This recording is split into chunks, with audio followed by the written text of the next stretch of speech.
welcome Austin to Consensus 2024.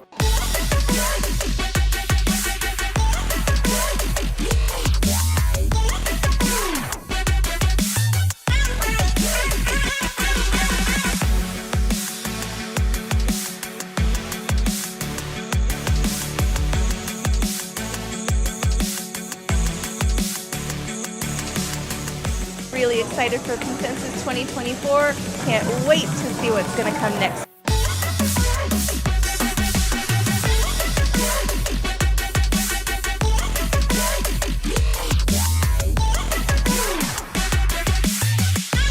Consensus 2024. Since 2013, institutions have trusted BitGo for their digital asset needs.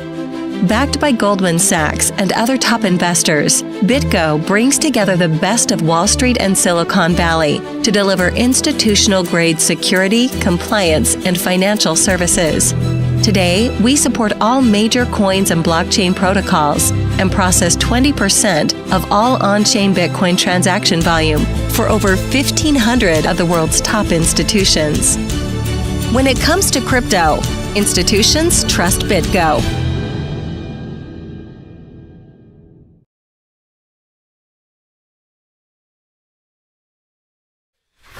Hello and welcome to Coindesk Live at Consensus 2024, brought to you by BitGo. We are live from Austin, Texas, here at the hottest ticket event in the industry. Over the next 2 days, we'll be talking to the brightest minds building in crypto, from CEOs to builders, regulators, and everyone in between. You won't want to miss a second of our live programming. We'll be talking to folks here at the desk, peeking into some of the most popular stages and doing some other fun stuff. We have a few puppets here this morning. I'm your host, Jen Sanasi, joined by my co-host for the morning, Coindesk reporter, Danny Nelson. Danny. Good to be here. Good to be here. I love hosting with you. Everyone knows it. And so I'm very excited for this morning. How's the conference been for you so far? You know, it's this is my third in-person Consensus. The first two were COVID times, so we don't really like to talk about those ones. And it's just amazing seeing the growth of the industry, the characters that were here 3 years ago, the ones that are here now. Some of them are back, a lot of them aren't.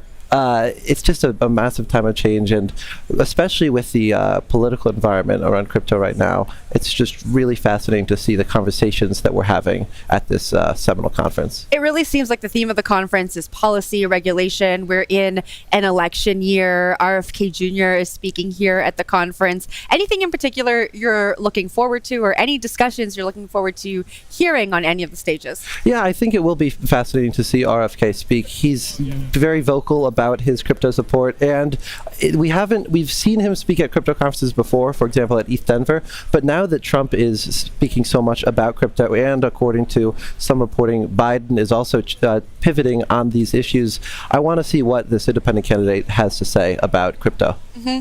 Yeah, we spoke about this on the show yesterday, but you probably saw it on Coindesk's X account. We did a survey and asked Coindesk viewers, our audience, who they would be voting for. The options were Biden, Trump, RFK Jr., or other. And Trump won that vote by over 50%. Were you surprised to see that? No, honestly, I'm not. In the last few weeks in particular, crypto has really come out for Donald Trump in a way that I certainly hadn't expected to see.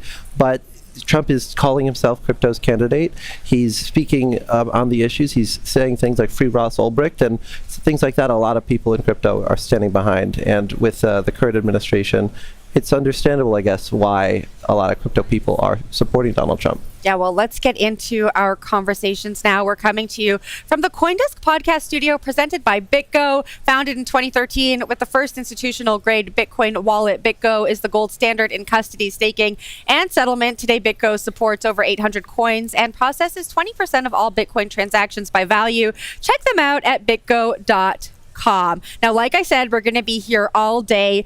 We are joined by a ton of heavy hitters, and one of them joins us now, Litecoin creator Charlie Lee. Charlie, welcome to the show.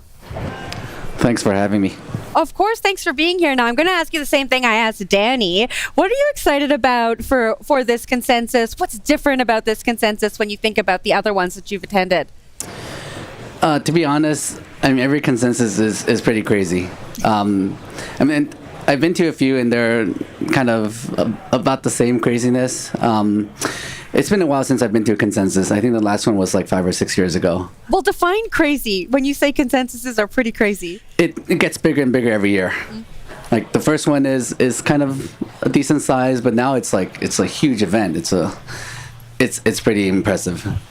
Now, 5 or 6 years ago, where was Litecoin compared to today? Litecoin over the past 5-6 years has gained a lot of adoption, a lot of usage. For example, on BitPay, one of the largest crypto payment processors, Litecoin has actually overtaken Bitcoin as the #1 used cryptocurrency for people paying with crypto. So that's kind of a surprising turn of event, but very, very promising. It's been 5 years since you've been in Consensus, but you've been in this industry for a long time. I know that you spoke on one of the OG talks here at Consensus. Curious to just hear some of your war stories. You know, not everyone has been in this industry as long as you. Any particular story that you think folks who are watching can learn from, especially builders in this space? I think the biggest pitfall with this space is people get in when the price is at the peak. It's because there's just so much news, everyone's talking about it, and people hear about Bitcoin. They buy in at the top, and then, as you know, Bitcoin is very volatile. It could drop like 80-90% in the year or even half a year. And when that happens, those people get wiped out. So they get in at a high and they sell at the low, and they're kind of like wiped out from the space. So what I've learned over the years is you just have to have strong hands, and you have to have conviction, and basically buy in slowly and be able to hold and not be wiped out by the volatility. I'm going to call you Diamond Hands, Charlie. Yep. Now, Charlie, I'm curious to hear your perspective on the ETFs, right? We have a Bitcoin ETF. It looks like there's going to be an Ethereum ETF sometime soon. Is a Litecoin ETF something that you're hopeful for, and what would it take to get there? In terms of regulatory concerns, I think Litecoin ETF is easy to get past because it's a commodity just like Bitcoin. It's more about demand. When there's more demand on people wanting to invest in Litecoin ETF, it will happen. I believe it's a matter of time, not if. I'm curious what your thoughts are on the ETF. We spoke to some other OGs on this set yesterday, and the OGs are all about decentralization, right? That's what attracts people to the space. ETFs are attracting a new type of person to the space, but they really bring a centralized element. Curious, since you've been in the space for so long, where you see the pros and cons with the recent ETFs that everyone is talking about this year. I honestly don't see any cons with it. I think Bitcoin is a new asset class. It's one of the best performing, or the best performing asset class ever. So an ETF just gives ability for anyone to invest in Bitcoin. I think that's good for the space. In terms of decentralization, the best thing about Bitcoin is you always have an option to self-custody, move it on-chain, and take total control of your money. And that's always going to be the case, which is why Bitcoin is so powerful. Now, Charlie, in walking around Consensus this year, I've seen a lot of people that, I look at things like gaming companies and other things, and I don't always think these people are in it for the tech. Sometimes you hear these, they call them token generation events, these airdrops, and it might be a little bit less about the technology and the decentralization and more about the money-making opportunities. What's your perspective on the state of the industry right now? I think it's always been the case. Most people are here for the money and not for the tech, and I think that's fine, right? That's what attracts people into this space. But the underlying kind of core strength of Bitcoin is the tech, and that's not going to go anywhere. But the money aspect is what attracts people to this space, and unfortunately, it's also what attracts a lot of scammers to this space. Mm-hmm. Well, it's interesting you say the money aspect attracts people to the space. Do you think that the people who are attracted by the money are those fickle people, the people who we don't see coming back to Consensus year after year, coming through the bear markets? They're here for a good time, but maybe not a long time? Yeah, I would say that's true. Like every time I come to these big events or come to Consensus, there are lot of new people that are new to the space that are just here because of the money aspect, and then a few years later they disappear. So how do we get people to stay, Charlie? I mean, we don't need to try to get people to stay. I mean, they will stay if they believe in the space, and the community is growing like exponentially. So I'm not concerned about that. And how will you make sure that the Litecoin community continues to grow? We're hear so much about the Bitcoin layer 2s these days and other ways of using this core technology in ways we just had not thought we could. Is that something that you hope for to see in Litecoin? For Litecoin, we're focused on Litecoin as a payment method, and that adoption of Litecoin as a payment has grown significantly over the past few years, and that's a really good sign. And kind of that's the main focus.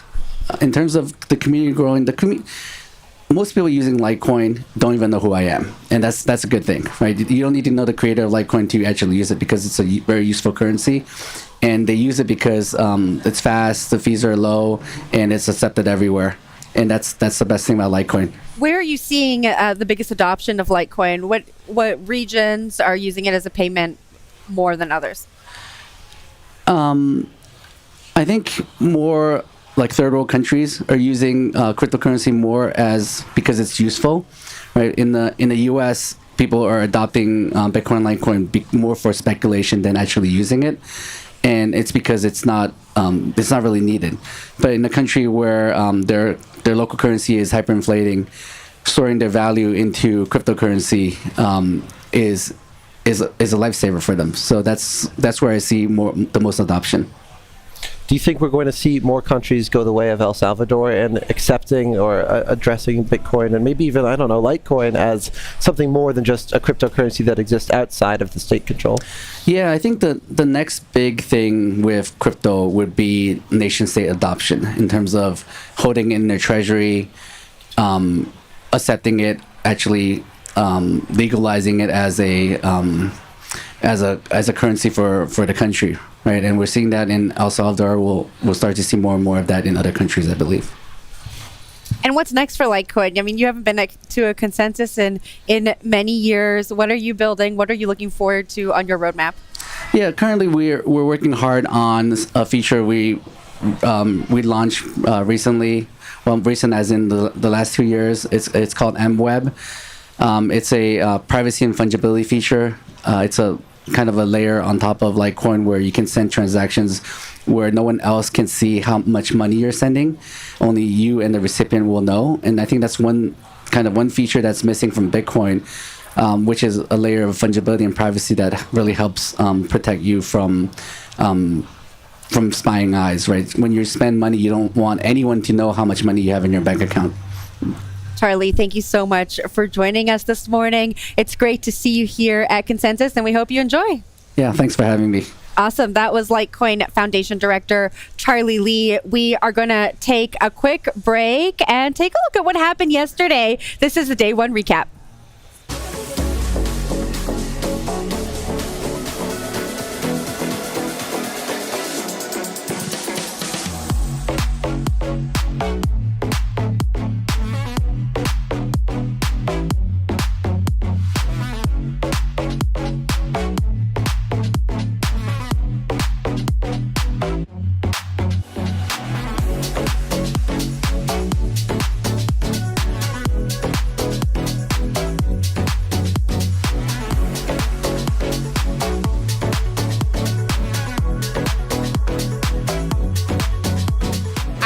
Wait until Consensus is the major conference across the world and everybody is on the blockchain.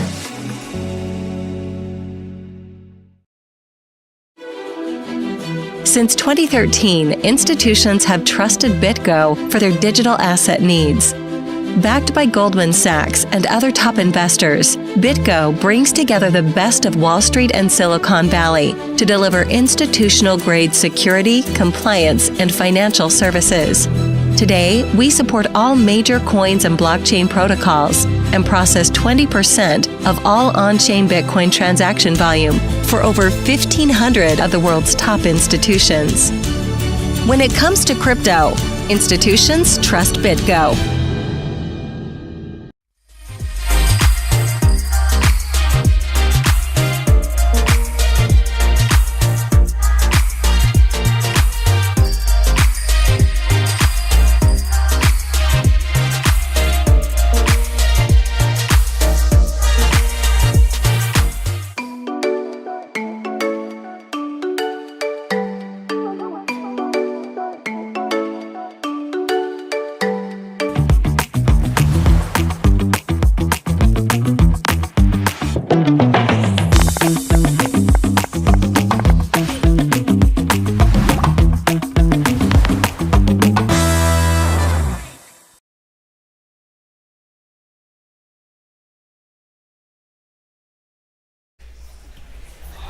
Welcome back to Coindesk Live at Consensus. This is day 2 here in Austin, Texas, and we are bringing you all of the highlights, the good, the better, and the amazing. Joining us now is the New York Times bestselling author of Ready Player One. He is bringing his metaverse vision to life with Readyverse Studios. Readyverse co-founders joined us now: Ernie Klein, Shara Senderoff, Aaron McDonald, and Dan Farah. Welcome to the show. Oh, thanks for having us. Thanks for having us on. Thanks for having Nice to see us. you again. It's so nice to see you all. We are going to be on one of the stages later, so we're going to try and keep some of our talk later a secret. But Ernie, I just want to start off with you.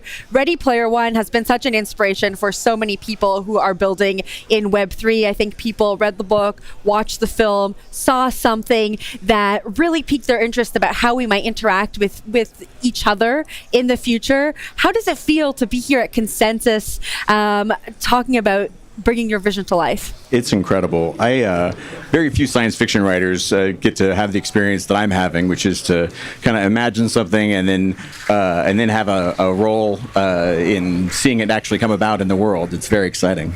Yeah. And how did you, tell me a little bit about Readyverse. How did you get together with your co-founders to create Readyverse and bring this to life? Well, when I was imagining the Oasis, the metaverse in my book, I was just trying to imagine like the coolest possible future version of the internet based on my own experience, and the coolest possible future version of all video games. You could foresee that all video games will eventually become connected and interconnected and compatible with each other, and then you will have basically one video game to rule them all. And so that was what I was imagining, and I was building on Neuromancer and Snow Crash and my own experience with the first persistent digital worlds like Ultima Online and EverQuest and World of Warcraft. And so I was trying to just imagine all that and make it work for fiction, for my story, but actually making all of that work in the real world is a whole different thing. And a few years after the movie came out, it became apparent that a lot of different people were actually saw Ready Player One as like a goal to reach and something that they wanted to bring about in the world. And there were a lot of different people who approached us for endorsements, but there was only one group of people, and it was these two that were seemed like they were actually laying the groundwork that needed to be laid for the metaverse to come about. All right, I want to turn to you three now. Aaron, Dan, Shara, talk to us about your vision and how that kind of slots in to this Ready Player One universe that we all know. Yeah, I think mic's on.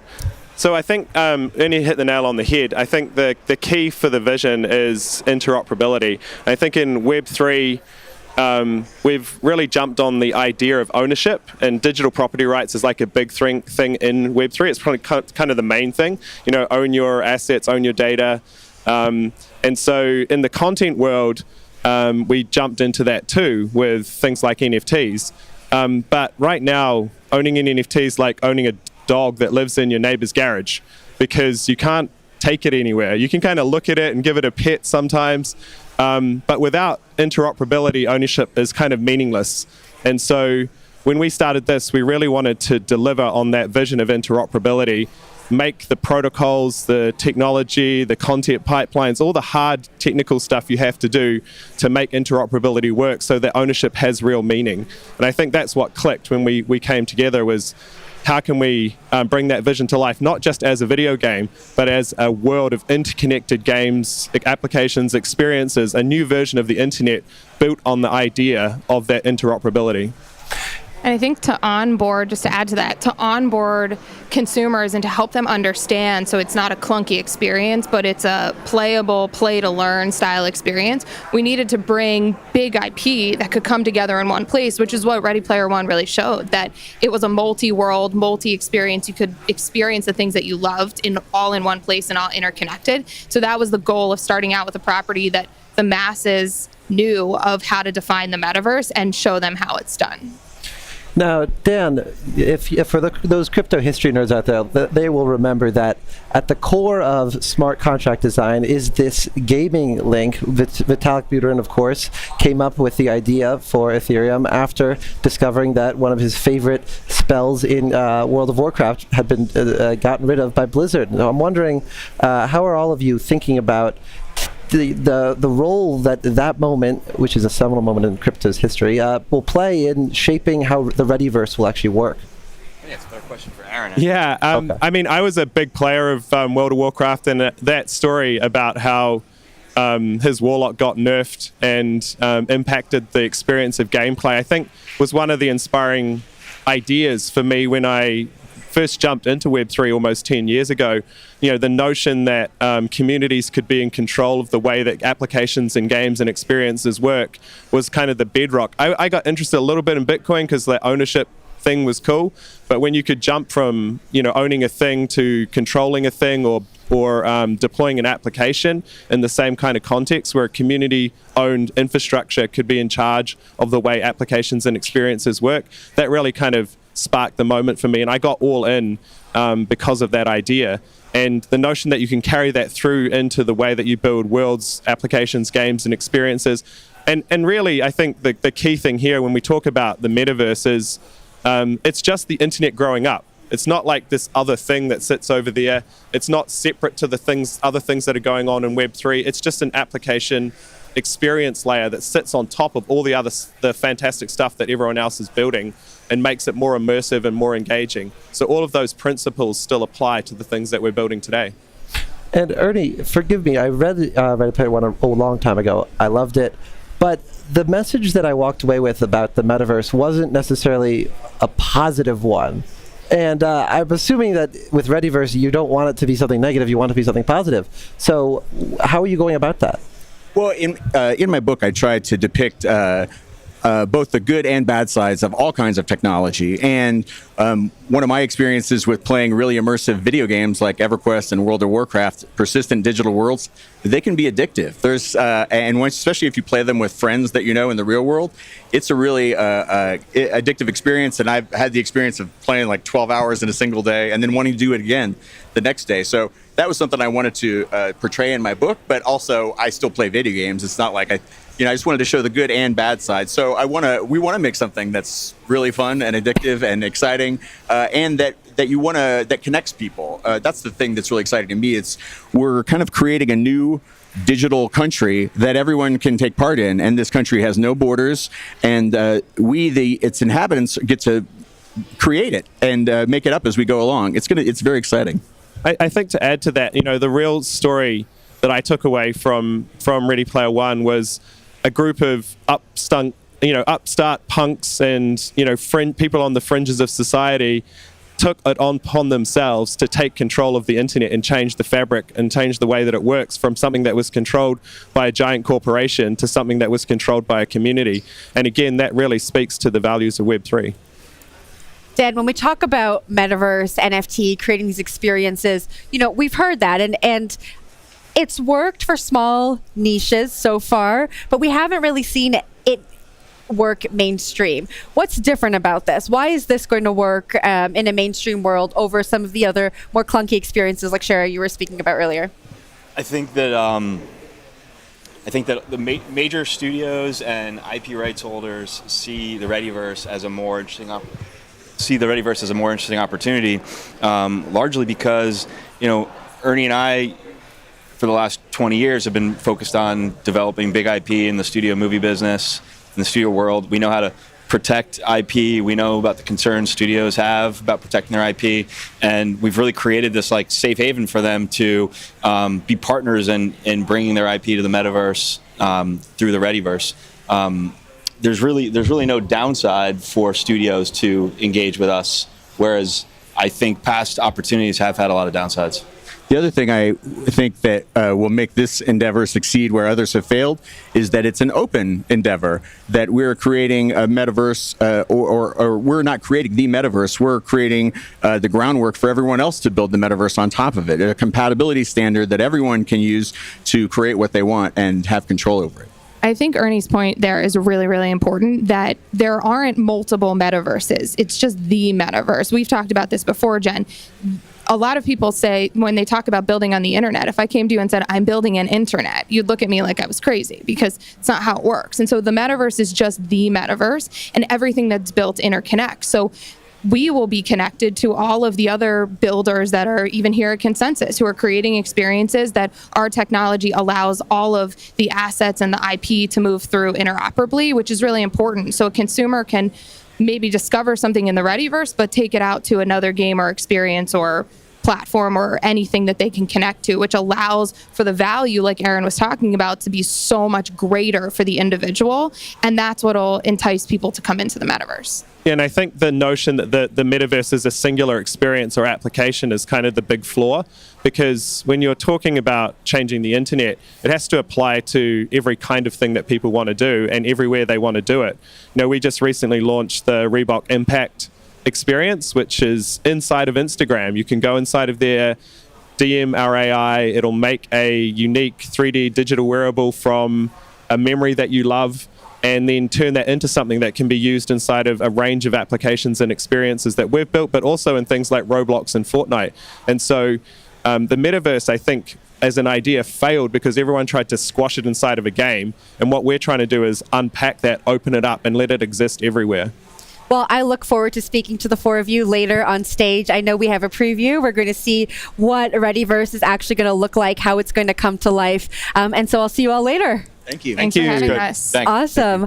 All right. That was Readyverse co-founders Ernie Klein, Shara Senderoff, Aaron McDonald, and Dan Farah. We are going to now take a look at what's going on the Gen Z stage. We'll be right back. And videos are on demand. Gaming, you have to sit there and download 40 gigabytes before you can play, and probably another 10 gigabyte update.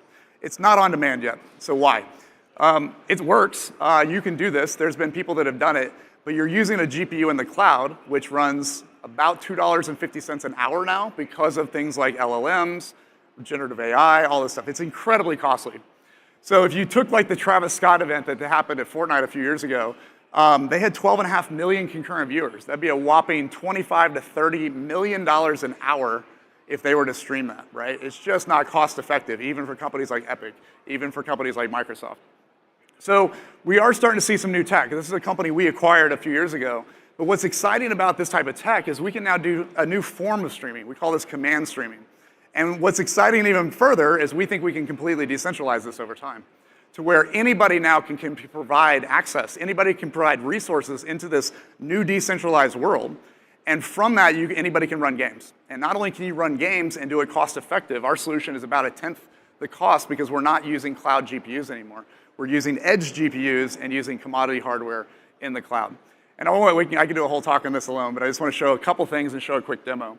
So we have this tech we're working. The tech is actually working quite well. So we've been working with this. We've done some tests on this, and it does work. And in fact, not only is it working, but we're starting to find there's new things you can do with this tech that will move, I think, the entire gaming industry forward. And again, Web3 will drive this behind the scenes. So we have this going. We're actually testing with several games already. It's working quite well. We're very excited about this. But what I really want to show is it starts innovating to new opportunities, right? So I was going to show a quick demo of what this could look like. But basically what you can start doing now, if you can host in the cloud, you can start having new experiences. You can start interconnecting worlds together, right? So let me show you a quick demo here. All right. So basically what happens here, this is fully streamed. I'm clicking on my desktop, about 3 seconds, and I'm in the game, right? So there's nothing on my machine. There's nothing cached on my machine. There's no download on my machine. And we can run the entire game from the cloud, essentially. So this is built in Unity. This is a game Blankos. This is running full 60 frames a second at high definition, right? All streamed through the internet. And what's really cool about this, there's two main game engines, right? There's Unity and there's Unreal. So this one's built in Unity. So if I can stream games, well, why couldn't I stream another game? So now we have actually an Unreal game running inside of a Unity game, right? And I can actually walk through that portal and I'm in somebody else's game. So I literally can interconnect from one game to another game using this tech, fully decentralized, moving from game engine to game engine. I can make these decisions, right? This starts becoming interesting. People talk about metaverse. To me, this is types of things I would think the metaverse becomes. This becomes a 3D internet over time. So here you can see Unreal 4 now. We're running the Unreal 4 engine. I pop up another portal. I can walk through that portal, and I'll swap back in. And where Web3 becomes really exciting is if you start having this decentralized identities, and your assets and your identity and your volume, everything's coming with you, you actually can move between worlds and start having these new interconnected experiences. So anyway, just excited on where this is heading. The other part that I want to kind of show is social gaming. So I won't talk too much about this, but I do think Web3 will heavily disrupt social gaming. I think things like community tournaments, this has been something we've seen in every game we've ever made. No matter what tournament system you put into a game, the community finds a new ways of doing it. They find their own way. They usually track it in Google Sheets. They do different things like that. But Web3 actually provides the framework to do a lot of this stuff. Also, if you have social, you could actually start streaming, right? You're talking to your friends. You jump into a game together. So these worlds start all coming together through this Web3 opportunities. So we're super excited on where this is going as well. So overall, I think we are in this evolution, not a revolution, right? We have a massive industry. We're kind of guiding people through this, and Web3 becomes the backbone of where a lot of this goes. So I do think it's going to have permanent changes for these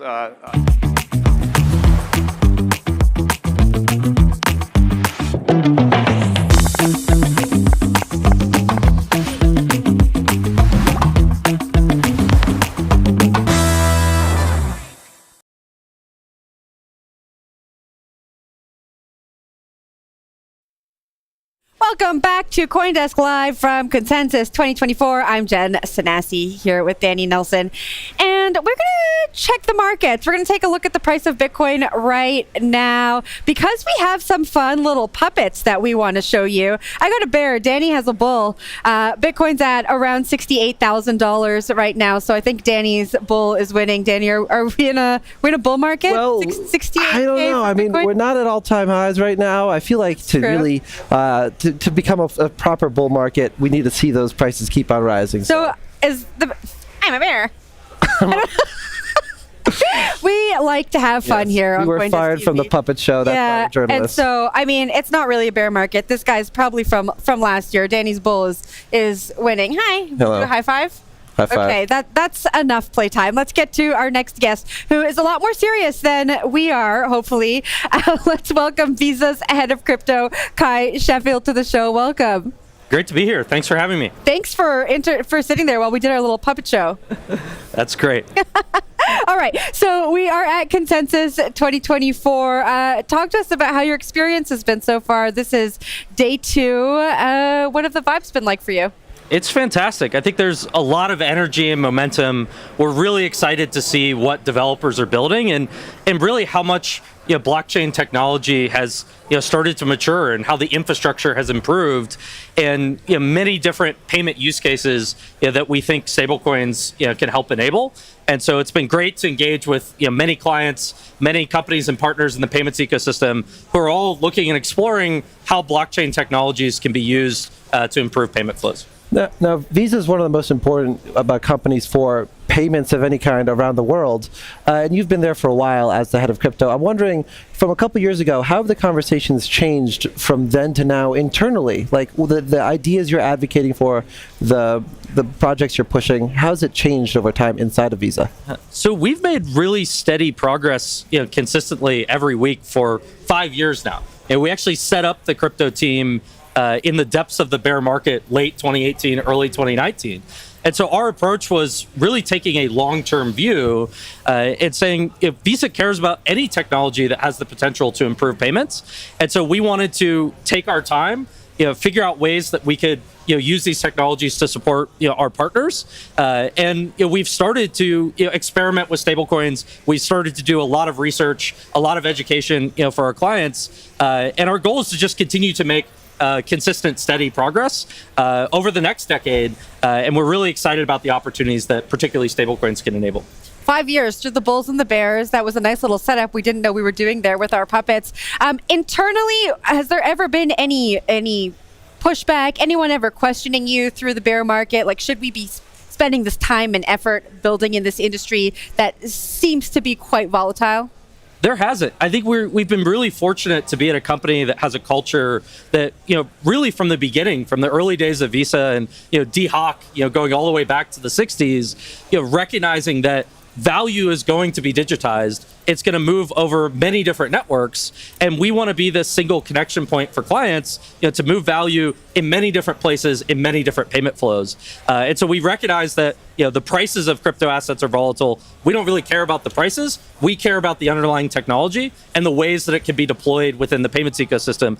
But it takes time to do that. And you have to do it in a controlled, compliant, safe way. And so we're really here for the long haul and have continued to make steady progress, despite the market cycles. Now, in a recent Visa research piece, I believe you and your colleagues found that of the multi-trillion-dollar stablecoin market, only a fraction of it is actually being used by real people in the payment sense. I think 149 billion or some number like that, which is a big number, but it is not representative of stablecoin usage as a whole. What do you think it's going to take to increase that number and increase the actual adoption of stablecoins as a proper payment rail?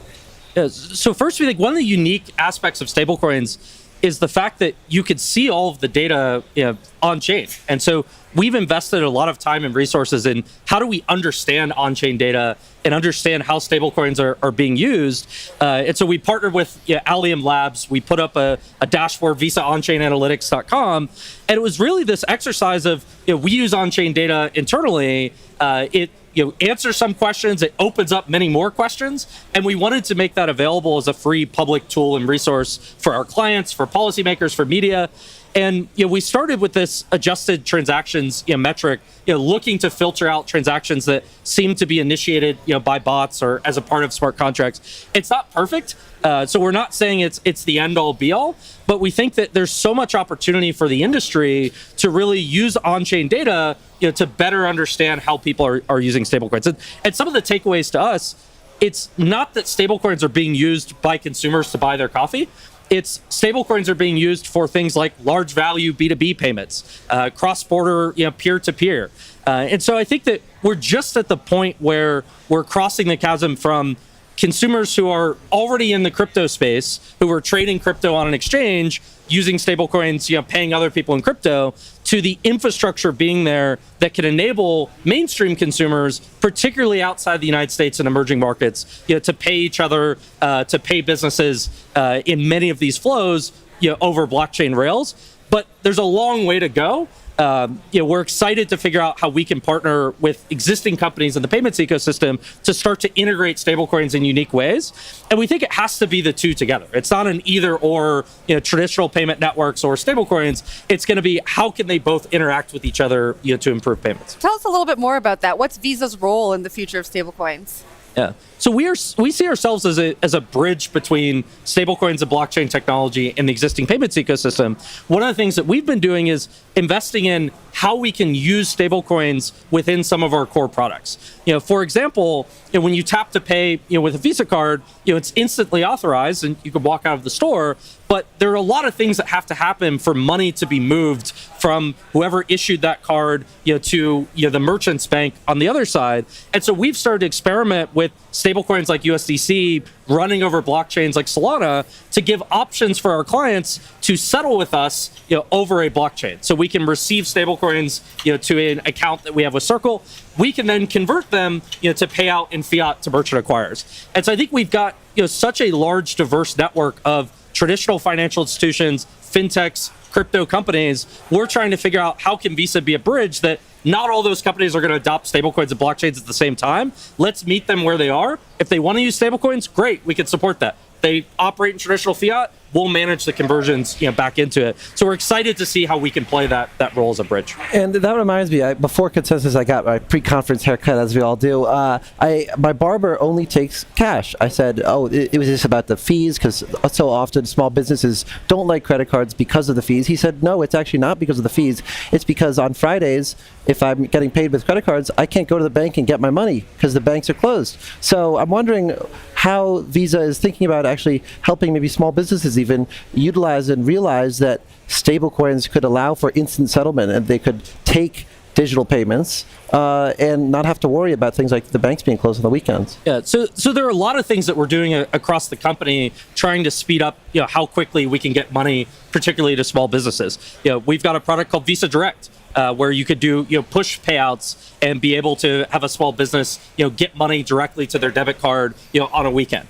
And so we don't think it's only stablecoins. We think stablecoins have potential, and on the back end, behind existing Visa products, could potentially move money faster. But we think there are a lot of ways that the payments ecosystem will continue to evolve and make money be able to get to small businesses faster where they need it.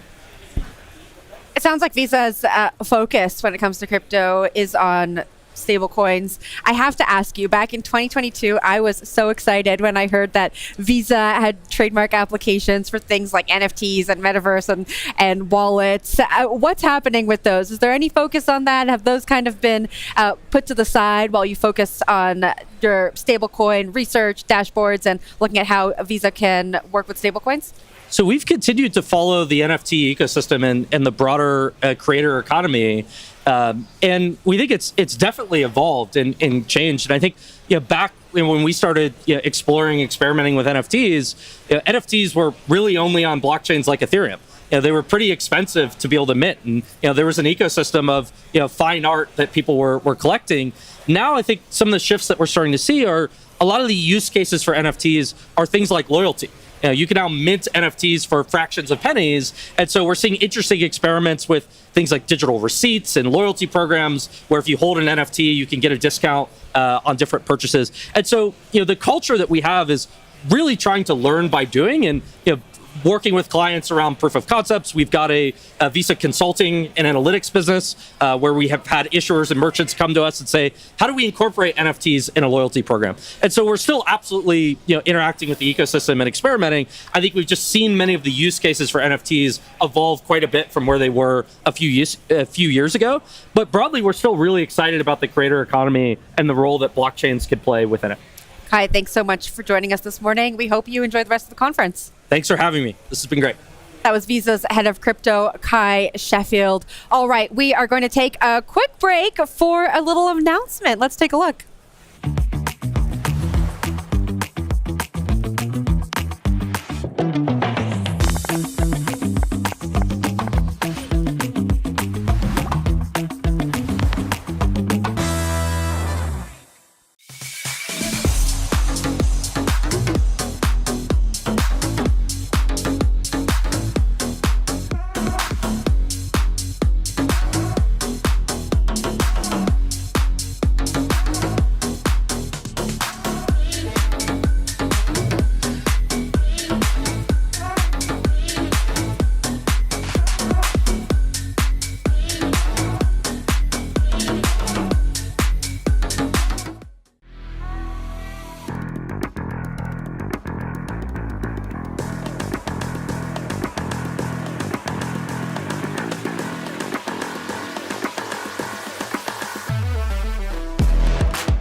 Hello and welcome back to Coindesk Live from Consensus 2024, brought to you by BitGo. Now, we just took a little break. We saw some information that we didn't know before. Consensus is going to be coming to Hong Kong in February and Toronto in May. And this makes me excited because who is from Toronto?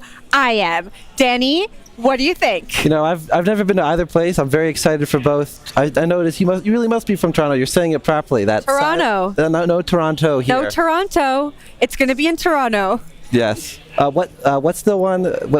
It's not Dunkin' Donuts. What do you have up there? Tim Hortons, okay, Danny. Tim Hortons. Yeah, I'm excited Tim for Tim Hortons. Maybe they'll have some NFTs by that point. Maybe they'll have some kind of NFT loyalty program at Tim Hortons. If not, we can get some Timbits. And in Hong Kong, we got to have the dumplings. Absolutely. All right? You haven't been to either. I'll put you on to food in both cities. Sounds good to me. All right. We'll see you in Hong Kong, Danny. Let's get to our next guest. We are going to continue talking about gaming and the metaverse. Welcome now to Mona founder and CEO, Justin Melillo. Justin is already in the metaverse. It it looks like. We're in the metaverse right now, but I can still see you. Do you want to try this out? I do want to try it out. Okay. It is the Apple Vision Pro, That's if right. I'm correct. That's correct. All right. Yes. You look a little bit like a cyborg, but let's try it out. All right, here. Let me give you a look. Okay. Oh no. Danny is afraid. I am afraid. Just put that on. The future is here, everyone. The future is here on this set. It's black. You may have to enter my passcode. Okay. How do I do that? Okay, so do you see the? So you want to take your hands off here? Let me help you. Here. Okay. Got it. Tighten this a little bit. It's a little blurry. Do I have to be able to see? There you go. Yeah. If you remove your hands. Okay. Do you see anything? I see like a mask that looks like this, and I have to pull this down. Yeah. Pull it down a little bit. Just adjust. Okay. I still see nothing. Okay. It says I have to go to apple.com/support. Hold on. Maybe let's try pressing this.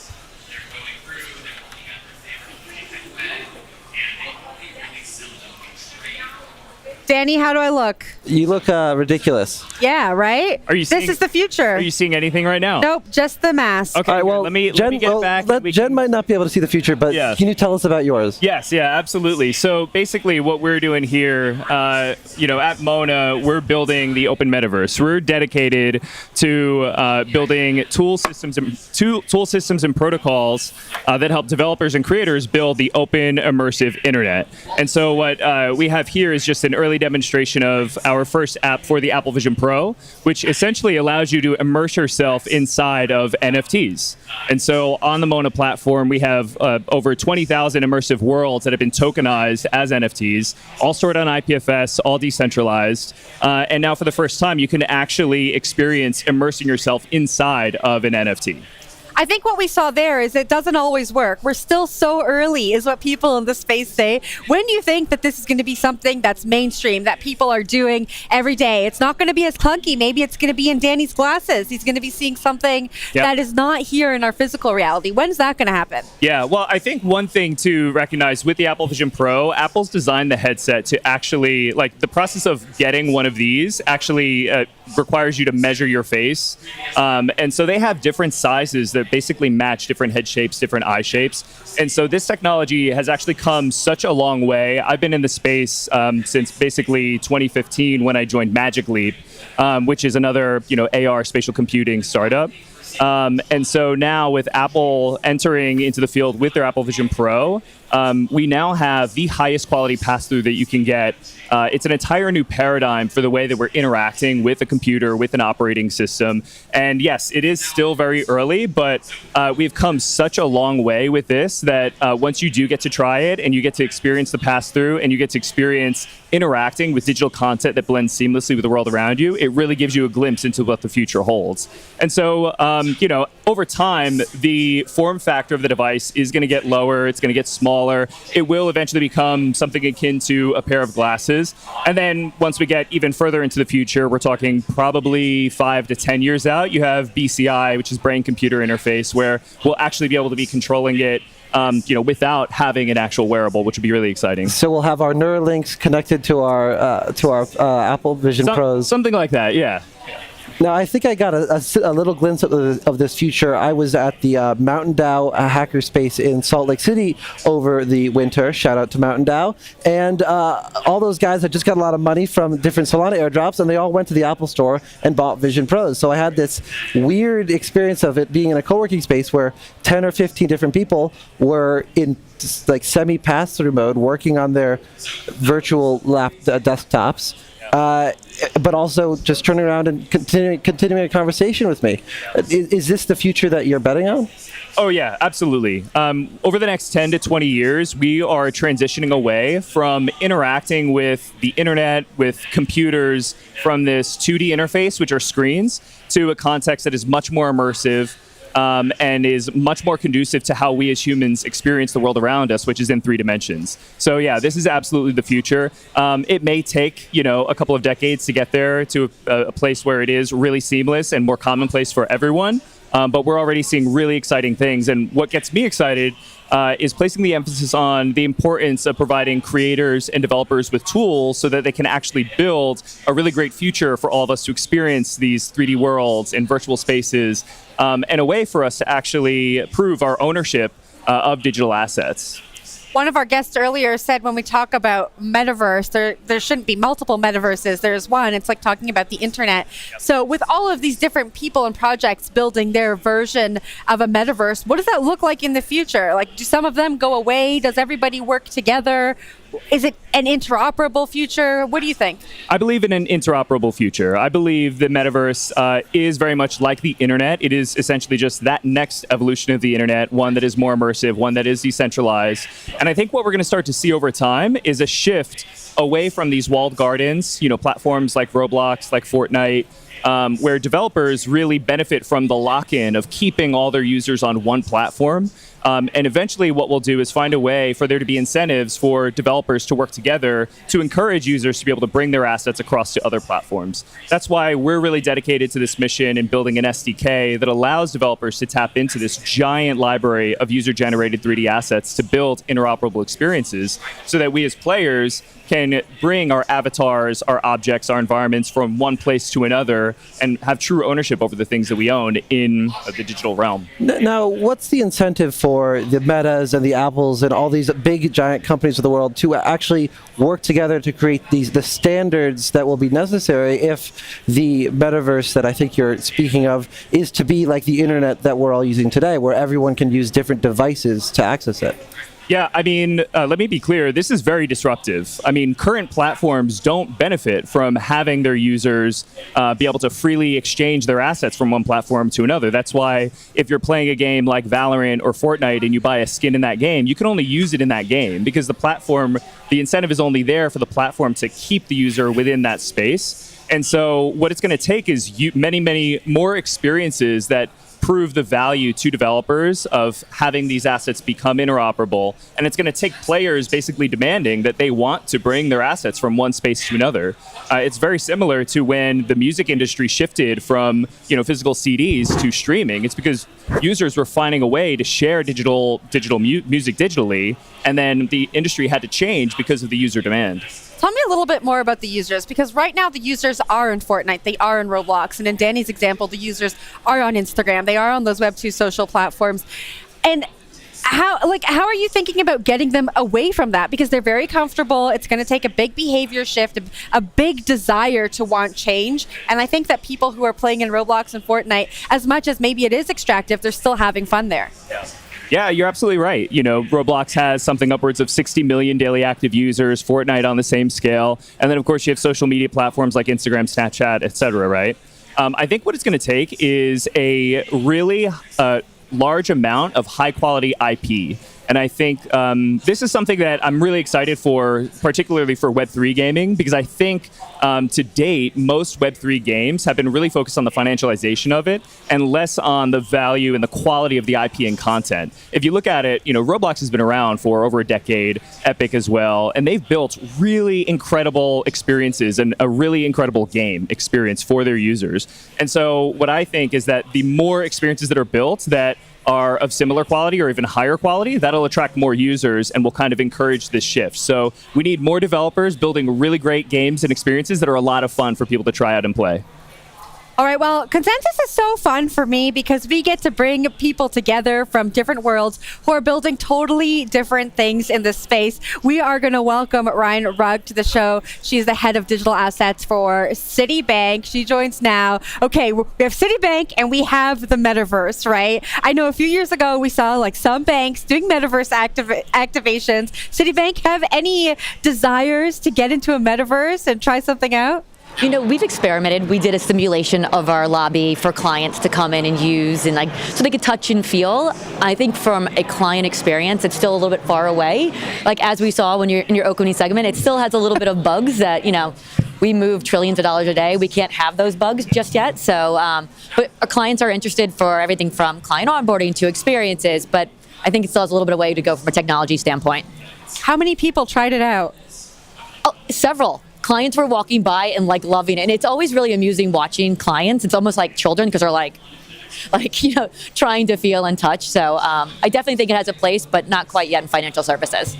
Justin, does it take big names like Citibank to have maybe IRL activations that introduce people to it to help achieve this mainstream adoption that you're thinking about? Does there need to be some kind of cooperation there? Yeah, I think so. I mean, I love to hear that you guys are dabbling and experimenting there. And I think it just kind of comes back to the previous point that, we need really, really high quality experiences, and then we need the hardware and infrastructure to support a really seamless experience as well. But yeah, absolutely agree. I think it takes a lot of big names, it takes big brands to introduce these experiences to their audience and consumers to take, and we'll get more mass adoption that way. So I love that you were trying that out. Awesome, Justin. Thank you so much for joining the show. Ryan, turning to you now. Citibank is here at Consensus. We've been asking everyone what their experience has been like so far. What's your experience been like from a banking perspective? It's been great. And I think back to my original Consensus in 2016 in New York. We were at the Marriott, and I think the theme was making it real, or making tokens real. And here we are 8 years later, and finally, I'm at a large enterprise launching Citi Token Services, a commercial product that our clients are using. So it's been a journey to get to this point, and it's great to see all these people here. Last night I sat next to real money allocators. So there's I feel like we've seen a transition in this space from more of, fintechs experimenting to more enterprises entering, and it's exciting to be here and see this. Now, we're speaking of the metaverse. That's the crypto's effort to turn. That's crypto's effort to create digital worlds. On the other side, we have real world assets where crypto's taking real estate, treasuries, all these different sorts of assets and putting them on chain, making them more transferable. What is Citibank doing in this sector? So we started with cash, tokenized deposits, because if you think about it, that's the most simplistic asset. I started with tokenizing everything from mortgages, IP, real estate from my fintech days. I worked at a startup for 5 years, and then I went to a large GSI. We did everything. But if you can't actually move cash, the fiat on ledger, the actually settlement leg of it, it doesn't really make sense. So that's where we started, and it's an ERC20 token. So in the future, if regulation changes and it is permissible for us to tokenize other assets, we have those rails built out. But we did start with cash, tokenized deposits, and that's, a pain point for our clients, right? You have cutoff times. You have, if it's 5 p.m. in New York, it's 5 a.m. in Singapore, which you typically couldn't move money. Now it's frictionless. Now you can move money 24/7, regardless of bank holidays, cutoff periods, and it really adds a lot of advantages to our clients. We talked to Kai Sheffield from Visa earlier about what's going on internally. What are the conversations that are happening internally when it comes to experimenting in this industry? Talk to us about that at Citibank. Has your team grown out over the past few years? Has it shrunk? Is there internal tension? What's it like? Yeah, it's definitely grown. I've been there a year and a half, so a testament to Citibank. They hired on myself, who came from, a technology background, to come in to actually build these platforms. So we've been hiring talent, and we continue to do that. Our strategy is build by partner. We're not going to build everything internally. We're going to partner with some of the best fintechs out there. We're going to invest in them as well. We've been doing that since 2016 and continue to do that. So I think that's, our strategy going forward. I also think that it's a lot of education that goes on, not just internally, but externally. We're a highly regulated institution, and we don't operate in that gray area. So we work very closely with our regulators to make sure that everything we do is safety and soundness of our clients is the focus. So much of the activity right now in crypto is around stuff that I don't think Citibank will ever touch, like meme coins and joke cryptocurrencies, platforms that allow anyone to make a token in seconds and sell it. There's a lot of bad ideas. Some of those bad ideas are also scams, but all that stuff I don't think Citi would ever touch. But they still exist. How is the presence of those things changing the conversation around how Citi's approaching this? Is it making it more difficult to advocate for cryptocurrency in the ways that Citi knows it to be, useful on a broad scale? Yeah, right now, from a regulatory standpoint, it's not permissible for us to hold crypto, right? So until that changes, we continue to keep an eye on the market and experiment and work. We have an innovation lab that does great work working with a lot of fintechs out there. But until that regulation changes, and it has to be clear, that gray area, large financial institutions are not going to operate in. And I think, here this week, it's been really positive hearing from a lot of the senators and legislators out there talking about the changes that are coming.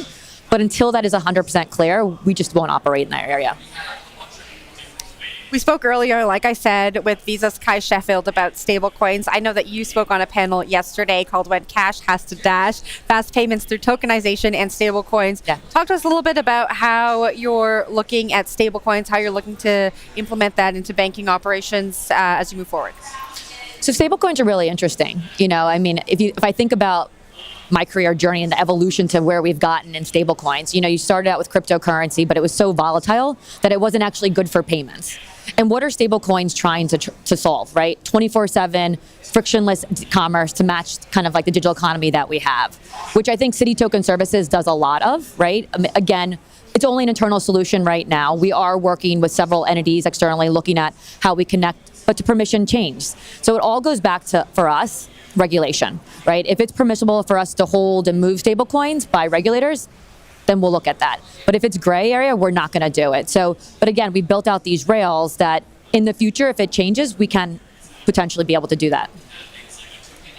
Now, we are here at Consensus. We have been talking to everyone about the things that they are most excited about, what they hope to leave here with. From, I guess, like an institutional perspective, what do you hope to leave here with? I think it would be a little bit different than some of the startups that we speak to. Well, I always love talking to the startups. Like having worked at a startup for over 5 years, hearing like the best and brightest and what they're trying to work on and do that I could actually bring back to Citi, first and foremost. Like it's really interesting, some of these technologies that are coming out. And like, again, thinking back to 2016 to where we are today, the technology has come a long way, a really long way. So that's really exciting to do. But also talking to the institutional clients. There's a lot of institutional clients here that are interested in what we're doing and like onboarding and like programmable money and talking about the way of the future. And like, we have all these, operation and risk management systems in place. But, if we can automate some of that to streamline for our clients, they're like, wait, I can reduce my operational risk. I can reduce my liquidity buffers. They're like, this is huge. So I think talking to the institutions also and hearing their interests and appetite to, onboard to Citi Token Services has been really exciting also. What kind of questions are your clients asking about crypto? Well, it depends what client you're talking about. And from an investment standpoint, I get asked and I'm like, listen, I'm not a financial advisor. I sit on the payment side of Citi. That is not part of my purview about what we're doing, but also about like, what are the future use cases? Where are you seeing this going? To your point, what other real world assets are we going to be able to onboard? Are we going to be able to do autonomic settlement, DVP in the future? Like, where is this all going? Like automated portfolio management, all that is where our institutional clients are focused. Is the focus right now solely on Ethereum for the payment space, or are you looking at other chains as well? Oh, we're looking at other chains as well. That's where we started. It's not public. That's where we started. But there's a lot of other chains out there that are advancing from a technology standpoint that are really interesting to us that we're experimenting with also. Now, this is a bit of an in-the-weeds question, but do you have a perspective on the viability of layer 2 networks? Is that something that Citi's thinking about, whether these networks that are being built to make Ethereum or to iterate on Ethereum have it a little faster, a little cheaper? Is that something that Citi's interested in, or is it more interested in just base layers exclusively, like the Solanas of the world that aren't utilizing more centralizing technologies? No, we're definitely looking at layers two as well for kind of the efficiencies and scalability of them. But again, for us, a lot of it's going to depend on how regulation shakes out in this space and like, is it permissible for us to connect to public chains? Because right now it's not. So, all the work that we've done are on private permission versions of Ethereum. But even like connecting externally, like we worked with the Fed on the regulated liability network. Like we don't want to create a siloed token. That kind of defeats the purpose of a blockchain, right? That's not what we're trying to do. But again, we have to operate within the swim lanes that we have to really create a scalable solution. And if you think about large enterprises like Citi, like safety and soundness of our clients, like is first and foremost. And unless we can like 100% prove that, we're not going to do that. We have to go through all the KYC, sanction, AML, like nothing that we've built circumvents any of that. If anything, we've added additional scrutiny to it because of its emerging tech to make sure that it's safe for our clients. Ryan, thanks so much for joining the set this morning. Absolutely. And we hope you enjoy the rest of the conference. Thank you so much for having me. I really appreciate it. That was Citibank's head of digital assets, Ryan Rugg. And before that, Mona founder and CEO, Justin Melillo. The shenanigans here at CoinDesk Live from Consensus continues for the rest of the day with CFTC Commissioner Summer Mersinger joining us later. So don't go anywhere. We're going to take a peek at what's happening on stage right now. Not anymore. I don't build products, but my role as a venture capitalist and as someone who has resources is to provide enough kind of policy coverage and other kind of help for the entrepreneurs to let them do what they do and ultimately build the products which will bring us to this new world. So, the Linux comparison is really interesting, right? I think that we can see that and understand that, yeah, there's a very good analogy there to the power of open source, the wisdom of the crowd, if you like, the participation. And I'm sure that's quite constructive in the conversations you have with policymakers and others. But I think one of the things that's probably part of the challenge, and this gets in a way back to the political conversation, is of course the role that tokens play in these new blockchain networks, because it does raise this other element, which is the marketplace, which is then the speculation. And in the book you talk about the sort of like almost two ethoses within blockchain, right? There's the casino and the computer. How do we grapple with that? Because it would seem to me that it's the casino part that's making it very difficult from a policy-making perspective, because there's an immediate backlash against it, and you've got people like Gensler and the like who are able to focus on that and use that as a political wedge. Yeah, and so just to maybe clarify, because like some people think, based on some of our statements, that we're sort of anti, meme coin and speculation and things like that. Which speculation is legal in the United States. Like sports gambling is legal. Hedge funds speculate on stocks. People speculate on real estate. But the point I would make is that, like, take real estate as an example, there's speculation, people like flipping houses and things, but there's also like home ownership, right? There's this other side of the coin, which is like real utility, which is like, we value home ownership as a society because it's important place to have your family, to improve your house. It aligns your incentive with your house and your community. Like, I think we've generally, and the speculative side plays a role. Like, the reason you can go to Zillow and see a price is that there's people out there doing price discovery and there's liquid markets. And so I think generally as a society, we've decided that speculation plays a role. You need some rules around it so people aren't like pump and dump and other kinds of schemes, right? I think that's good for everyone because you want to build trust in the market and you don't want consumers to get harmed. But you need to pair it. My only point is, I'm not anti that. I think you need to pair it with utility. And that's what I talk about in the book. I have a number of sections about tokens and how they're useful. Like, and I use Ethereum as the, Ethereum to me is sort of the case study, right? Where the token is used in kind of this microeconomy as you pay gas fees in the token to use the system, and then it pays out the tokens for various purposes, including kind of covering. It's integral to the network. Yeah, it's integral to the network. It's integral to the network. Now you can take Ethereum outside of the network and put it on a website and people can bet on the price and all of the other kinds of things. But that with the right rules around it is fine. And I think generally most lawmakers would say that's fine. But the point is, it's the ultimate value is in its use in the network, right? And it plays a really important function. And you cannot design a permissionless blockchain that I've ever seen a realistic way to build a permissionless blockchain without having an economic system. And an economic system requires a token. So tokens are essential features of permissionless, decentralized blockchain systems, and you need them. But the problem becomes when you sort of just take them out of that context, or like FTX. You just sort of then you have 100x derivatives and just. And it's sort of this excessive financialization, right? Well, I think there's sort of a balance between utility and finance. I always thought it was useful that the term gas fees was used in Ethereum, because it's actually a constructive analogy about what the token plays, right? It's a commodity, it's a source of fuel that runs the thing, which is a great way to think about, say, for example, speculating on oil, right? Where there is this real world utility that is driving the price of oil, and I think one of the things that's still maybe it's part of the maturity of this space, and I don't know how much whether it moves, but we do have a little bit of the cart driving the horse a little bit, right? There is a it's about the speculation. Like I would argue this is because of bad policy, and I could argue this very effectively because I do it day to day, which is the people building utility are the ones blocked. Okay, like this is what is so incredibly frustrating, is that the people, that exactly when you get in trouble is when you add utility according to the current thinking of regulators, okay? And so you're actually incentivized to do something like a meme coin. And by the way, meme coin, I mean one that has absolutely no utility, because people say different things. I'm not anti-meme coins, all this crypto Twitter thinks we are.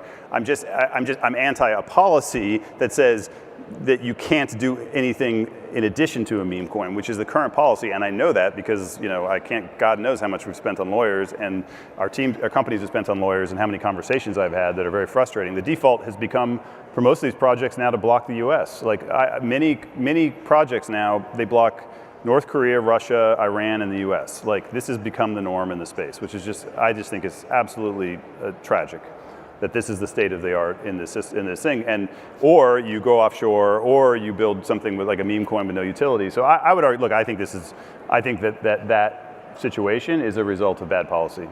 And I think let me, on a happier note, Fit 21 and sort of the various legislation that's approved, I think will fix that. Like, it's a really good step forward. And having, I know you just had a debate with Marvin and Ryan. I mean, like, our view is it was very, very important that 71 Democrats supported that bill. We want this to be bipartisan. This should be a bipartisan issue. This should be about American innovation. This should be about, like, a lot of these things that the kind of benefits of these systems, they're not kind of partisan. It's about, building more like inclusive and internet systems that remove gatekeepers and tollkeepers and have better economic benefits. And I would argue in an era of AI, some of these issues become more urgent. Like, what is the business model for creative people in a world where, you go to 5 websites and just get images and art and everything created for you, and there's no link out, and like, what's the business model for websites? How do we handle deepfakes? Like, there's like a million issues that I don't think people have really thought through, where blockchain systems provide the natural solution for it.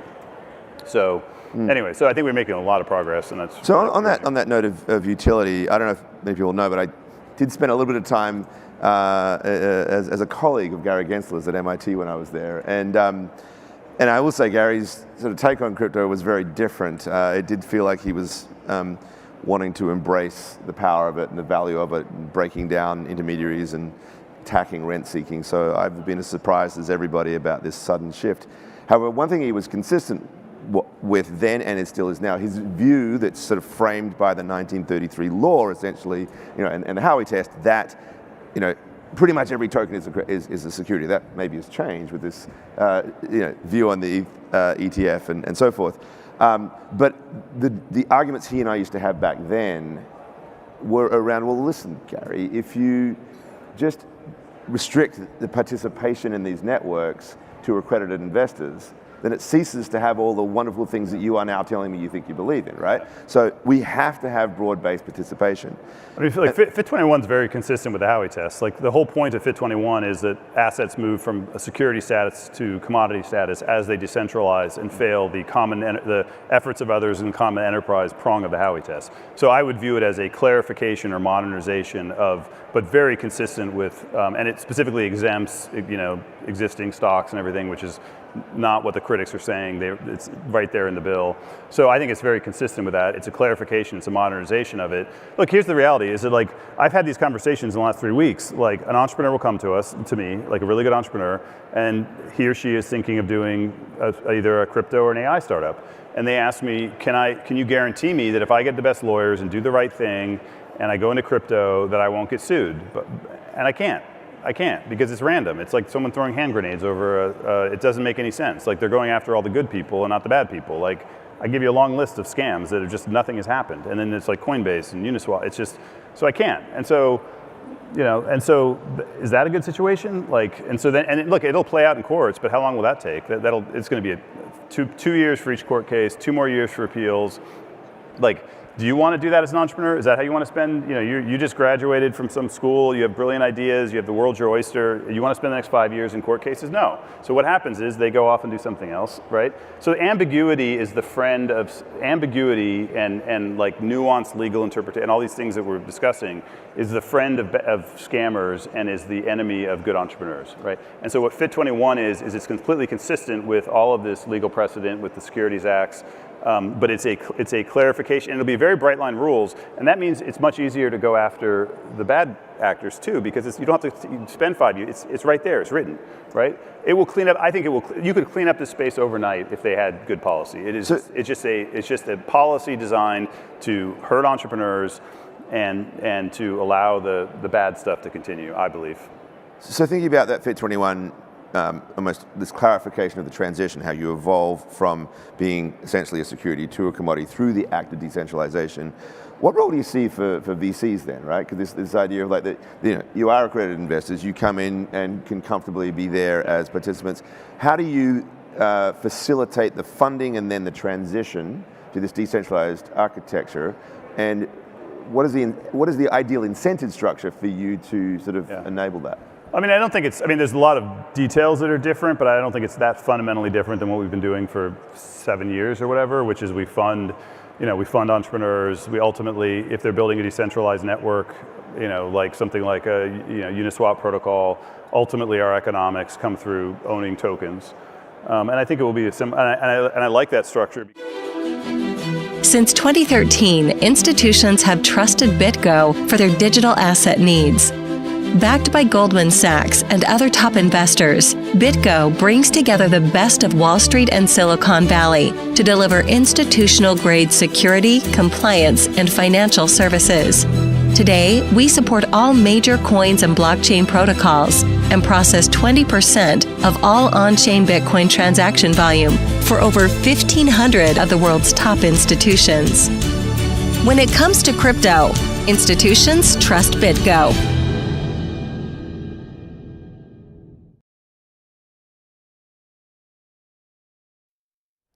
Welcome back to CoinDesk Live from Consensus. We are coming to you from the CoinDesk podcast studio presented by BitGo. Founded in 2013 with the first institutional-grade Bitcoin wallet, BitGo is the gold standard in custody, staking, and settlement. Today, BitGo supports over 800 coins and processes 20% of all Bitcoin transactions by value. Check them out at bitgo.com. I'm Jen Sanasi here with my co-host, Sam Kessler. Sam. Hello. How's it going? This is exciting. We've never done this. Very exciting. We have never done this IRL. We being me. I think you've done this plenty of times. We've been stuck on the computer screen, so it's fantastic to be sitting beside you.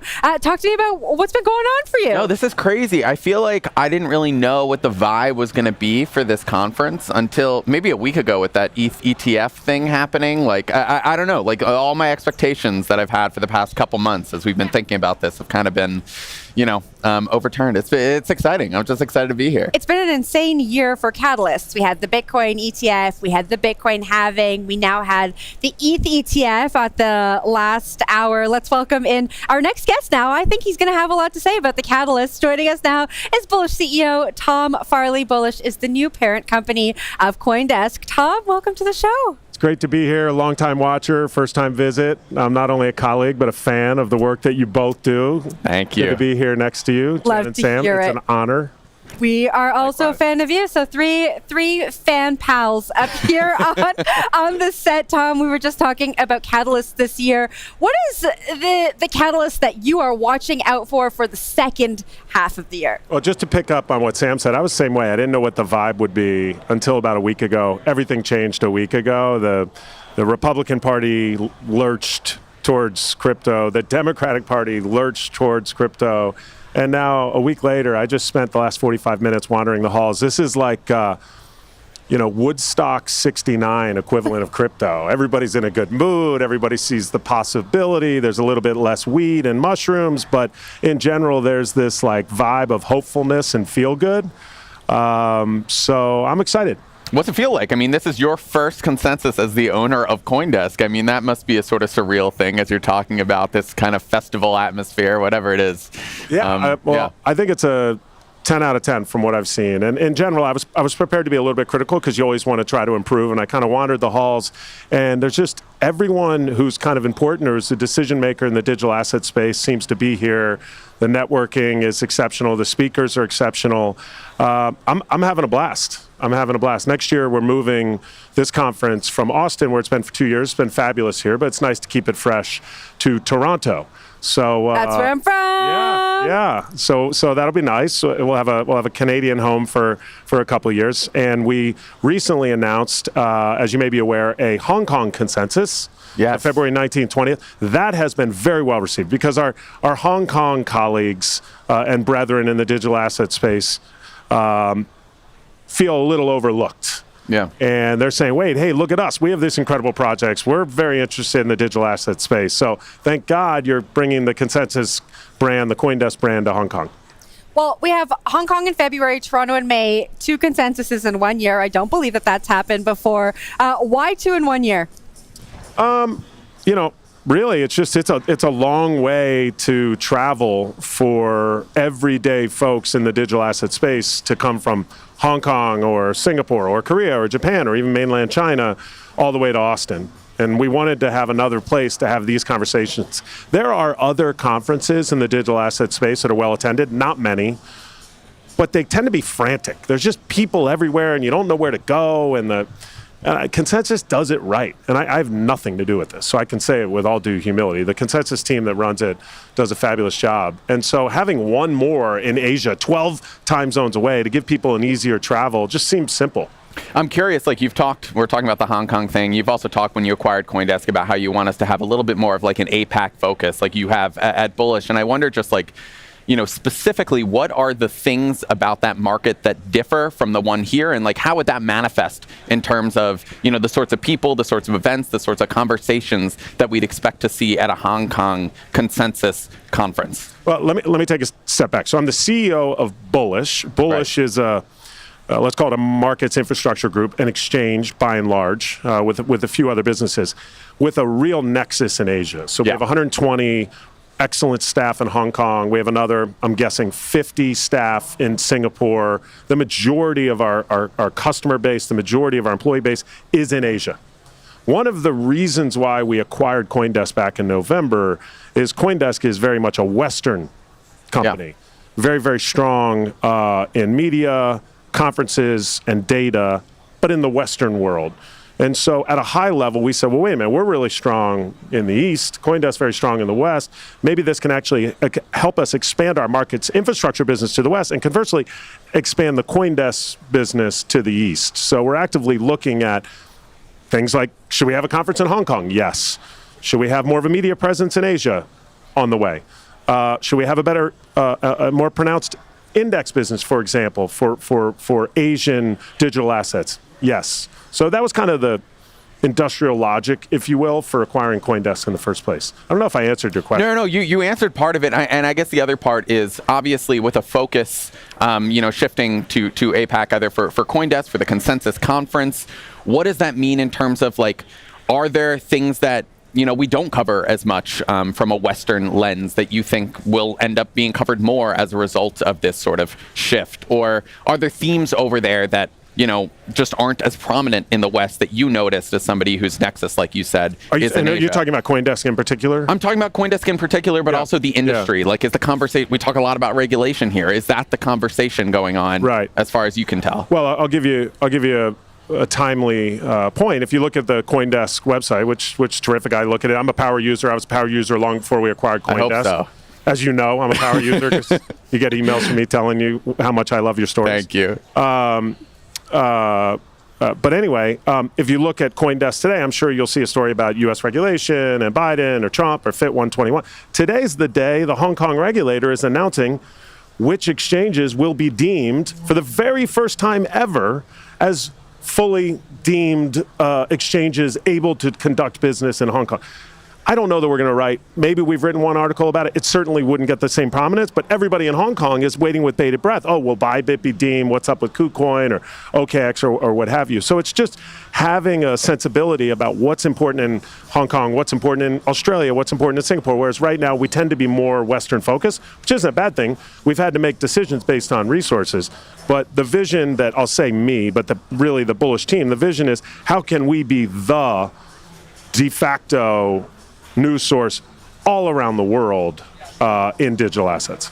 I want to come back to the conversations. What kind of conversations do you anticipate we'll be having in Hong Kong that differ from over here? And I'll give you some examples. I know Web3 gaming is big in Asia. We don't often talk about it in the same way that the Asian market does. What kind of conversations do you anticipate us having in Hong Kong that might not be as big or highlighted here at Consensus in Austin, Texas? I think it's exactly that, actually. Gaming in Asia, when I go to Asia and I visit with customers, which happens several times a year, they all seem to have some project related to gaming. I don't know if it's cultural or if that just, whatever, a nexus formed there. Whereas in the US, it's much more about DeFi and payments and some real world use cases around like DPIN and so on and so forth. But I think moving us a little more into what was called, I don't think it's cool to call it anymore, Web3, and in particular, sort of gaming and your personal identity on the blockchain. That's more of the most important kind of Asian bias or bent.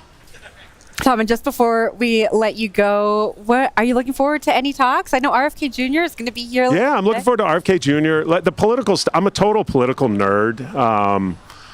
So anybody who wants to talk about, the election and what happens in a Trump presidency versus a Biden presidency, I'm looking forward very much to what Robert F. Kennedy Jr. says because, look, I think he's polling at 13% in Michigan. He could choose the next president effectively. But I'm having a blast. Mike Novogratz is speaking later today. Never know what he's going to say. So always get a kick out of it. Go see Mike. A bunch of friends are speaking on panels, so I'm just going to stick around and try to learn. I've asked several people this today. I'm going to ask you. We recently had a poll on CoinDesk's X account asking who our audience would vote for. It was Trump, Biden, RFK Jr., or other. And Trump won with a more than 50% vote. Does that surprise you? Wow. Trump got 50% of the poll? More than 50% of the poll said they would on vote our for X Trump. account. Yeah. Including the field, Biden, RFK Jr. Yeah, that surprises me. Surprises me. I mean, I don't know. You guys are probably polymarket geeks like I am. Oh, yeah? But I've been watching it very, very closely. He had gained every single day for about 15 or 20 days. And right now, I think is his largest lead ever or close on Polymarket. He's at 56. Biden's at 38, maybe 37. I mean, the market is saying Trump will likely But win. Hey, Polymarket got it really wrong on the whole ETH ETF thing, right? Yes. And look, I mean, polls are wrong, and even when there's money there, they're wrong. It's not dispositive. It doesn't necessarily mean he's going to win. But there is a momentum. I do think Joe Biden's presidential campaign is in trouble. I think Trump is getting momentum. And look, I think crypto's a part of it. It's not a huge part of it, but it's a part of it in that it fits into the narrative of this is America. The reason this country started is we don't like bully governments. We believe in sort of freedom and liberty and some of what's happened in the digital asset space plays into that. It feels like bullies have been making decisions, and I don't think Americans generally like that. So I actually predict both parties are going to race towards being more crypto friendly in the next 2 or 3 or 4 months before, what is the date, November 5th? We should know that, shouldn't we? We should know it. You're from I think it's Toronto, November so I should 5th. know that. Yeah, I'm Canadian, so Sam should know that. I think it's November 5th, yeah. Tom, thank you so much It was for great to be here. joining us Keep here. It was a doing pleasure great work having you here. on the set. Thanks, guys. Thank you. Thanks so much for coming. That was Bullish CEO Tom Farley. We are going to take a quick break. When we come back, the National Credit Union Administration has taken a pro-innovation stance. More on that after the break.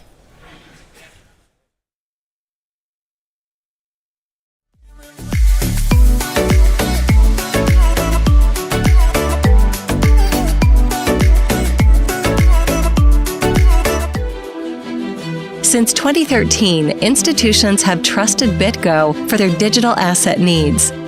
Backed by Goldman Sachs and other top investors, BitGo brings together the best of Wall Street and Silicon Valley to deliver institutional-grade security, compliance, and financial services. Today, we support all major coins and blockchain protocols and process 20% of all on-chain Bitcoin transaction volume for over 1,500 of the world's top institutions. When it comes to crypto, institutions trust BitGo.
phone screen.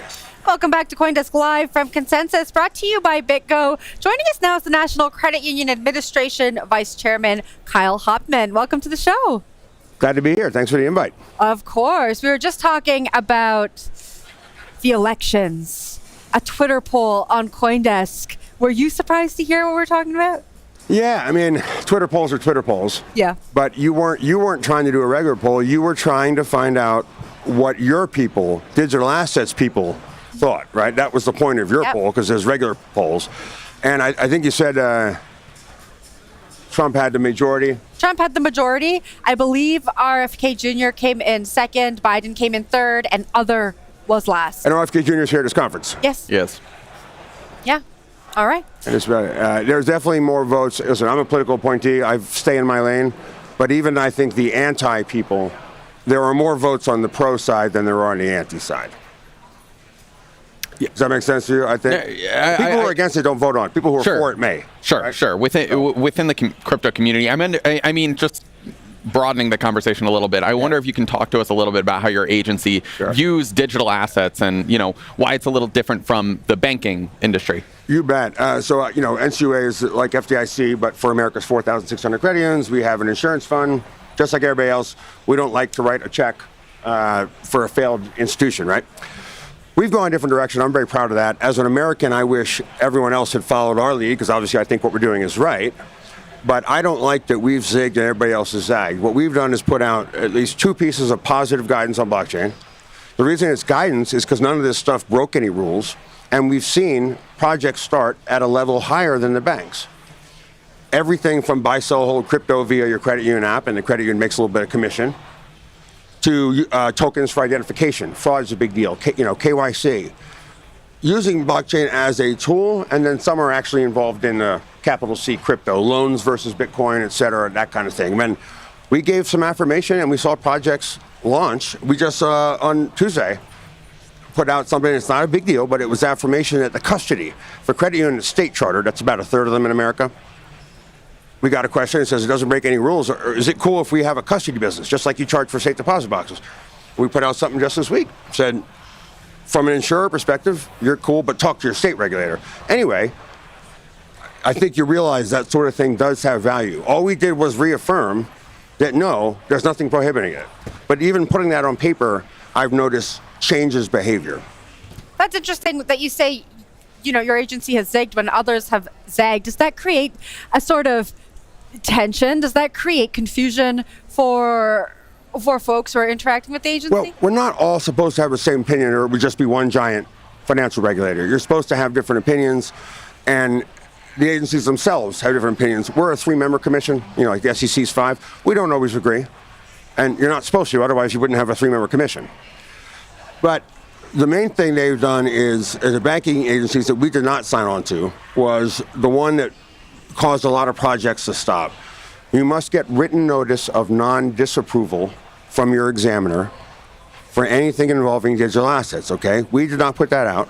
They did. Now, that doesn't prohibit anything, but it does send a signal. You have to get sign-off from your examiner, right? They clearly have labeled that activity risky. Hey, maybe they're right and I'm wrong. But they labeled that risky, and I think some of them didn't realize that when you just wrote digital assets, those 2 words, and you didn't clarify what that meant, I think mostly they were going after capital C crypto, meme coins, things that are volatile, things that people buy hoping to make money. But if you just left it as digital assets and they didn't clarify, a token used to identify myself, is that a digital asset? It's an asset, it's digital. What about a title to property or to an automobile? That's a digitized asset. Title's an asset. You pay for it, you insure it. Yeah. And they didn't clarify that. And then 2 years later, I will respect to the OCC for having a tokenization symposium. Very interesting thing. Real world assets, loans. And people were like, well, wait a second. If that's okay, why didn't you say that 2 years ago? Because people stopped. That's a digital asset, and they didn't clarify anyway. So that's the big difference there, right? You're never going to have crypto on balance sheet. The price of Bitcoin is not going to affect the earnings of a credit union or bank. But when they put that warning sign on digital assets and didn't do any clarity, that could mean a lot of things, right? Yeah. And you don't want to ask your regulator, is this okay necessarily? Because they've just labeled it risky. And if they say no, now Now they know management is doing something risky. So anyway, I'm just trying to point out where we've gone differently. Nobody prohibited or green-lighted anything particular. The difference is we've reaffirmed and sent a message. These things may be useful. There's a new thing called blockchain. Yeah. And if I have a minute, I want to be bipartisan here. I'm a Republican appointee. But our broad blockchain guidance 2 years ago modeled after Clinton administration. What I think was one of the best things economically that's happened in America since I've been alive. 1997, this new thing, the internet, they put out 5 principles for the internet. You can look it up now. It's a trip to read it. The way the information superhighway, like it's very strange language. But number 1, the private sector shall lead. That was 1 of 5. And they just put it on whitehouse.gov, a website that only existed for 2 years back then. Wasn't even a law, just principles. But it was from upon high to all the agencies, all the federal employees, that this new internet thing, we're going to hold off for a minute. If something's illegal, it's probably already illegal. Identity theft was already illegal. There's just new ways to do it on the internet, right? Yeah. And you know what happened? And I think it's a direct result of that signal early. America won the internet. We got the most jobs, the most investment. It's the envy of the world. We got all the downside everybody else did. Everybody lost their video rental jobs. Everybody gets computer viruses. We have that too. But we got the most upside. So our blockchain guidance was similar. It was just principles. There's a new thing called blockchain. It's probably useful. Yeah. Yeah, I mean, it was a very laissez-faire thing, especially when you look back and you realize that was, of course, a Democrat government. But I don't know. In today's political climate, I don't know, what side. What would have happened now? Yeah, or who'd be running for what party. You see it with AI right now a little bit, that people don't think AI bad. Sure. They know AI can be bad. You can use it for bad things. Yeah. But they don't think AI bad, partly because the government's been using AI for a long time. A National Security Administration trying to predict terrorist attacks. The same way you couldn't say internet bad. Any Clinton White House staffer had this miracle email, and you could read newspapers from other places. Wow. You couldn't say internet bad. You could say uses of it. The problem in D.C. is it was crypto bad, because a lot of people didn't know that there are actual genuinely useful things. I want to broaden the conversation out and come back to credit unions. Do you feel like credit unions are becoming more comfortable with crypto companies, especially since we're about a year out of the fallout from FTX, or more than a year now, a year and a half? Yeah, luckily not direct exposure. Now, listen, we can agree that as much as I think America needs a better environment, because it's another industry we can win. We have everything in place to win that industry, just like we did with the internet, right? We're going to get the negatives just like we do everything else, right? But credit unions they have partners. Some of the projects, like anything, work. Sometimes your partner goes away and you wish you hadn't done this project, this fintech partnership, and that's life. But I always try to stress, I worry more that they're going to become Blockbuster Video than there's going to be a mega blow up. Sure. Right now, I tell these people, listen, we've gone a different direction. If you were at a bank, you'd have a different vibe. First of all, please do not, please be careful who you work with, because we can't afford to blow up right now because we're kind of off by ourselves, and that's the environment, right? Yeah. But yeah, no, they are more comfortable. We're doing different things. And again, ID, loans, the basics of what financial institutions do. Take deposits, loans. True efficiencies, right? Like an easier loan to make. If IBM wants to borrow money, they can do a bond issuance. That's a loan broken up into a million pieces. And investors take a lower yield. IBM has to spend less to borrow money because people value that liquidity, right? But a nail salon doesn't get that, because you have to take the whole loan to books, a lot of paperwork, it's hard to transfer pieces of it. Credit unions do something called loan participations, where I make a loan and you get 10% of it, right? If I get paid the loan back, you get 10%, right? It's a very clunky paperwork process. At the end of the month, we settle up, right? Right now they have to wonder, hey, did they pay you? And if so, when am I going to get my cut? Sure. Is that not a perfect use of a smart contract? Sure. You don't have to ask me if I got paid by the borrower. And you don't have to ask me when I pay you your piece. We all find out, even if it's 2 a.m. on Sunday, automatically. And what just happened there? Not only did you save paperwork, not only did you make it easier for you, because you don't have to wonder what's going on, we all have the same ledger, but you've just lowered the costs of making a loan because you've made it easier to break off pieces of it. That's a wonderful thing that only big companies and governments can do. Get cheaper loans because it's so big it can be broken up into pieces, and investors love that. I wonder if, like, quickly, as we're wrapping up here, you can speak a little bit to what kind of mind share does crypto digital asset regulation occupy in DC across these agencies? I don't know if you can speak to all of them generally, but we have a myopic view here. We're a crypto news publication at a crypto conference, but is this a thing that people are thinking about, you know, way more than we might even realize? How much a part of the conversation is crypto? So I would say, you know, it's the third big thing in my lifetime. The internet in all its forms was number 1. Crypto was 2, and now AI is 3. But 2 and 3 kind of occurred close to each other, at least in the public consciousness. I think it's kind of good in a way that AI has come in like a meteor and become the big topic. First of all, you don't have to speculate, what can it be used for? Yeah. Politicians themselves are seeing deep fakes against them. That's a very quick way to get a politician's attention, right? And again, our militaries use AI. So AI has kind of helped push it over there, and hopefully we can now have a more calm conversation. The more, so I would say it's a little lower, but this is the first crypto election, probably also first AI. Meaning, I remember the year 2000. You might be too young for this, but that was the internet election. Go back and look at the Bush versus Gore debates, and look at the primary, McCain versus Bush. And they say, Governor Bush then, you know, do you go online? This is Judy Woodruff at PBS. Watching it now is a trip. Do you like the internet? Do you enjoy the World Wide Web? Right. Sure. And it's bizarre to see it now, and you see you know, President Bush, and it was, I emailed my mother the other day, and it was the first time you had to have a view. Yeah. The first time your campaign website, you had to have a position. I was a policy staffer on our presidential campaign.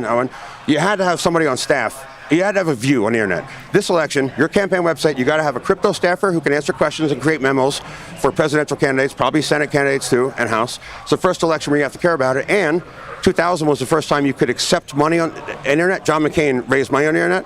Yeah.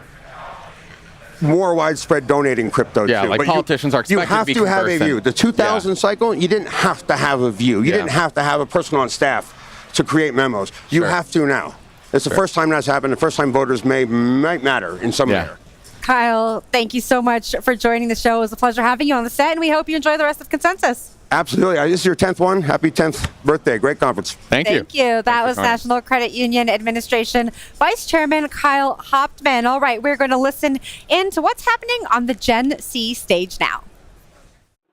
Dictate a lot of the style and how they do things. And I think that's quite very important when you look at Asia in general. I'm wondering if you've got thoughts on that too. Yeah, the ownership doing a paradigm is huge, right? I mean, there's certain ethic about. Let's start with schooling, right? Most of the schools in Asia are all about rote memorization. It's very different from the Western way of bringing up. Most local schools are about rote learning. So what is it about? It's really about hard work and about getting results from that hard work. Therefore, this work hard and own your asset paradigm is very much in that DNA, right? So that's really interesting from a perspective of so Animoca Brands obviously came from a gaming background, right? We now diversified more into, infrastructure, education and stuff like that. But we believe ultimately Web3 would be onboarded by gamers, right? That's why we're early supporters of Sky Mavis, right? Axie, we're proud. Paxos is a proud portfolio company, very happy about that. But when we actually try to onboard users, we found that it's a lot easier to sell that in the Asia region. And that's why we would advocate that if you're a gaming company, you have to look at Asia as the core market, right? As both consumers and investors understand why the onboarding process is so easy, right? And so much easier, not so much, it's not easy in that way, right? And also the paradigm about, farmers or users who are getting paid to play games, why is that something that feels so strange, but it really isn't. It's just that people may not realize that in a normal free-to-play game that we play on mobile every single day, 97% of the people don't pay anything on that, right? But is that 97%, are only 3% of people worthwhile for the company? No. The 97% are actually very important players that contribute to the greater ecosystem, right? Yeah. Web3, by that ownership paradigm, only allows that distribution of wealth to be more fairly distributed, right? Yeah. Yes, you obviously for a system to sustain, obviously you have to put in investment, your time, and get a fun out of it, right? Web 2, Web 3 is the same. But in Web 3, what happens is that you are contributing your time. And time is money, right? Ultimately. And you should be contributing, and if you're contributing more time to it, you should be getting more reward from it, from either through mining tokens or reputation or both, right? This is what ultimately this is about, right? That's why we're like very, very bullish about what Sky Mavis is doing. It's a little bit different of a philosophy in terms of how you guys want to run Ronin and stuff.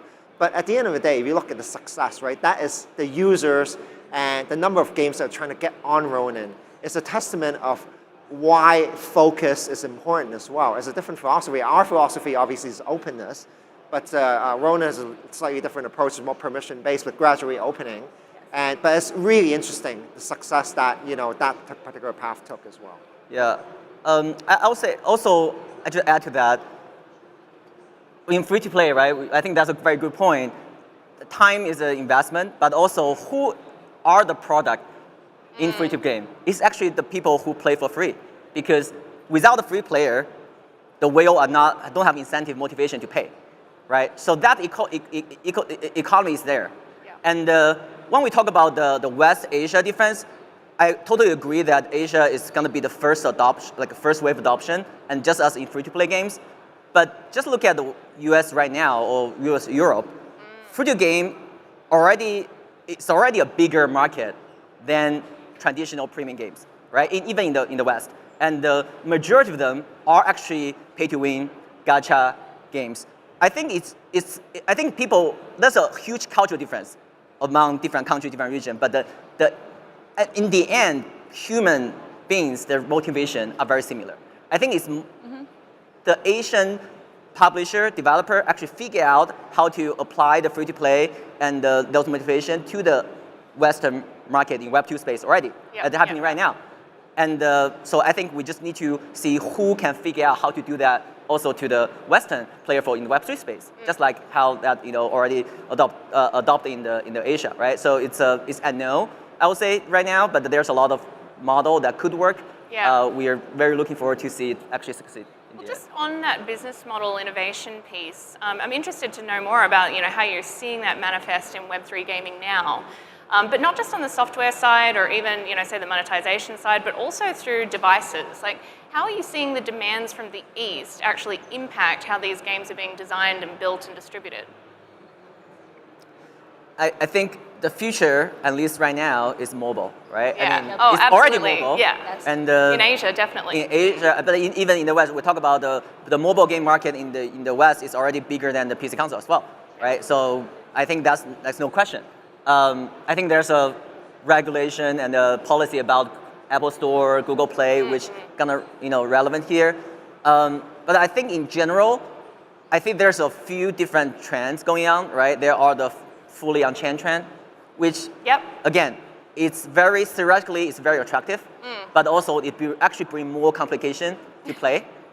So that's technically that could be the future, like long term, right? It's very early days.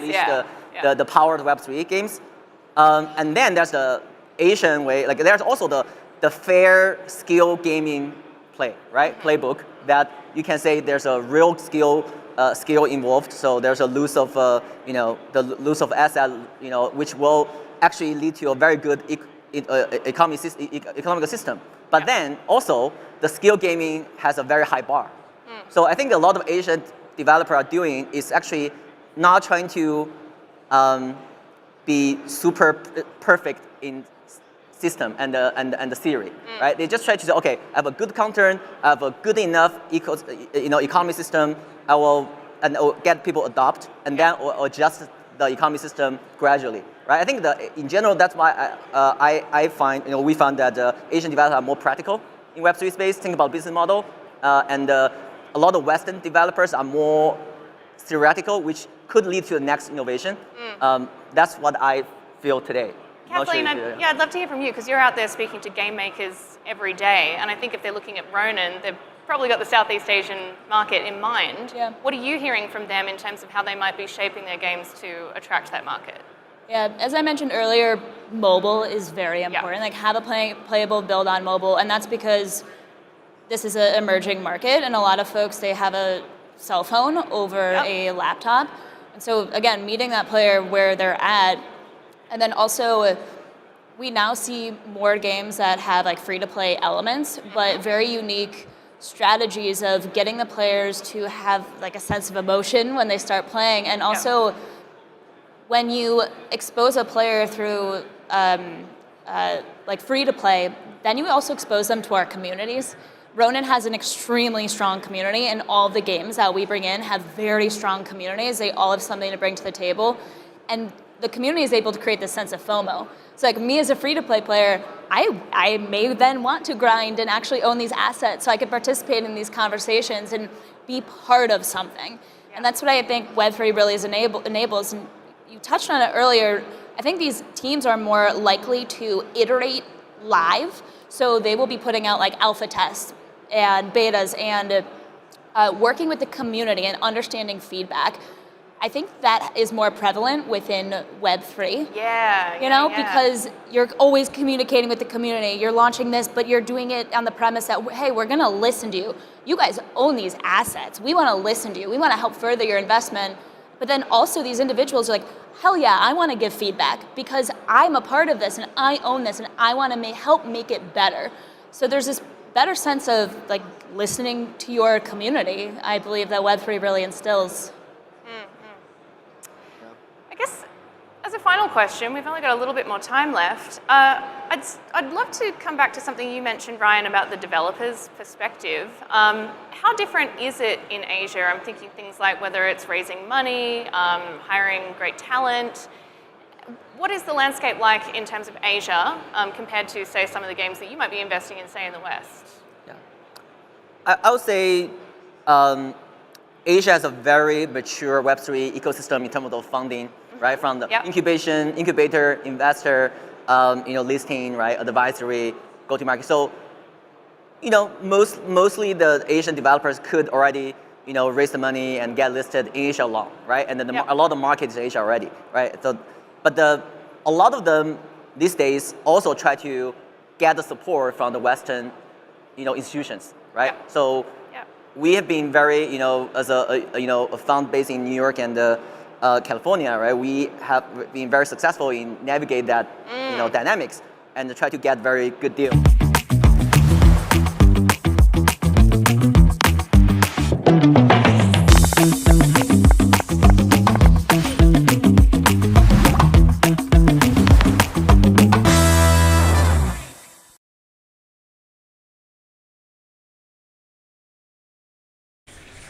Welcome back to Coindesk Live at Consensus 2024, brought to you by BitGo. Joining us now is Toronto City Councillor Shelley Carroll. Shelley, welcome to the show.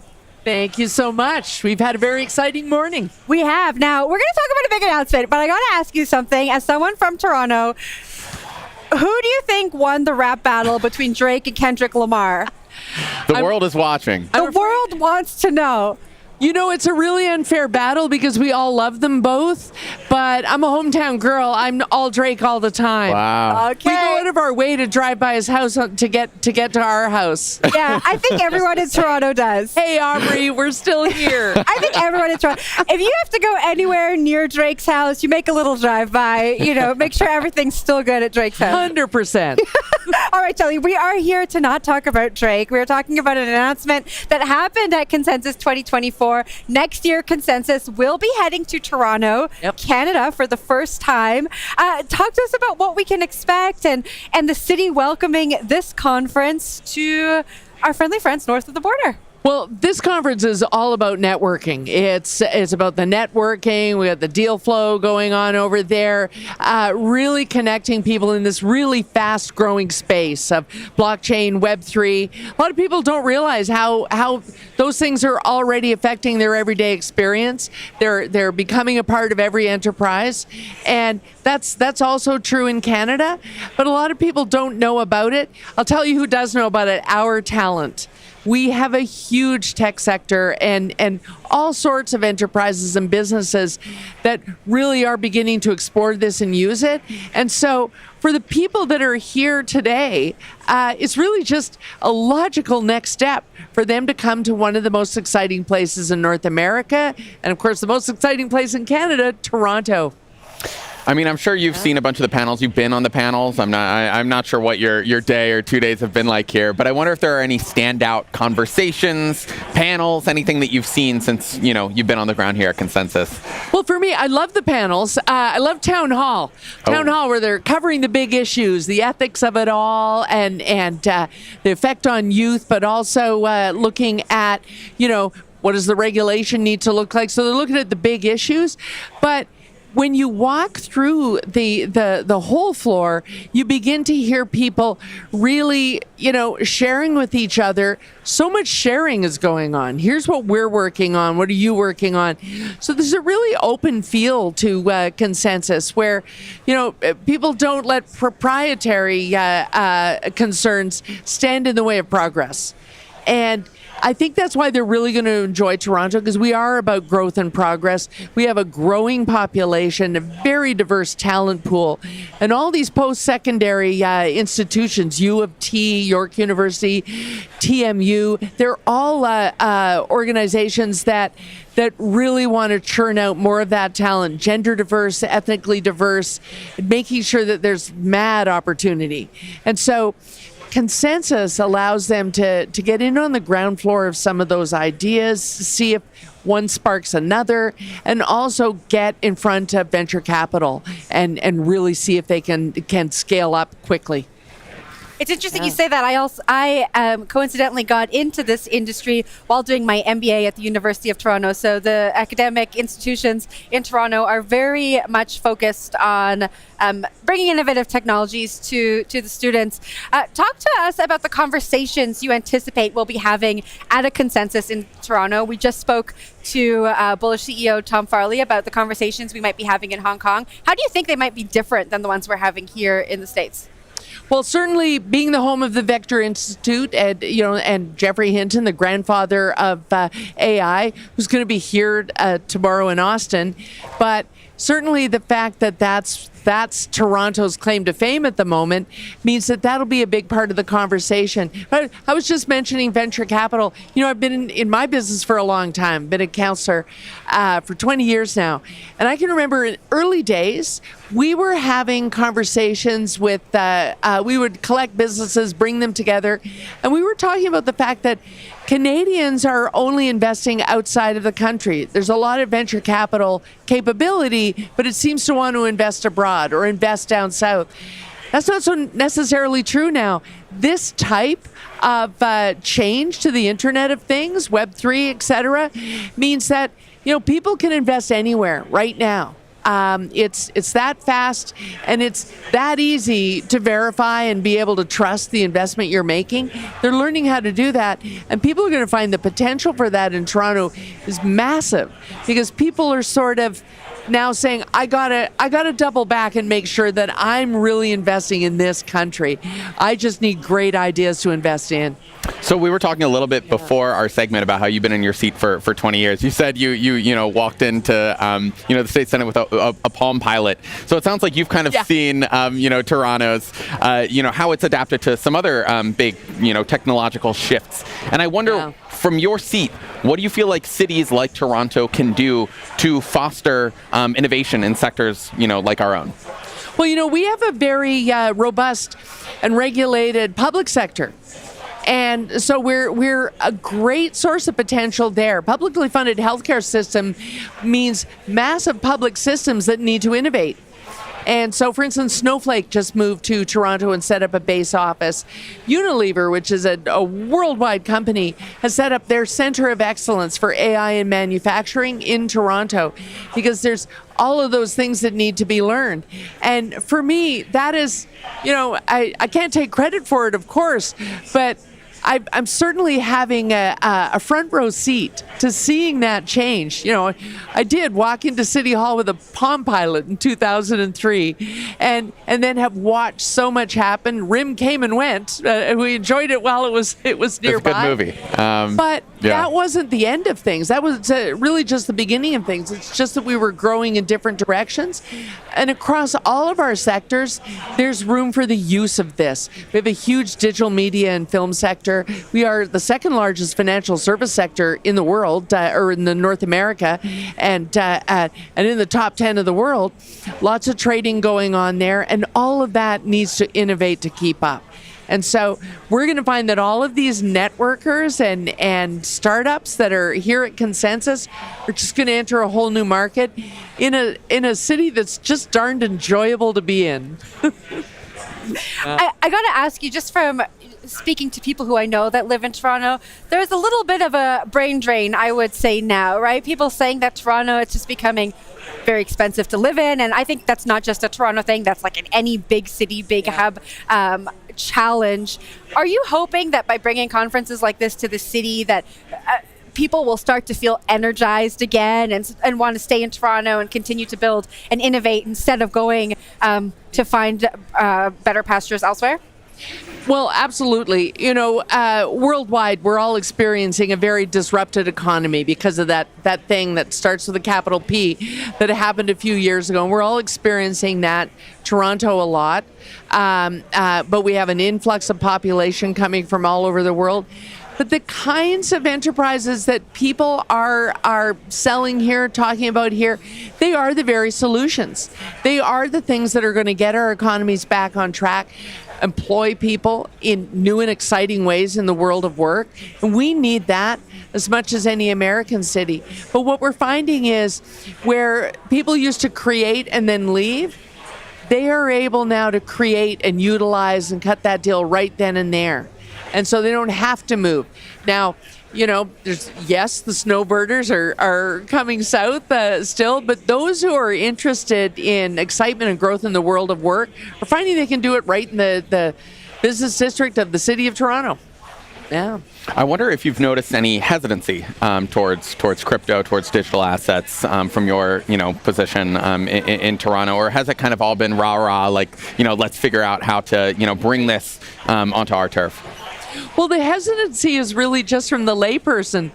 I know that just telling people, I would say I'll be away for a couple of days. I'm going to Consensus. They're going to be coming to Toronto next year. It's a blockchain conference. From the layperson, you would get, what? Isn't that over? Are we done with that? And I said, well, you better look it up.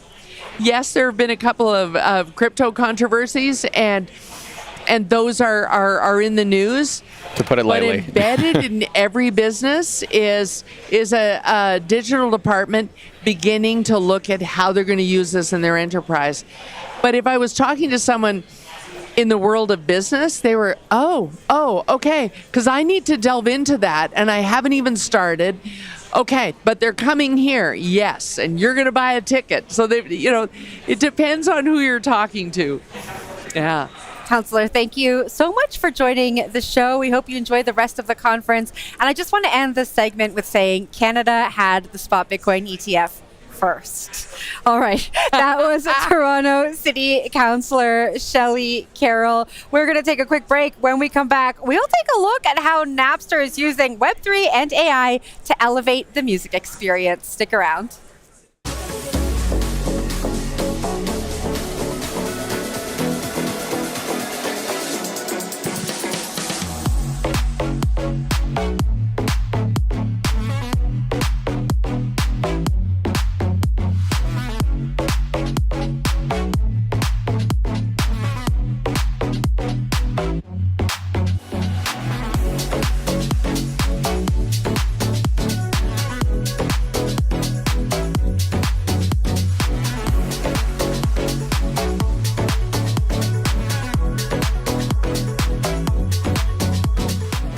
Wait until Consensus is the major conference across the world and everybody is on the blockchain.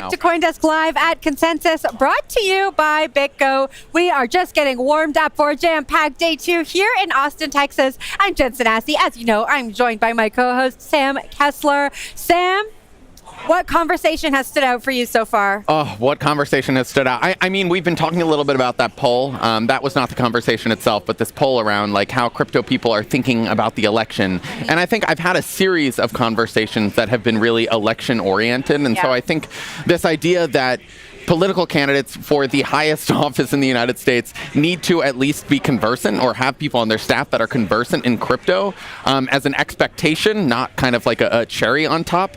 That is something that's new. That's something that keeps on coming up and just does make this sort of a conference feel different than it has in past years. I think that reiterates the fact that the theme here really is policy and regulation. Everyone is looking at the election. Always the theme. It is always the theme, right? No, but there's always a theme, and I feel like this is, like you said, the theme this year, which does feel different.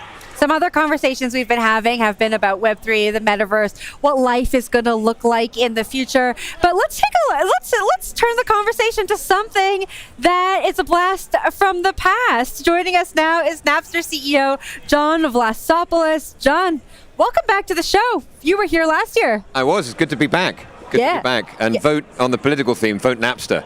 Vote Napster. Now, every time we talk, I say it's a blast from the past because every time I see you, people are delightfully surprised that Napster is still around. I think if you're of a certain age, that's how you were introduced to music on your computer, to streaming. It was the first time you could have music digitally. Yep. But it's a little bit different now. So talk to me, lay the foundation. Talk to me about what Napster is doing today. Yes, I think as we were talking before coming on the show, I wear my T-shirt when I travel, so I get great reactions at the airport. People going, Napster man, like coming down the aisle, walking around the conference. So I think the brand love is really there. For a lot of people, I talked to a lady yesterday who didn't look old enough to remember Napster, and she goes, yeah, I remember it from middle school. So I think it goes all the way back. The brand has, we say, don't call it a comeback. It's been here for years. So the original decentralized Napster was then acquired by Real Networks and branded on top of Rhapsody, which was the first streaming service. So we have kind of like the two histories, both the rebellious Napster brand and then we're the original streaming service even before Spotify. So we've been running consistently through those years, and then we were taken private 2 years ago after being public in the UK by a group of TradFi and DeFi investors. It's interesting to hear you use the word decentralized to refer to Napster, and I think that touches on something I, as a technology reporter, feel like people miss in crypto, which is that decentralization did not start with blockchain technology. There are other kinds. Yeah, so can you kind of talk a little bit about that? Like, do you feel like it's kind of been, co-opted by this movement, or how did decentralization differ, back in the early days of Napster? Yeah, so I did a talk in Singapore at another lesser conference than your one, and it was talking about that. And I think a lot of the people who are involved in the new movement don't remember the kind of 90s era. So we were the first really decentralized platform overall. And I think the great thing about decentralization back then, it really was fully free and open. There were no gatekeepers. So all of us were the network. And I think the Napster 2 that we worked on but didn't have a chance to launch, we offered the music industry $1 billion to legitimize Napster, and a small group of us were working on the 2.0, and that vision of the future of what digital media and music could be was totally different to where it ended up. It was much more like, weirdly, what I'm pitching now, but that was 25 years ago. So we already had community. If you remember back then, we met investors who met their wife on Napster back in the day before social media got cleaved off. And the new version was going to have a $9.99 model. We were going to pay, we didn't call them node holders, but the community. And we were also going to cut in curators. So all the people that we thought it was going to be millions of magazines and record labels and DJs and clubs and festivals were going to kind of curate all the music. And they were going to have kind of a club structure and digital goods. So when I pull out my old deck from 99, 2000, very similar now, it's just the kind of the Swedish path where everything got centralized wasn't how it was meant to end up. So we're really going back to where we started. It's like a return to form type of a thing for you. Yeah, so we're excited. Music has always led the way. We led the way in media back in the day. We brought 80, 90 million people onto the internet. So we think now it's an exciting time as Web3 comes of age to kind of finally legitimize and bring that consumer side of Web3 versus just the kind of DeFi side. The last time we talked, you had acquired a Web3 platform called Mint Songs. What happened with that acquisition? Yeah, so we've, I suppose, breaking news on the CoinDesk live show. So we've now incorporated it, and we've now kind of rebuilt it and Napsterified it. We haven't launched it publicly, but will very soon. So we're going to revive that marketplace. Artists will be able to mint digital goods, videos, playlists. We found some patents around music playlists being minted on chain. So all of that is ready to go. We haven't publicly announced it, but I suppose we've half announced it now. Breaking news. I love when people come on here and break news. I got to ask you, I spoke to the guys from Avenged Sevenfold recently, and they've done a really good job at incorporating Web3 into their fan experience, I would say. But it hasn't been easy for them. They have 4 full-time engineers on staff. And so I'm curious how you're thinking about attracting artists to a platform like this when it's definitely not it's not an easy feat, and to do it, they need to invest a lot of resources, a lot of time, and for a lot of artists, they just don't have the interest or the resources to do that. Yep. So we're raising a growth round now on the equity side around a big Napster relaunch in 2025, which will be kind of our 25th anniversary. And the ambition is a whole new platform for artists and fans and curators, being that key other set that's been overlooked. And I used to work at a platform called Roblox. So think of a similar aspect where all those tools that artists would need, labels, magazines, to kind of monetize and connect with their communities, we'll build that technology. And next year we're going to go live with 2025 partners, kind of lighthouse examples in each of those segments. And then 2026 would be a full self-serve platform. So we don't want to have to have artists and even labels and worry about building all the tools. We have the music, which we think is key. So we have the same rights as Spotify. So we have all the music covered, and then on top of that, you can kind of build and monetize your communities through a mixture of traditional Web 2. We have credit cards for all of our users, so it's easy, click, purchase digital goods, digital experiences, subscription, but then also where it makes sense, kind of Web 3 tools in the background. So it's interesting to hear you talk about video games. This brings me to, my next question, which is, I think that it's fair to say there's been a sort of stigma that has developed around Web3, around NFTs, as far as retail is concerned. I mean, you look at, like we mentioned with video games, there's some video game companies that have had to scrap plans or really, and go as far as to fully distance themselves from just the very idea of NFTs just because their audiences became allergic to the term after some of the crashes from a couple of years ago. I wonder if that has been a sort of headwind for you, or you found that stigma has dissipated in any way?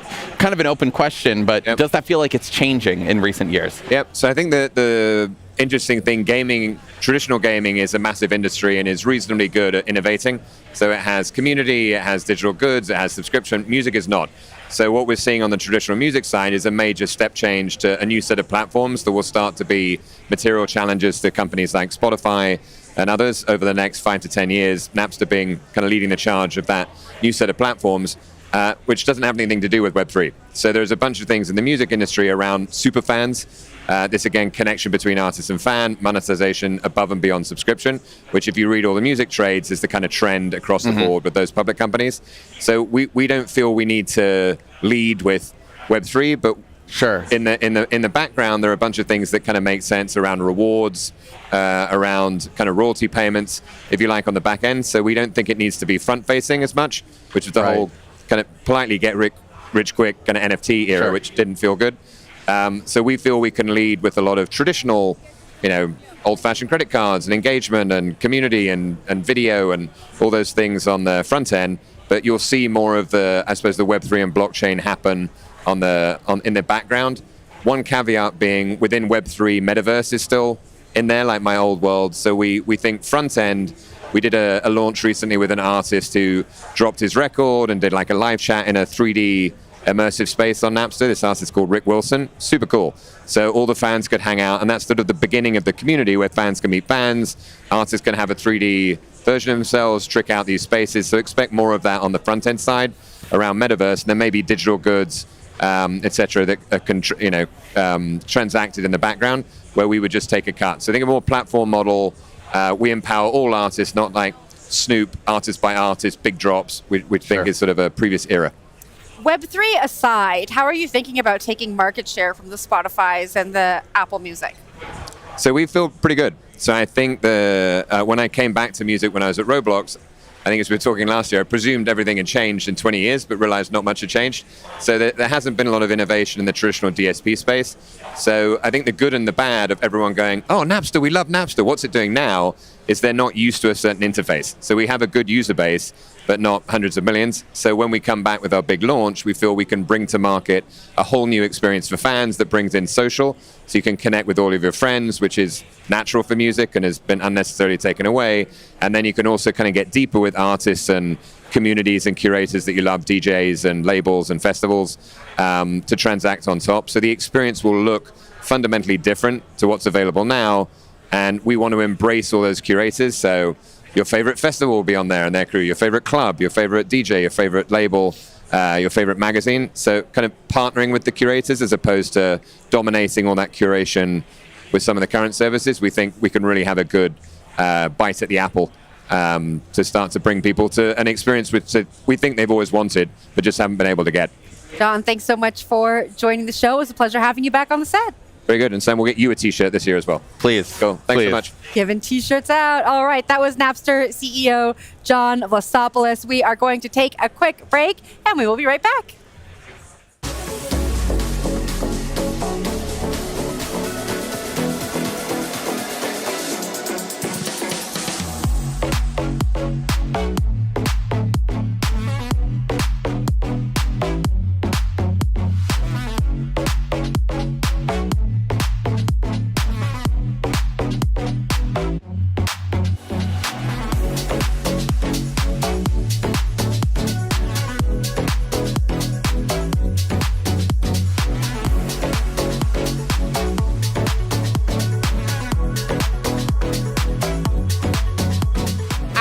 Wait until Consensus is the major conference across the world and everybody is on the blockchain.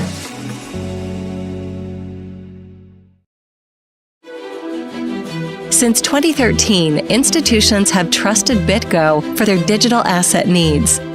Backed by Goldman Sachs and other top investors, BitGo brings together the best of Wall Street and Silicon Valley to deliver institutional-grade security, compliance, and financial services. Today, we support all major coins and blockchain protocols and process 20% of all on-chain Bitcoin transaction volume for over 1,500 of the world's top institutions. When it comes to crypto, institutions trust BitGo.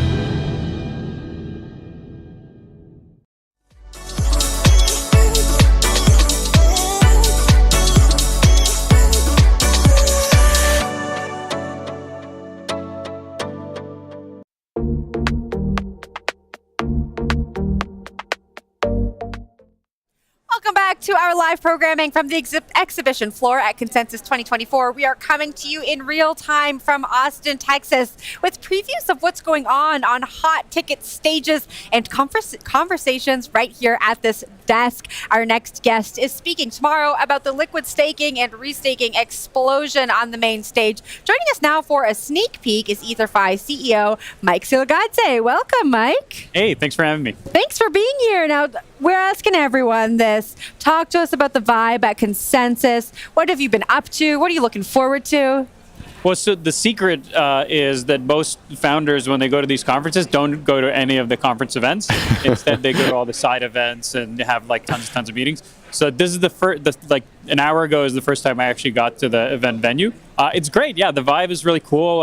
I would describe this as like professional. There's like a Google booth, there's like big companies that are pretty serious. Like this looks legit. I'm impressed. We like that. Maybe we can kind of switch to talk a little bit about EtherFi. So you and I spoke last week. I wrote an article about this EtherFi cash thing that you guys have. Can you talk a little bit about what that is, when it's coming out? I think it's pretty unique. It's like a credit card for crypto degens, which is the way you pitched it to me. That's a good way to think about it.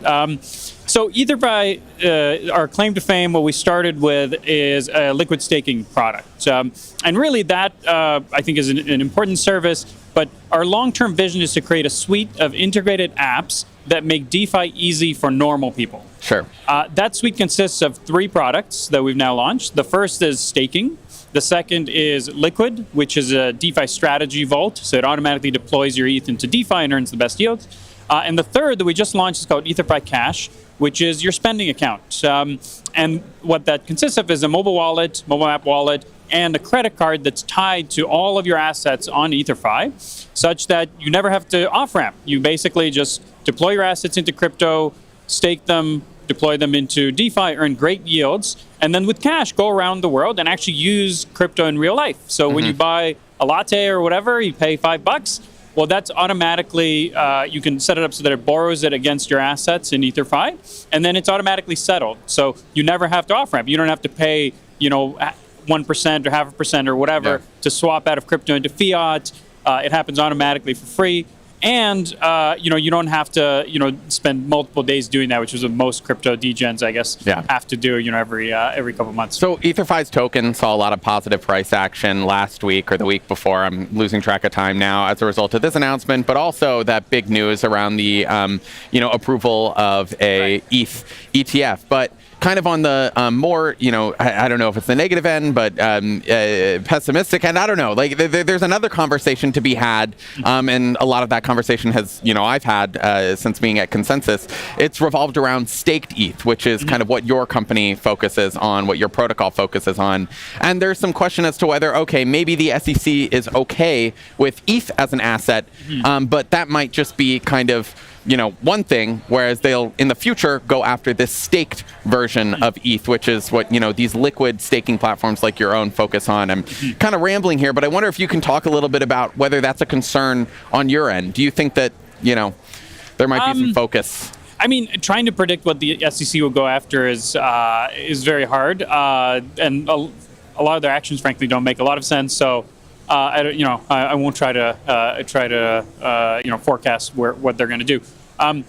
If ETH is not a security, which I think makes sense. I mean, ETH is pretty straightforwardly a commodity. Staked ETH, it would be really weird to try and claim that somehow is not a commodity as well. If you think about the mechanics of depositing ETH and then earning rewards from the protocol, like that mechanically doesn't really pass anything that would resemble a test for a security. So, I mean, if I had to make a prediction, I think within the next probably year or two at most, there will be a staked and probably restaked ETH ETF. I think that's inevitable. Certainly, we hope to play some role in that, insofar as serving as the foundation of that, staked or restaked ETF. So I don't know what's going to happen between now and then, but I would be utterly shocked if that wasn't in place relatively soon. Are there security risks with restaking? I know that's come up a little bit in some conversations I've heard here. Wondering if you could speak to that.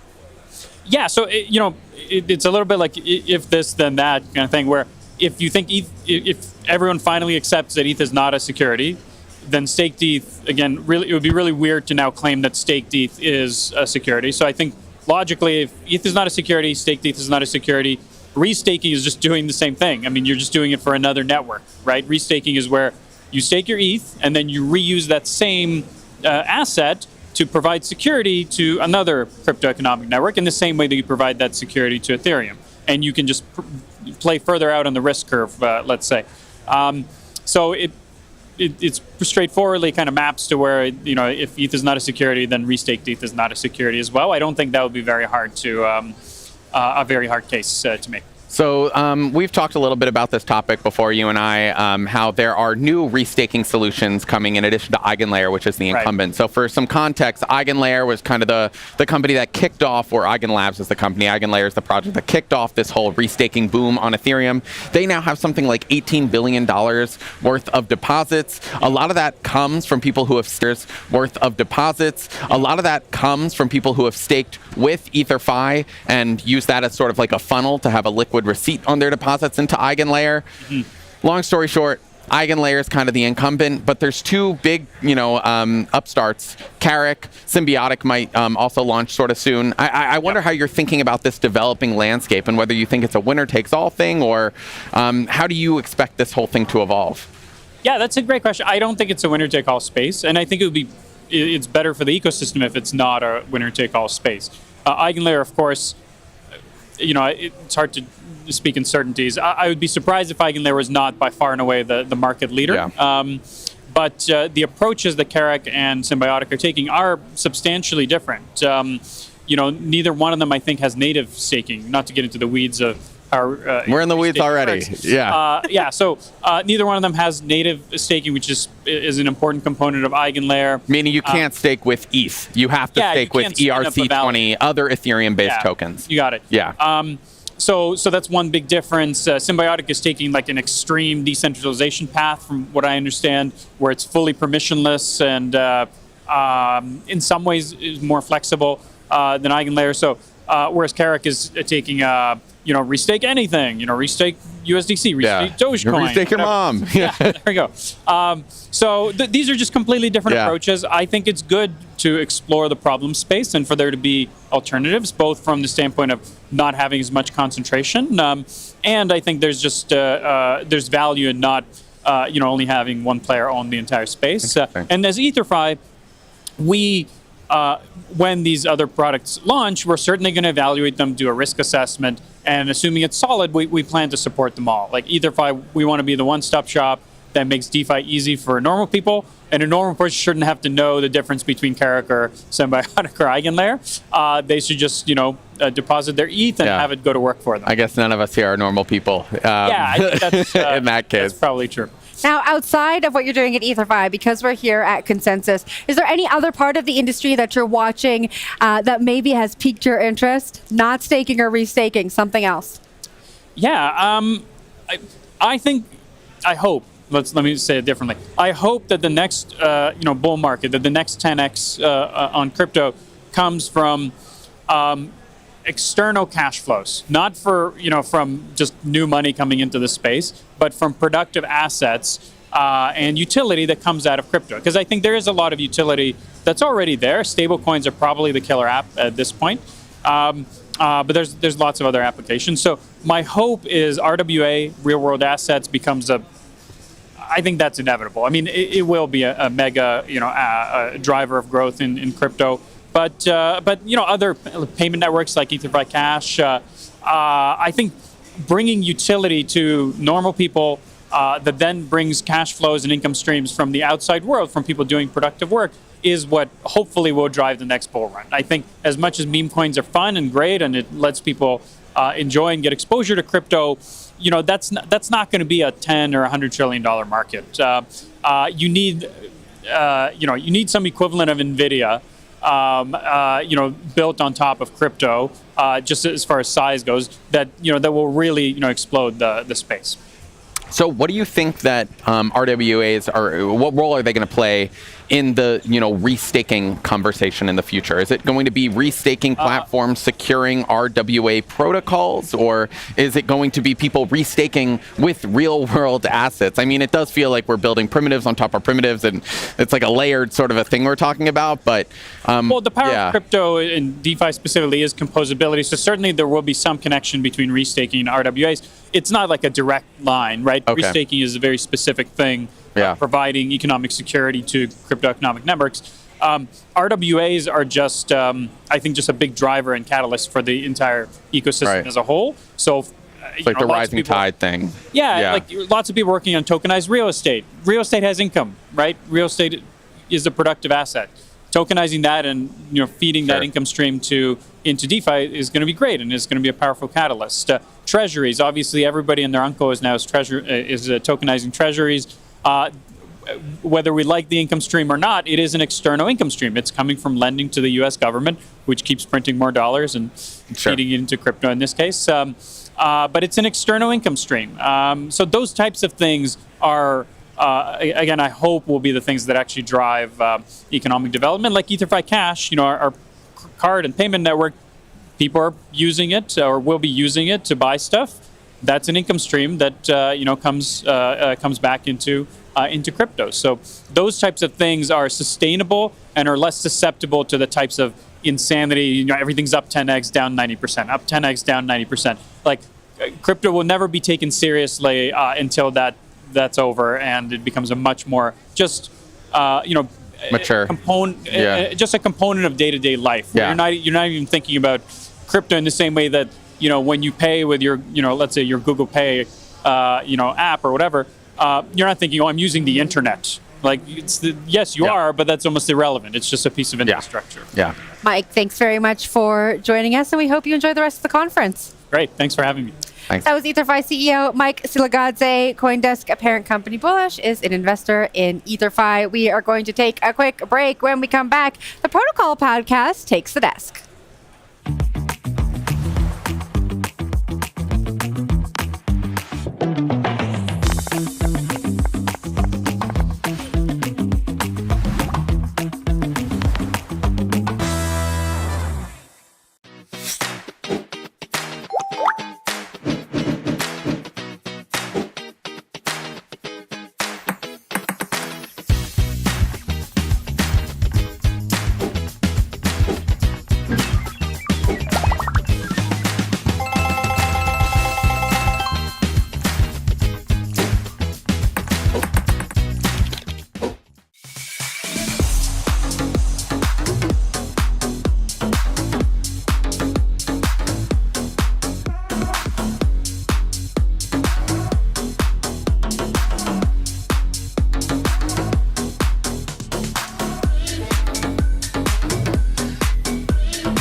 that, as long as permissionless systems exist, become sort of just impossible to prevent. And, we all know what those are. Then if both of these spaces continue to grow, then maybe 5 years from now, governments are going to just say, well, okay, it's going to happen, and we might as well let it happen on centralized systems as well, so it can be more efficient and we can keep track of it more. And at that point, what would the continued value of permissionless systems be?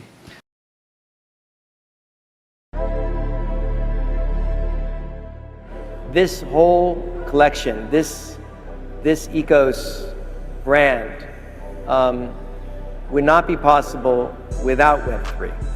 The reality is that as with children, we don't need machines to be like us. We need them to be better than us.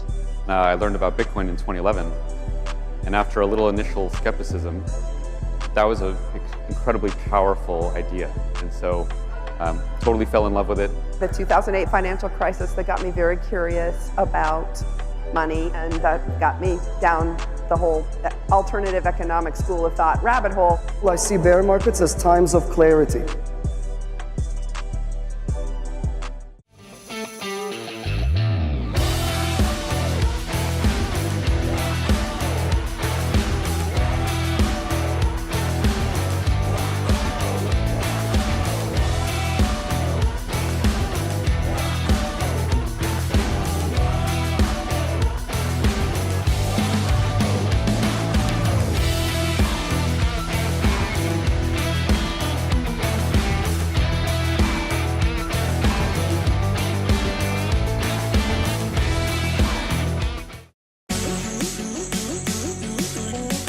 Welcome, Austin, to Consensus 2024.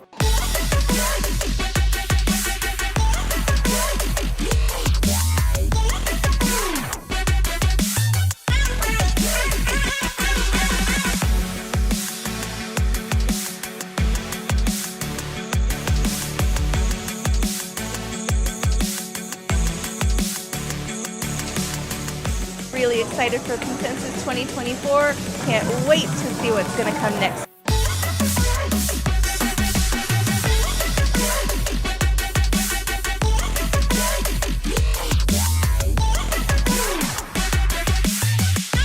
Consensus 2024.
Since 2013, institutions have trusted BitGo for their digital asset needs.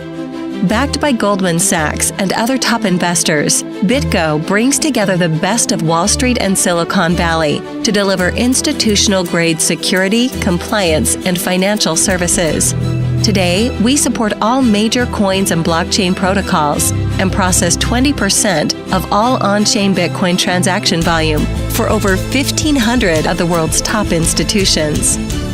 When it comes to crypto, institutions trust BitGo.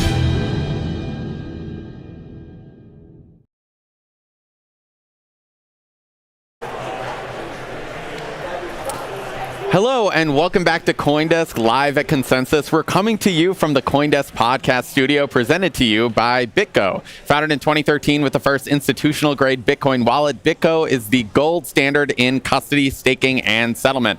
Today, BitGo supports over 800 coins and processes 20% of all Bitcoin transactions by value. Check them out at bitgo.com.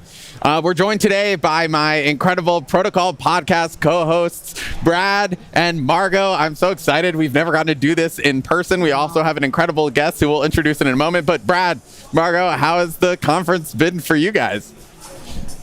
It's been great. You know, I actually scheduled a bunch of back-to-back meetings this morning, like 10 minutes each, and with 15-minute blocks. And rather than like dismissing people, I just had people join in. I realized these founders can ask much better questions of each other than I can think of to ask them. And let's see, Piers Ridyard of Radix, who does like an L1 for DeFi, and SATA protocol, which is doing like a permissionless Oracle project.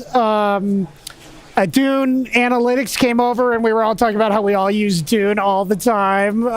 So I don't know. That's my experience this morning. What about you, Margot? Yeah, I mean, I love these conferences because, you know, even us, like, we don't live in the same place, and we record usually online, but now we're all together, and so it's nice to catch up with people from these different projects in person and sort of, you know, build rapport. So, but yeah. Speaking of people we're catching up with, David. Love that Schwartz. segue, Sam. That's so smooth. I'm trying. I've been on for like an hour. So smooth. This is new for me, but I'm getting used to it. So we're joined by David Schwartz, the CTO of Ripple. This is our first time meeting you in person, at least my first time, but we've done the podcast before. So this is a really exciting opportunity to do this, you know, live. So thanks for joining. My pleasure. I can't believe you guys have like put a podcast studio in the middle of Consensus. It's Neither just can amazing. We're still getting used to it, so you're going to have to come along this journey with us. But can you talk to us a little bit, maybe, David, just to begin with, like, what's your reaction been to this conference? I know you've been to these several times. Does this feel any different? I think probably the biggest difference is a greater mix of developers than I usually see. Usually at Consensus, it's mostly business people and like number go up speculators who are just here because they don't know how else to like participate. But there've been I've seen a lot of developers here, a lot of positive talk about actual constructive uses. And I think that's exciting. There's a lot of excitement around AI, around bringing institutions on, and I think there's a sense here that we're close to that kind of inflection point where we get both sort of institutional adoption and grassroots adoption to really ignite that sort of mass use that I think we all are hoping to see. David, you know, somebody like you who's just been around this space, you know, almost as long as anybody, I'm curious. And focusing on Ripple, what you're working on at Ripple Labs and XRP Ledger, have you learned anything? Have you had any eureka moments from other projects or any other technology or a speech or a meeting that you had that was surprising or interesting to you? I think the excitement around AI has kind of been surprising to me. How quickly people sort of realize that there's going to be some kind of synergy between blockchain and AI. Not sure exactly what that is, but I think there's a lot of very interesting developments in that direction. And I think the institutional adoption of real DeFi use cases, which is something that you wouldn't expect because they're subject to all of the regulatory compliance. And I think people have found ways to mix the need for regulatory compliance without creating an island that's, you know, what nobody wants is an institutional use case that's on a blockchain for no particular reason, you know, where it actually does enable DeFi. Like the case where that's the most obvious is a stablecoin. Stablecoin is the most regulated thing possibly in all of the space, and yet people are using these stablecoins anonymously, in completely DeFi, decentralized applications. And I think that synergy and ignition is really exciting. Now, y'all just yesterday announced your roadmap, and that includes kind of a big institutional DeFi focus. Is that right? Yeah, that's exactly right. The idea that institutions can build things that are very strictly, very tightly regulated, things like portfolios of traditional loans that are heavily regulated, but they can interoperate with DeFi systems. So, for example, you might have a regulated lender who issues very traditional real estate or commercial loans, and then you might have tokenization of that debt that then anyone can hold in a purely DeFi system. And I think if you look at like the way systems grow, if you look at the way the internet grew, there was government and military adoption that enabled grassroots adoption, that built the system. That synergy is what really builds something that can, be dominant, that can really grow. And I think we see that corner. We see the XRP ledger as being a blockchain where those kinds of use cases can really work. We are a tech podcast, and you mentioned that you've seen a bigger developer presence here this year at Consensus. I'm wondering, are you taking any inspiration from like the tech conversations and bringing that to the Ripple ecosystem? Like I'm thinking zero knowledge, right? That's been a hot topic. Maybe restaking. We're seeing like layer 1 protocols become a layer 2 all of a sudden. So what are you taking into consideration like with these big techie trends and how that might maybe apply to the XRP ledger? The biggest one for me particularly is interoperability. Mm-hmm. Nobody would use the internet if it was just one website. And I think the same thing is going to happen with blockchains. Blockchains are going to be some that, like Bitcoin, are basically just move an asset. Mm-hmm. And there are some like Ethereum where you can bring any use case you want, but it's not particularly great for payments, or it's not particularly great for like large-scale data storage. It may not be great for AI.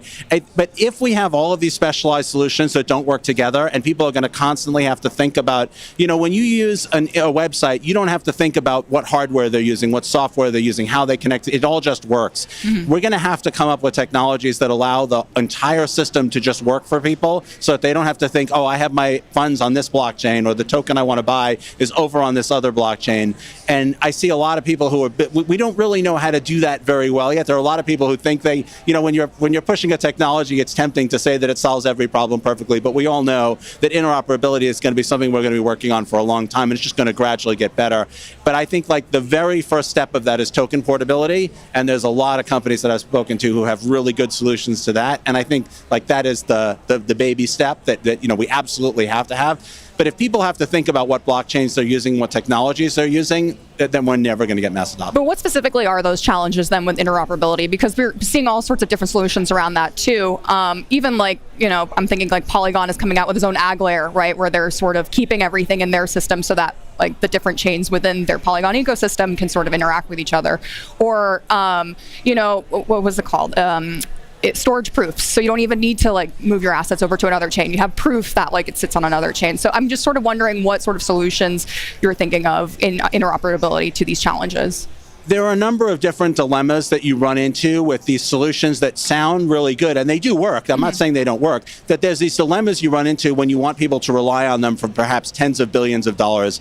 Like one of the core problems is most of these technologies have ways that they can fail that are very improbable but can happen. So an example with a zero knowledge proof system is you may get into a situation, and you can prove that this can happen, where nobody can advance the system, where nobody can produce a zero knowledge proof that will satisfy the system. And either you have some governance process that can unjam the system when that happens, or you don't. And if you don't, then it's like the nuclear reactor that it probably won't melt down, but if it does, like everybody loses everything. Mm-hmm. The other problem that you have is you can't steal Bitcoin from the Bitcoin blockchain because there's no place else you can take it. You can't steal XRP from the XRP ledger. So when you're trusting systems like mining or Consensus, you're trusting them not to double spend or not to rewind the ledger, but you're not trusting them not to steal billions of dollars from the blockchain because they can't. It's impossible. There's no place they could take it. When you have these bridged interoperability systems, like when you have wrapped Bitcoin, someone is protecting the real Bitcoin from being stolen. And the dilemma you run into is either they're making a lot of money or they're not making a lot of money. If they're making a lot of money, the system is very expensive because you're the ones paying them all this money to do it. If bridges are expensive, people won't find them interesting. If they're not making a whole lot of money, they're heavily incentivized to steal the actual underlying Bitcoin and run. And if you design technical systems to prevent them from stealing the Bitcoin, you run into the same problem that if these technical systems break, is there somebody who can unbreak them? Well, then they might unbreak them when they're not broken. So when Ripple kind of first hit the scene, I forget how many years ago. Remind me. It was 2014? Well, I started working on what became Ripple in late 2011. 2011. And the company was late 2012. Okay, so around that time frame, there was some initial hostility that we've talked about before towards Ripple and its sort of institution-centric approach. And it does feel like things have changed. I mean, we're talking a lot about regulation. We're talking about ETFs from Blackstone, BlackRock, and and all of these different entities. What does it feel like, from your seat? Do you feel like people have kind of evolved to the Ripple worldview, or it must feel different for you, given all of that criticism you got initially? Yeah, I think the undeniable piece of proof is stablecoins like USDC and Tether. They are as institutional a thing as you can possibly get, and yet they are what's fueling these completely decentralized economies. I think you can't deny right now that the institutional adoption is going to enable grassroots adoption and vice versa. I think the thing that we were too early on is when we were trying to bring institutions on for their payments, they weren't going to bring their customers to blockchains, right? Like if your bank is using, let's say they're using Ripple's payment technology and they're using blockchains and they're using XRP in payments. You as a customer, it's invisible to you. They're not going to bring you into the blockchain space. Yeah. What's exciting about this second wave of sort of institutional adoption is that they're either bringing their customers directly onto the blockchain or they're enabling people to do things on the blockchain. Sure. I think you have to accept that, like, if there's going to be mass adoption, it's going to be these sort of hand in hand. Yeah. The thing that I think people were skeptical about, that I think now the evidence is undeniable, is that wouldn't mean that everything would have to be regulated. I think the thing that people didn't realize is that, like, you can have a stable coin or a loan portfolio or a tokenized security that's completely thoroughly regulated. They do KYC, AML on every single customer, and yet on the back end, there's tokens that represent ownership interest or collateralization against that are completely decentralized. So, that's like, we see that now. On that note, David, thank you so much for joining us. It's super cool to speak to you in person, see you in person, and yeah, great insights as always. Thank you so much. This was such a pleasure. I cannot believe you guys built a podcast studio in the middle of a conference. With our own hands. And I wish everybody could see what they've got here. It's an amazing setup. Thank you so much. Thank you. All right. When we're back, we'll be here with Robert Leshner, CEO of Superstate. Stay tuned.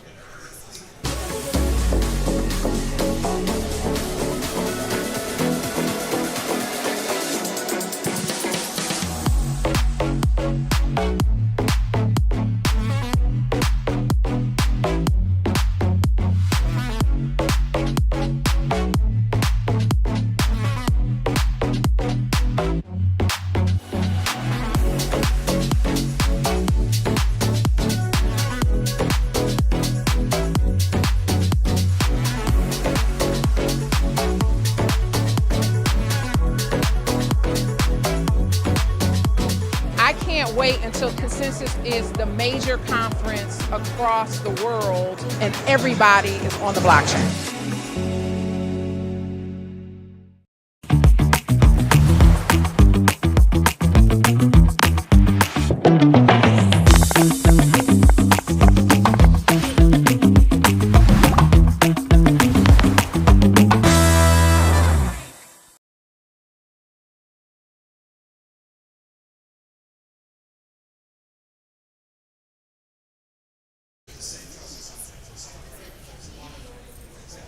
Hello, we're here with Robert Leshner. I think we're on.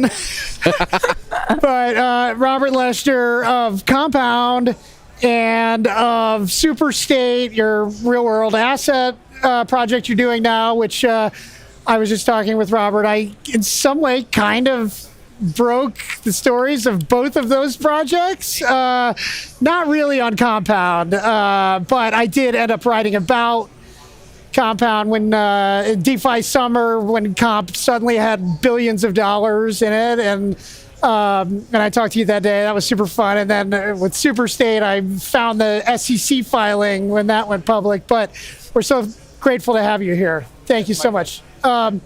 So I'm curious, somebody with kind of your depth and focusing kind of in all DeFi, but thinking about it broadly. And obviously you're on the Chopping Block podcast, which is so good. Shout out to them. But I'm curious, like, from a tech blockchain tech standpoint, what's kind of maybe the most interesting thing here, or what are you really thinking about these days? Yeah, that's a great question. So there's three things that I'm focused on, both as a founder and entrepreneur and as an investor at Robot Ventures. Okay. At a high level, the thing I'm most excited about is the convergence of traditional financial markets and on-chain systems. I view this as the $100 trillion opportunity that's going to drive adoption over the next 20 years. And so the things that will make that possible from a technology perspective that I'm excited about are a couple-fold. One is scalability. Right now, most chains just aren't ready to handle a significant increase in volume that would be necessary to bring, most markets on chain. The second is privacy and zero knowledge around transactions. Right now, blockchains are an incredible proof of concept for finance, but there's a lot of holes that need to be filled before it's ready to handle huge amounts of transaction value for trading, for borrowing, for settlement, for derivatives, et cetera. So the solution here in a lot of ways comes down to zero knowledge technology and coming up with applications and use cases to preserve privacy around transactions for Wall Street to get really excited about this stuff. And lastly, we need better flows and bridges between off-chain and on-chain. We need to move assets from off-chain and bring them on-chain. We need to be able to move capital between the two ecosystems. And so projects and technology that are facilitating this switch, I think, are really important. So maybe on that note, we can talk a little bit more about this whole real-world assets thing. I saw you speak at a summit just the other day, a side event to Consensus about real-world assets. It really does feel like we're kind of, at this critical point for the digital assets industry where it feels now like it's time to bring those assets on chain. What are some of those roadblocks that have been cleared? Why is this all happening now? Is it regulatory, something else? Yeah, there's a couple of roadblocks that have been cleared. One is that over the last 6 years, the idea of on-chain finance and capital markets has gone from a pie-in-the-sky idea that honestly was ridiculed 6 years ago as being infeasible to DeFi working phenomenally well and being proven out over the last 6 years and being proven to be resilient and useful. And so that's the first major roadblock that was removed. People said, well, why should these assets even exist on chain? And that has been answered. The second is demand. So, over the last 6 years, from where tokenization really began to now, we haven't really seen that much demand. The driver of demand over the last couple of years has been through stablecoins. So stablecoins are the first RWA that's come on chain in scale that has succeeded. We've gone to $150 billion pretty seamlessly. And what we're seeing now for the first time is demand from institutions and from retail to hold, stable assets that are not just dollars on chain, to be able to use them, to be able to trade them, et cetera. And so demand didn't really exist, a couple of years ago, and now it's in full bloom. Yeah, I'm wondering, so you have a background in DeFi. That's sort of, I think someone described you as one of the godfathers of DeFi. You're in the VC space here. And also now you're sort of in the TradFi space. I'm wondering, as we mentioned, we've listened to the chopping block, and I listened specifically to the episode about eigenlayer and restaking. I'm wondering if you have noticed any interest from TradFi perspective into restaking. Are they starting to pick up on this technology, or is this still too risky for them, in their opinion? Well, I think restaking is an incredibly powerful technology and concept that's going to transform how quickly application chains and L2s can come to market and be secure. The economic security of launching a chain is the number one most difficult problem that has to be solved. And I think restaking offers the potential of dramatically simplifying this. I don't yet think that TradFi institutions and firms are that aware of it yet because it's so new. Mm-hmm. It takes, in a lot of ways, years to educate and bring. Not finished either, as Sam has reported. Yeah. It's not a fast thing. Once it's been proven out, then it becomes aware. How many articles have been written about restaking in practice yet, right? That are live, that is being used. Right now, we're still in a lot of ways in the idea phase. And so I think it's going to be a couple of years before this becomes a common phrase, for people that are not deep industry insiders. It's going to. Mm-hmm. Give it 3 years, and I bet every institution is familiar with restaking and how it works. But I think right now the familiarity is just beginning. Mm-hmm. If we can go back to the you talked about the scalability as one of the things that needs to happen. And I mean, we write all the time. There's a new L2. Now there's an L3, here's a subnet. It's just, it doesn't, I guess the question is, what scalability needs to happen? Yeah, it's a great question. So when you think about how finance is conducted today, almost the entire financial system is run on spreadsheets, SQL databases, and physical paper that's locked away in filing cabinets that hasn't been looked at in decades, right? That system generally works at almost, high throughput, right? The NASDAQ and the CME and all of these platforms are able to process huge amounts of transactions because it's basically just happening in databases. And databases at this point are highly scalable. When you think about that throughput of transaction activity, that's what has to be able to be replicated on chain. And it will be replicated on chain. But fundamentally, blockchains are not as efficient as completely centralized technology, right? The most efficient technology is always going to be a data center with, a lot of servers in one place. It's not going to be a system that's run by validators and nodes distributed all across the world and replicated in redundancy 10,000 times over, right? It will be as scalable, but it's an order of magnitude slower to get there. Yeah. Robert, thank you so much for joining us. So great to see you. Great to have you here. Thanks for having me on the show. Great insight. Thank you so much. All right. I think that's it for the Protocol podcast. Our teleprompter is kind of acting up, but what I see here on my computer is that we're going to take a look at what is happening on stage live right now, and then we'll see you in a bit. Thank you. Yeah. Okay, that's good. All right. Thanks. Welcome, Austin, to Consensus 2024.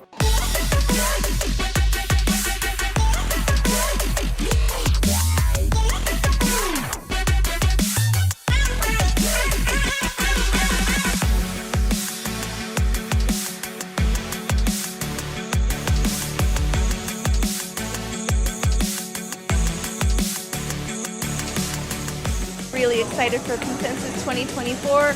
Can't wait to see what's going to come next.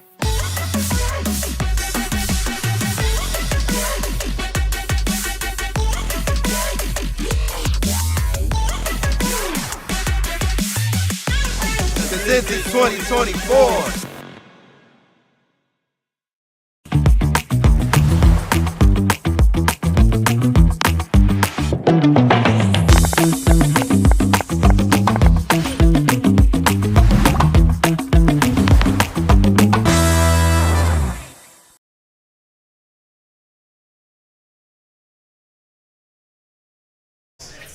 Hello, everybody, and welcome back to the Protocol Podcast live for the first time at the Consensus 2024 Festival. So we just had a slate of two really awesome guests. Let's start, Brad, with you. I kind of want to hear what your, feeling is about, what we just heard and the conference and everything. What are we feeling?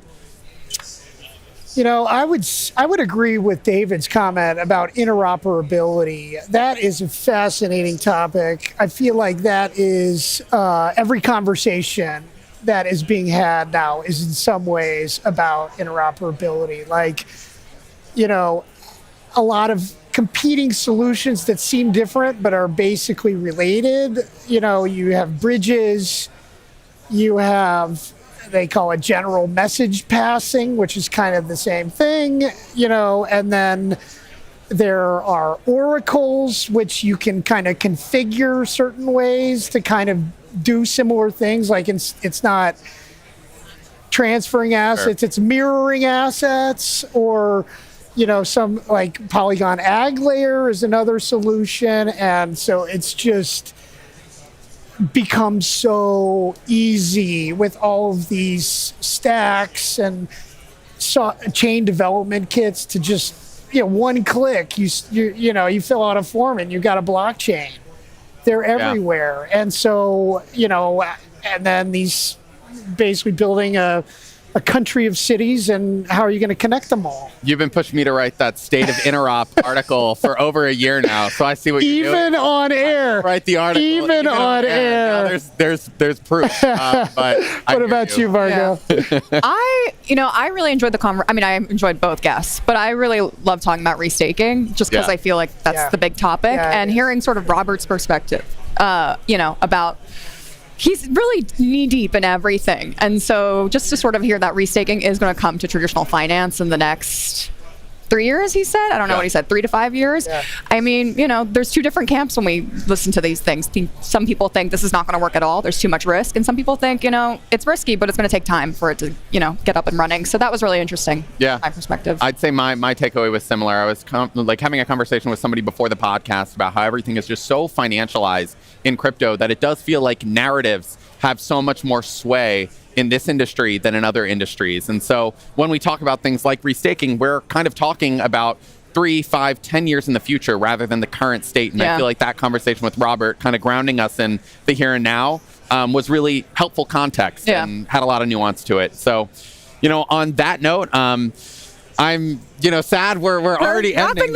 It went so quickly. Oh my God. We're gonna have to do this again in a year. Yes. Hopefully, maybe they'll let us go to Hong Kong. Hong Kong. But anyway, again, Margot Nydkirk, Brad Cowan. I'm Sam Kessler. Thanks for joining us with the Protocol Live. First time doing this podcast live, and we'll turn it back to the Consensus Conference. Thanks again. Since 2013, institutions have trusted BitGo for their digital asset needs. Backed by Goldman Sachs and other top investors, BitGo brings together the best of Wall Street and Silicon Valley to deliver institutional-grade security, compliance, and financial services. Today, we support all major coins and blockchain protocols and process 20% of all on-chain Bitcoin transaction volume for over 1,500 of the world's top institutions. When it comes to crypto, institutions trust BitGo.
It really is better currency.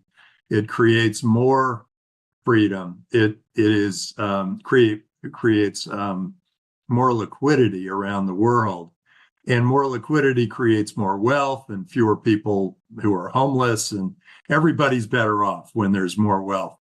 And when you have less friction to a currency, everybody gets richer.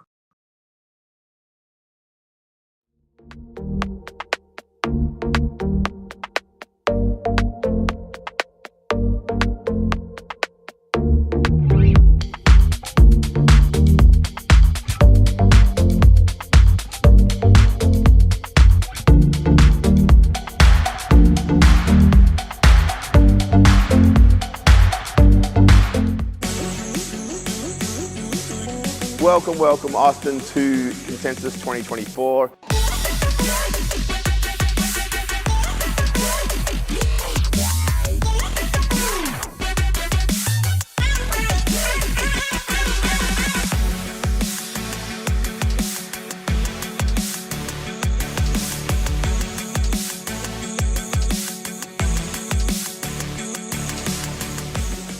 excited for Consensus 2024. Can't wait to see what's going to come next.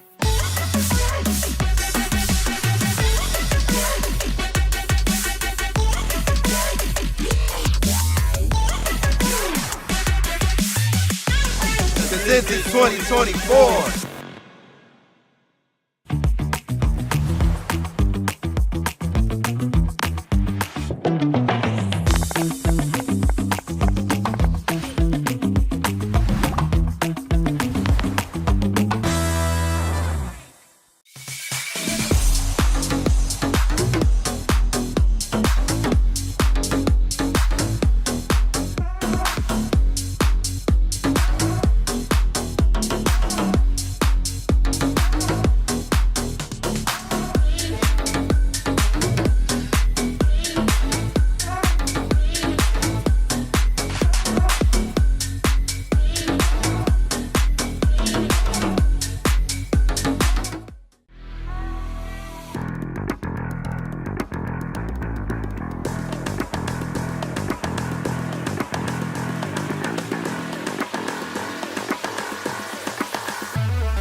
Hello, welcome back to Coindesk Live here from Consensus 2024. It's been an incredible day. We have discussions spanning all our stages about gaming, CBDCs, the upcoming US elections, and more.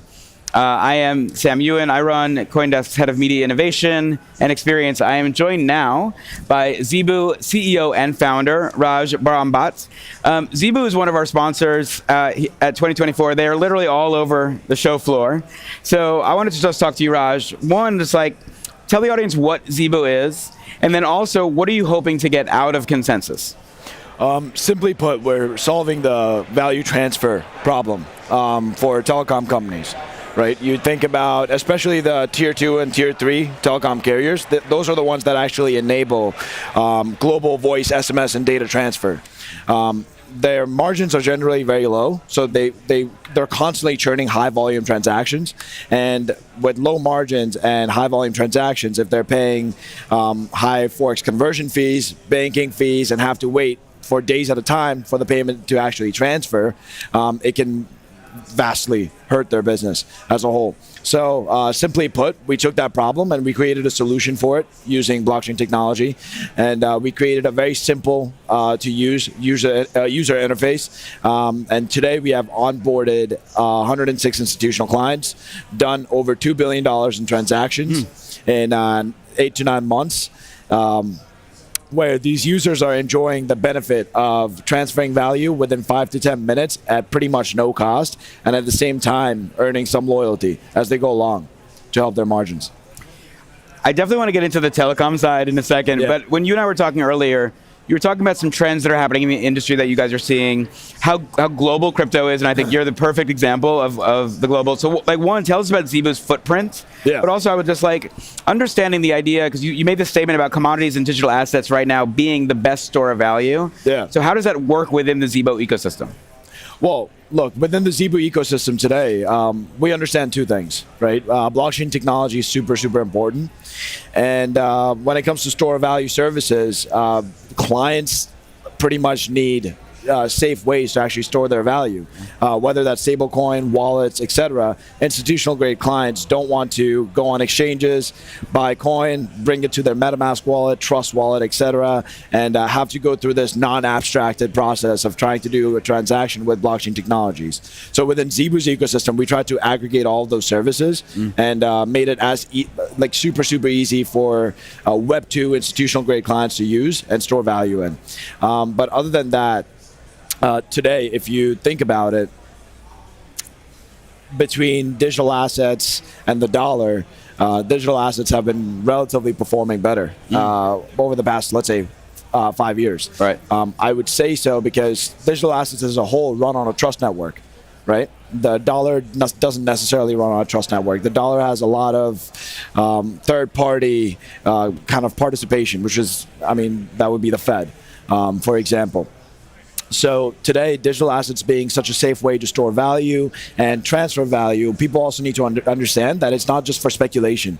There needs to be more and more use cases for Web 2 liquidity to come in on a consumptive basis, right? So that's another thing that Zebu wants to focus on. And when you say there's all these new opportunities, are you talking about real world assets, tokenization, stable coins, DeFi, and is that part of where you guys are building towards? Yes, correct. Look, simply put, there's two things, right? You think about Web 2, I'll call an Uber to go a mile away. I'll pay that Uber $20. 12 of that will go to the driver. 8 of that will go to Uber as a company. I spend that $20. I don't expect to get it back because I just wanted that 1 mile distance to be covered. That's consumptive value. Now, majorly within our industry today, people buy Bitcoin at 30,000 so they can sell it at 60,000, and that's what creates high volatility and long and fluctuating cycles as a whole. So.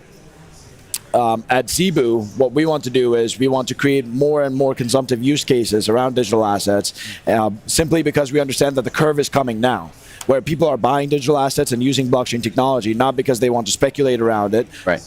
There needs to be a group of people that want to make money, and there needs to be a group of people that want to enjoy the services and the goods. And that's exactly what Zebu is trying to tap into now. And when we were sort of setting up for this conversation, you also said this thing that I thought was very provocative, which I loved. Yeah. Which is the idea that current investments are not yet reliable, or not reliable at this time. And are you talking about the fact that an Uber has such an exposure because, frankly, they are being so extractive in value? What do you mean by that, and how you look at what you're able now to offer to your clients? Look, I'm not an investment advisor, so can't give it. Get that out of the way. But I can keep it simple. That current economic trends aren't making a lot of sense. Inflation is through the roof. Because inflation is through the roof, there's more liquidity in the market, so securities are at all-time highs. But in reality, not as much revenue is being made.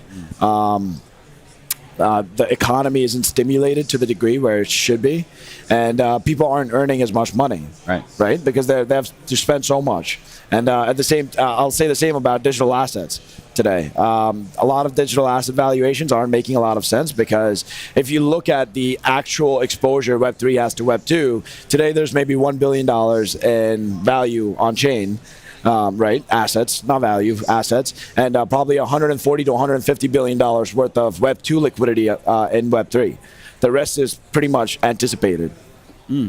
So, let's get specific to your business, right? You're currently working in telecom, which are traditionally kind of, whether they're even Web 1, Web 2 companies. Telecom is an old business. Yeah. And you're really trying to revolutionize how they interact with each other, and you're really creating almost an institutional set of payment rails. Right. Of how quickly they can make money and get paid and transfer, right? So tell us a little bit about how Zebu works as a transactional layer, as a system for these clients. So, to do a demo on video, it'll take a long time, but I'll tell you what, I'll make it very simple is, today, our clients, instead of having to deal with multiple intermediaries to do on and off ramps to, acquire digital assets, transfer value, and store value, they have to use multiple products, right? Today, what Zebu does is we aggregate all of those products into a very simple to use user interface. So think about any of your traditional fintech products, such as maybe PayPal, right?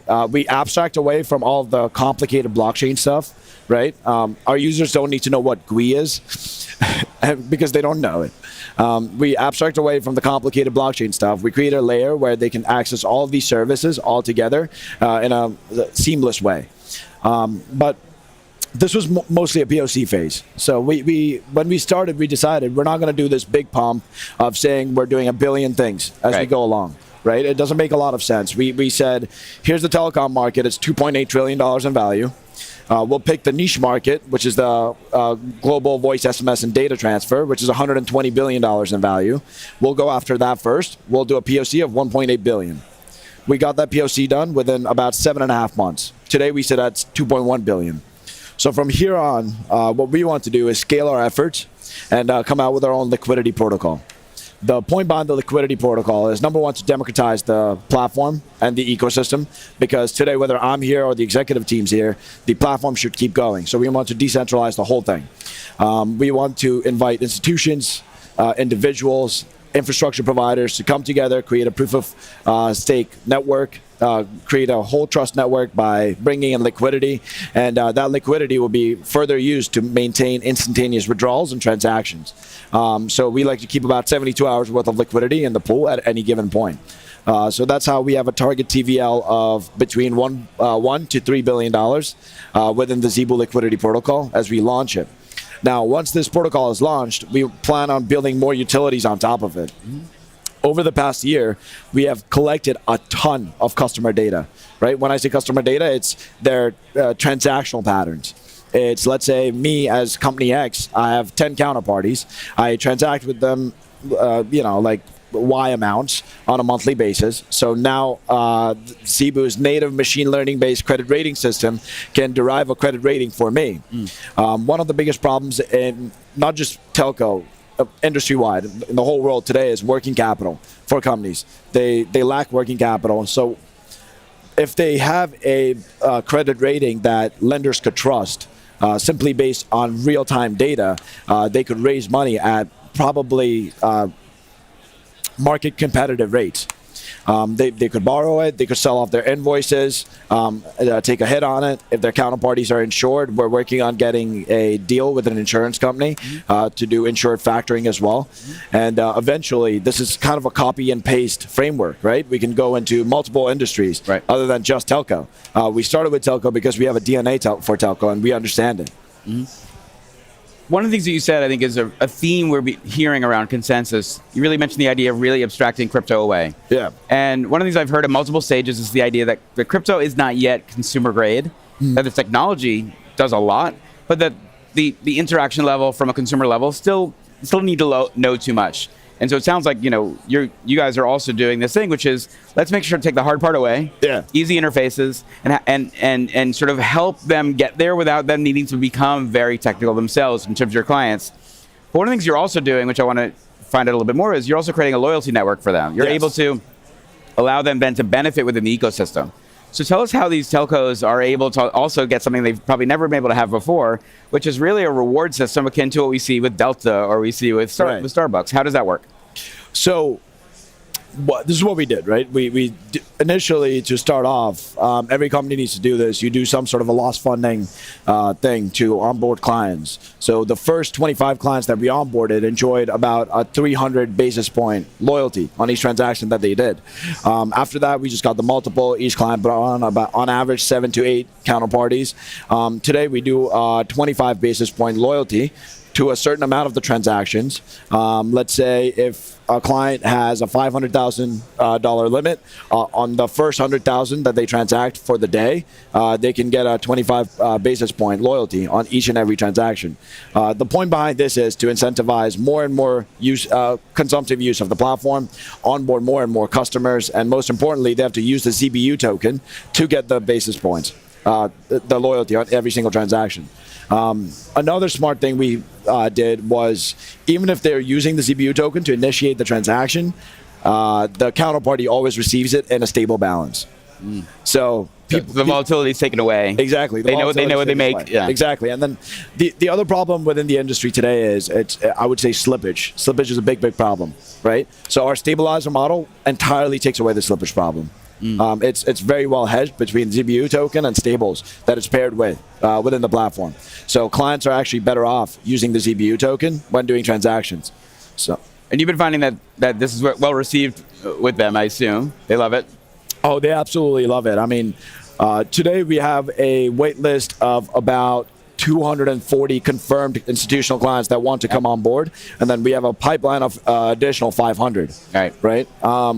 We are slowly taking them on board to, number one, make sure that we can give the perfect integration to each and every one of them, and number two, we like to keep 72 hours worth of liquidity for each transaction that happens. So let's say for every $100, we like to keep $300 within the protocol, because that way, even if there's any inefficiencies with fiat on-ramp, off-ramp providers, exchanges, DEXs, network, our platform itself, etc., at any given point, the clients can have instantaneous withdrawals from the platform. Right. So just to wrap up, you mentioned you're at, what, 2.1 billion right now in transaction volume. You said you're going into phase 2. What does phase 2 look like for Zebu? Phase 2 for Zebu looks like Zebu Foundation, right? We're coming out with Zebu Foundation. Under the foundation, there's going to be the governance board. We're trying to build a 100-person, truly active governance board. The point to that is, today we're living in kind of a mixed reality of people wanting to make a lot of money, them wanting to do a lot of things, and the gig economy kind of mixing those two things and making that kind of the neutral thing to do for most executives, most people that have achieved something. So me as an individual, let's say I wasn't the CEO of Zebu, I would want to do 5 different things, right? At the same time. So kind of building this executive board that does everything within the organization isn't making a lot of sense today. We're going to do it anyways on one side of the business, but on the other side, what we want to do is bring in some strong names, experienced industry leaders that can come on the governance board, they can add value, right? So we're going to create multiple councils, finance, legal, cybersecurity, marketing, KOLs, etc., and they'll be the ones kind of promoting, building, correcting, and running the liquidity protocol as a whole and its use cases as they come on, right? We have a long pipeline of use cases that we want to bring on board, and we can't do it ourselves, all by ourselves, at least. So we need the help of a very strong governance board that's highly incentivized to come execute. So you bring the community with you? Yeah. There you go. All right, Raj, thank you so much for telling us about Zebu. Thank you for being supporters of us here at the Consensus. We look forward to see where you guys go, and we'll be right back after this break.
That, as long as permissionless systems exist, become sort of just impossible to prevent, and we all know what those are.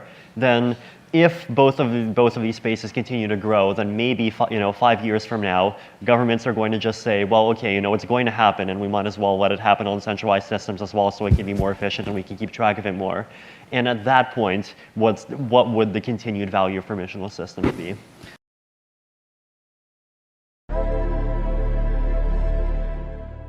This whole collection, this ecos brand would not be possible without Web3. The reality is that as with children, we don't need machines to be like us. We need them to be better than us. I learned about Bitcoin in 2011, and after a little initial skepticism, that was an incredibly powerful idea, and so totally fell in love with it. The 2008 financial crisis that got me very curious about money, and that got me down the whole alternative economic school of thought rabbit hole. I see bear markets as times of clarity.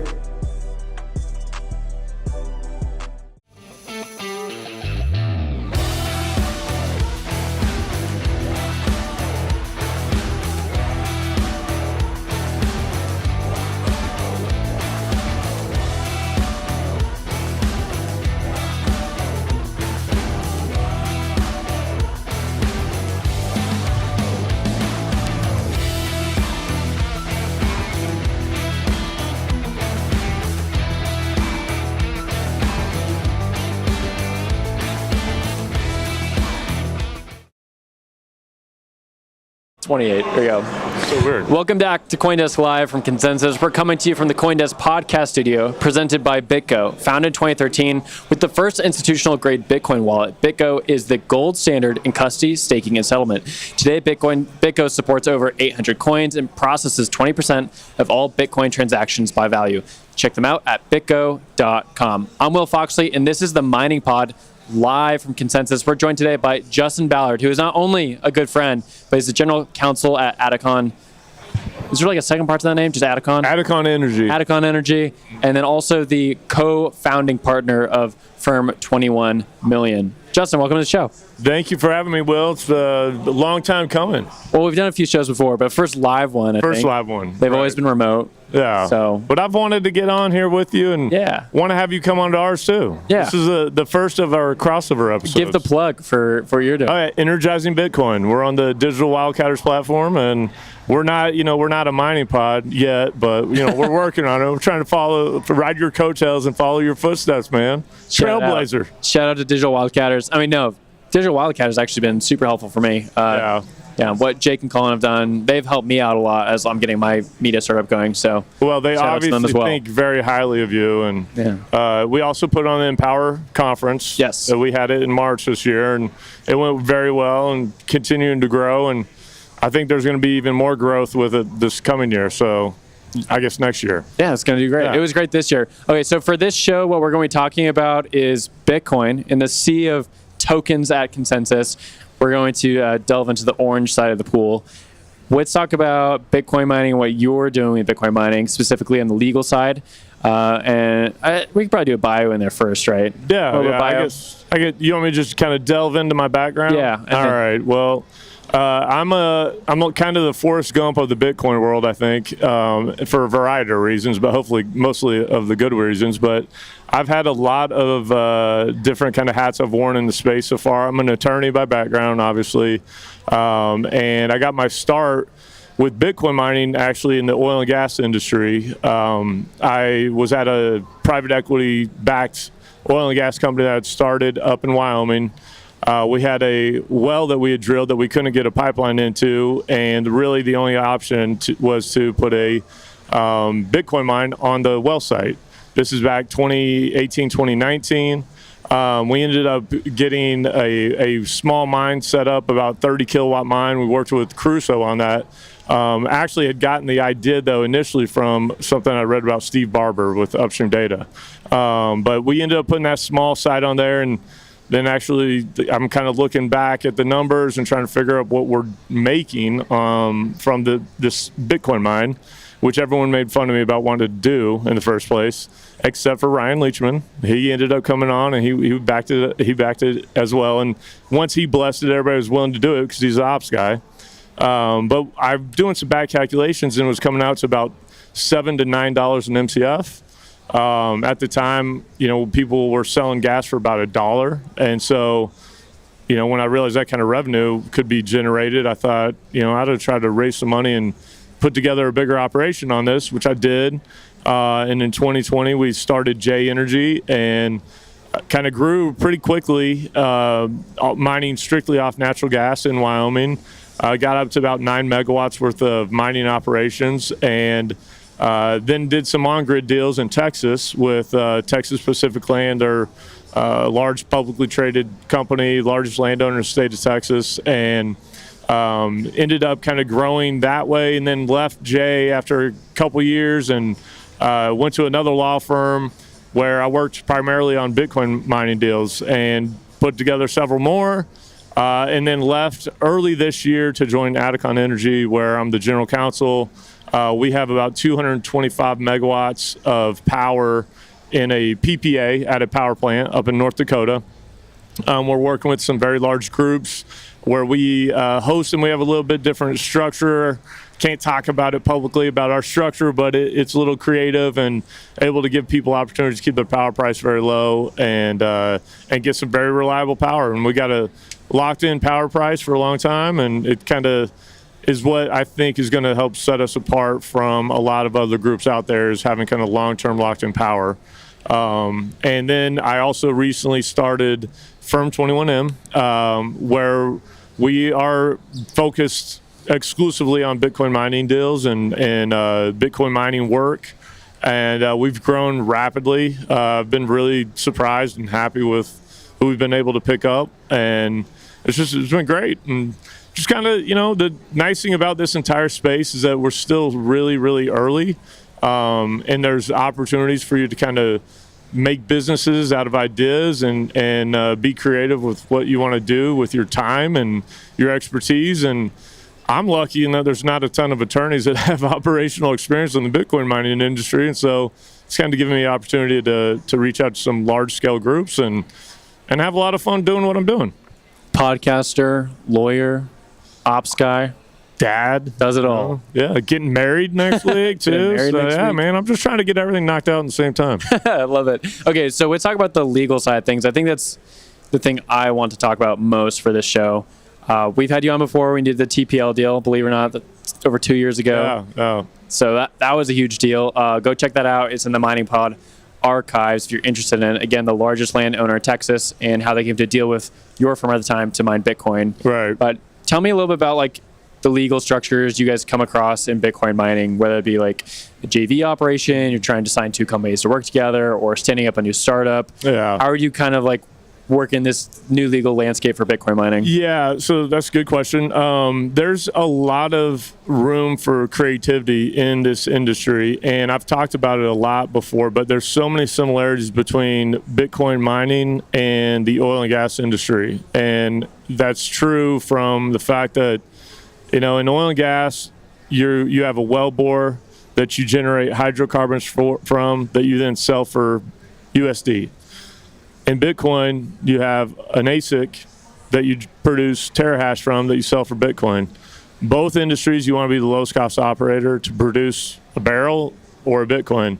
And you deal with decline curves and competition, and it's a commodity price-driven environment. So there's a lot of similarities in that. And then there's similarities in how you structure those deals. Now, I think that helped me a lot coming into the Bitcoin world because I had a lot of experience already putting together deals in the oil and gas space. And so, seeing those correlations, it's like, okay, well, we can structure these very similar to how I structure those, which are JVs, royalty type structures, which in this case would be royalties on hash rate, things like that. But I think we're still really early, and so a lot of in the Bitcoin mining space, you haven't seen as many JVs as I think you see in oil and gas. They're starting to happen. We're also starting to see a lot of the mergers and consolidation from some of the larger groups. I think you saw that Riot came out trying to make some type of purchase of Bitfarms the other day. So there's things like that going on in the space that I think are an indication of the maturity of the industry and how things are starting to, move around, and people are looking to be more strategic instead of just going out and grabbing a site and then building their operations. There's different avenues to growth, and so there's a lot of different ways that you can structure it, and they're starting to open up even more. So I think that as the capital gets more bigger to build out bigger things, you're going to have more collaboration between groups that start trying to attack a project collectively instead of just kind of hunkering down in your own shop. So I think it's good. I think it will continue to happen, but that's been the primary avenue. The primary avenue has been basically finding sites, working out deals with either landowners or the group that owns the power, and one miner. It's starting to expand into more of a collaborative environment, though, I think. It's much more professional, I'd say, than many other sectors in crypto, which I think is the interest for a lot of people to get into Bitcoin mining specifically. Yeah. It's like it's much more stood up. Well, and especially when you're working with like groups that are more institutional or like oil and gas, it's very, I'm not using this completely negative, but like archaic. And, that they have done things the same way for a long time. And getting them on board with, some of the newer projects that nobody's heard of, which a lot of those groups are obviously here at Consensus, but Bitcoin is kind of, the grandpa. And it now with the ETF, I think that's really opened the door to seeing a lot of energy companies looking at actually implementing Bitcoin mining as a way to, generate new revenues or diversify revenues, or even just looking at it as a viable option to get rid of flare gas or to take care of a problem that they may have regarding excess energy and things like that. I just did a deal in Oklahoma with a midstream company that had their own privately owned substation that was being underutilized, and they had some charges that they were incurring for the underutilization. And so they reached out to me to help kind of figure out how mining works. Well, we just closed that deal, and they've got a nice size operation going now with a miner. That I like to see that stuff because it's showing the viable nature to them that this is something you can start using in your strategy to kind of either maximize your profits or get rid of a problem.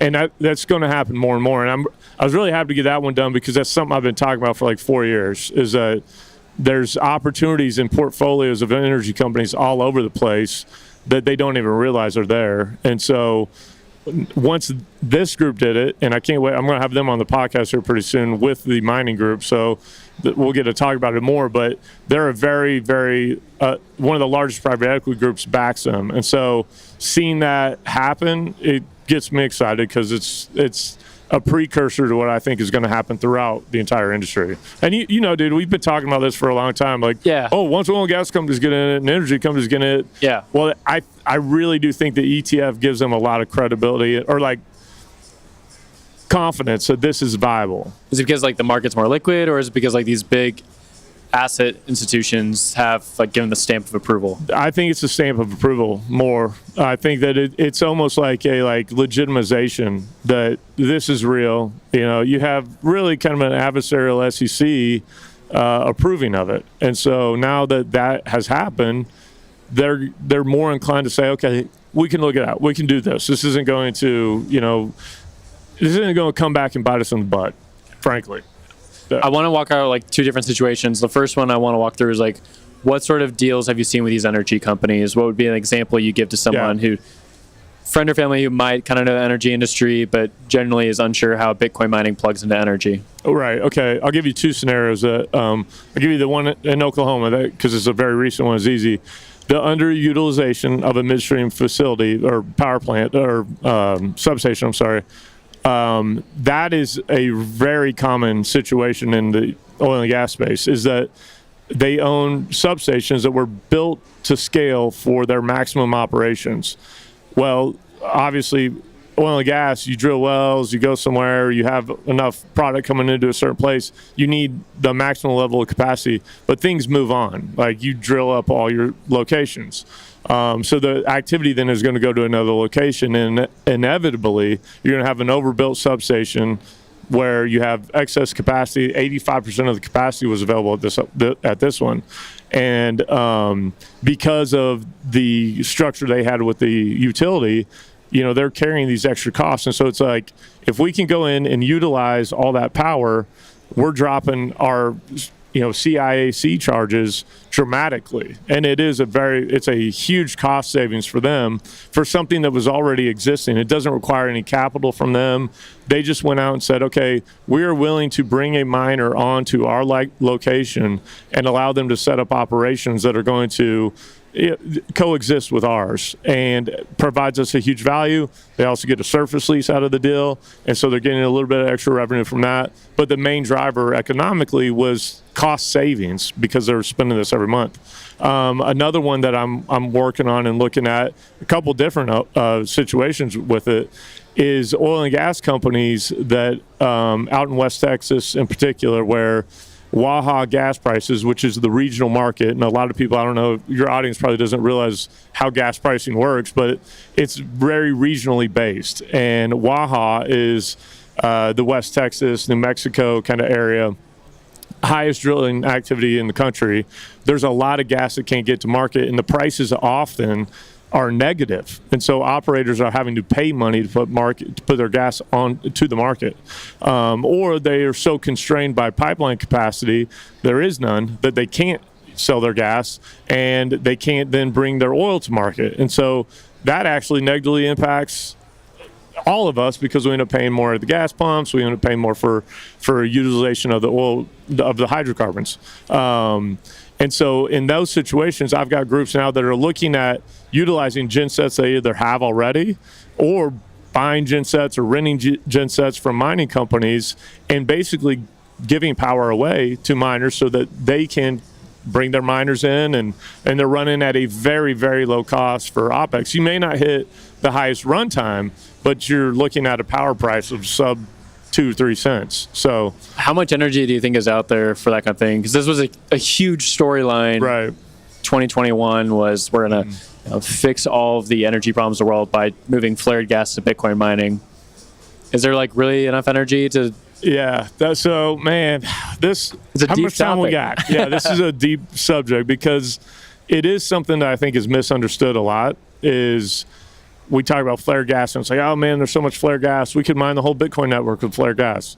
In the U.S., the vast majority, I want to say it's around like 98% of the natural gas that is produced goes to market. So a small percentage is actually getting flared. And of that, it's not that this well that started flaring right after it was produced is going to continue to flare over time. They may not be able to get to market for 2 or 3 months, something like that, but it's eventually going to be tied in and it's going to market. So that isn't a viable mining project, really, not for a mining company. Now, I do think that there's a play for groups who come in and basically work with midstreams or work with an operator on setting up a location, removing flare, and then bouncing with them. But it would have to be a much different structure than just living off your mining revenue. So it'd almost be a service that's provided to these oil and gas companies or midstream companies.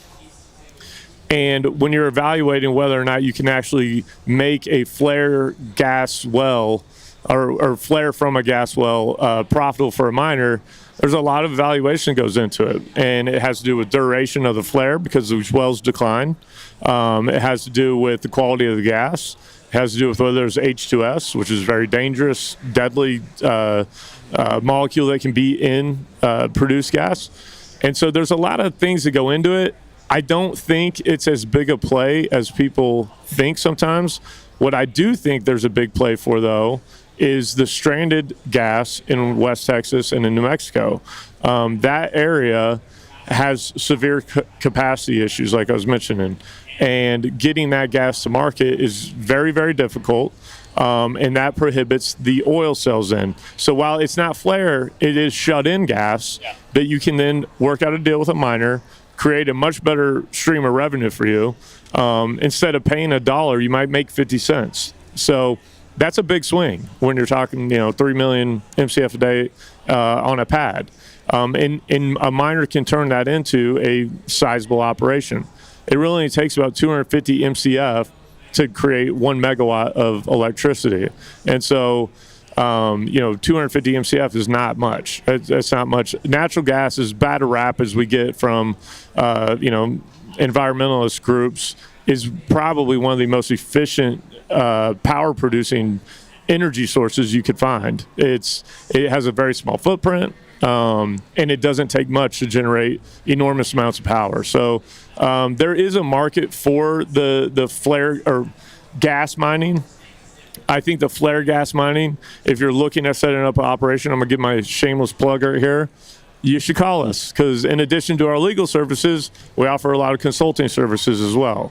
And I think I had a visit with a guy this morning about consulting opportunities, and they were looking at some different groups that they're not from the oil and gas space, and that's something that I think these groups, which probably no one would ever have normally thought. Like, I don't know if Satoshi came in thinking like, this is going to be a really big opportunity for a bunch of oil and gas guys.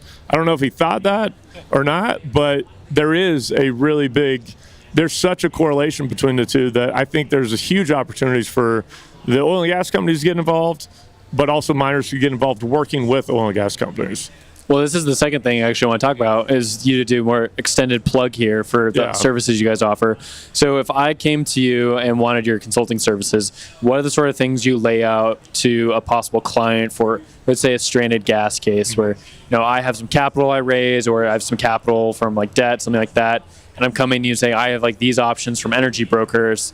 How would you go about looking at these things and setting up some sort of entity to be able to mine Bitcoin? Like evaluating it, and then setting up the structure for like the startup to actually function. Right. So you're one of the rare people who has both done that and knows like the legal documents from being a lawyer. Yeah. And then has a podcast too, so you can talk about it. Yeah, I do talk about it a lot on the podcast, on ours, because our podcast does focus on like energy aspects of Bitcoin mining. But yeah, I mean, the first thing you got to find out is obviously who owns the actual gas. And there's a lot of, as easy as that sounds like it should be to determine, it's not. There's a lot of different things that go into it. There's a lot of contracts involved, whether or not the gas is dedicated to a midstream facility. The timeline, the production decline on a well, they can be very, very steep depending on the play. The quality of the gas is a big one. Not all gas is the same. It varies greatly depending on where you're drilling. It can vary greatly on the same acre of land depending on what formation you go to. So there's a lot of different things that factor into whether or not something is going to be a viable oil and gas play. Not to interrupt, but it's just kind of striking me that we're sitting at Consensus and we're talking about oil and gas. I know, and dude. finding different types of nat gas in an oil formation. This is not. I bet you we're this is Bitcoin, though. This is Bitcoin. But I guarantee we're the only ones talking about this here right now. 100%. And they'll probably be the only one that ever talks about this here. But it's fun to see where the industry's gone from when I did first do it with Jay to where it is now, especially in the oil and gas side, because you probably remember like when we did the little video you did with us out in Wyoming, which was awesome, by the way, and I encourage everybody to go watch it. And Will probably puts the dopest little documentaries together in the space. But when we first got doing that, do you remember how many people were just like, we're going to go mine off flare gas? Everybody. Yep. Everybody. And that's kind of what I'm curious about is like, how often do you discourage people from doing this? A lot. Yeah. A lot. Because it's not viable in all situations. And so, it's a lot more complicated than just like oil and gas companies be like, well, you just plug a computer in. It's more complicated than that on the mining side. And miners that think they can come in and just take over a wellbore and throw a Bitcoin miner out, they're going to run it 100% of the time. They're completely wrong. It's not going to work that way. So that's another thing to look for when you're looking at mining opportunities on gas is the production history and how long is this well on, how consistent is the production, who's the operator, what if they have to do a workover, which is shut your production in. So there's that's where the legal side and the consulting side come into play, is that when you're contracting these up, you've got to make sure that you're covering all these different issues that, that's another plug, but if you're working with a firm that doesn't understand the needs of both industries, you can get in a situation where you're going to have a terrible contract. Let's hear about one. Well, one where the miner did not realize that a workover is going to require them to be shut in. And can you walk out those terms for the retail audience that's on oil and gas? I'm sorry. My bad. So a workover is basically you drill a well, you got it producing, and at some point there's corrosion on the casing in the well or the tubing or something. And the oil and gas company is going to have to go in, shut that well in. They come in and do a workover. It can take a substantial period of time. And that entire time, they're not going to be selling gas to you. And so you've got deployed, say 2-3 megawatts worth of equipment on a site that you sit there and watch while you're paying. If you're renting gen sets, you're paying those rentals still. If you bought everything, you put up that capex, this is severely delaying your production. And depending on what your terms are with your investors or how you got your money together, that can be catastrophic. And in some cases, it is. And I've ended up picking up deals where I then take it to another group who understands it a little bit more, because the mining group didn't realize that this is something that if it takes a month and a half to get a workover and get a well back online, you're not producing anything for a month and a half. And so if you don't know what you're getting into, you really shouldn't do it. And if you are going to do it, you need to get people in there that can help you evaluate whether or not this is a viable opportunity. Just knowing what you know and knowing what you don't know, man. It's like anything else, And that's why a lot of the oil and gas companies get concerned about getting into the mining space themselves. They don't know what they're doing on it, And so it's both industries need each other to kind of execute and make it a good opportunity and make it work. So, knowing what you know and knowing what you don't know is probably one of the most valuable skills anybody can have. Let's zoom out and do a little Bitcoin topic here. So one thing that I'm kind of picking up with what you're saying is that it's a little more expensive than you think it is to mine Bitcoin because there's mistakes. So you got to bake in that margin. And to me, that just makes me think that it's going to be like more centralization around Bitcoin mining because you're going to need a lot of capital to be able to keep these operations running.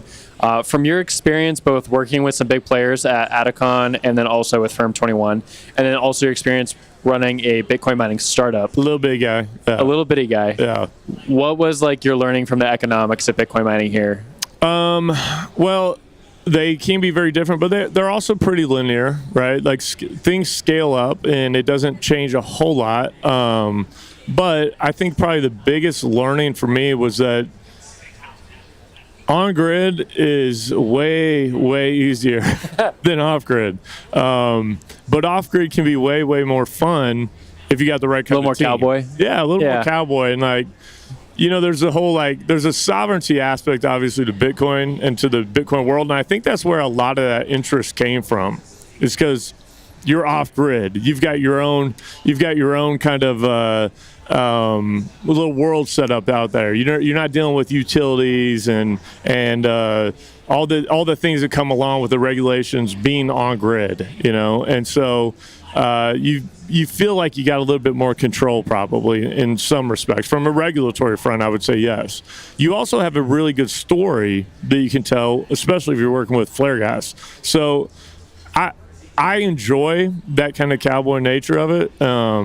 And that's why I haven't moved completely away from flare gas stuff. I like it, I enjoy it.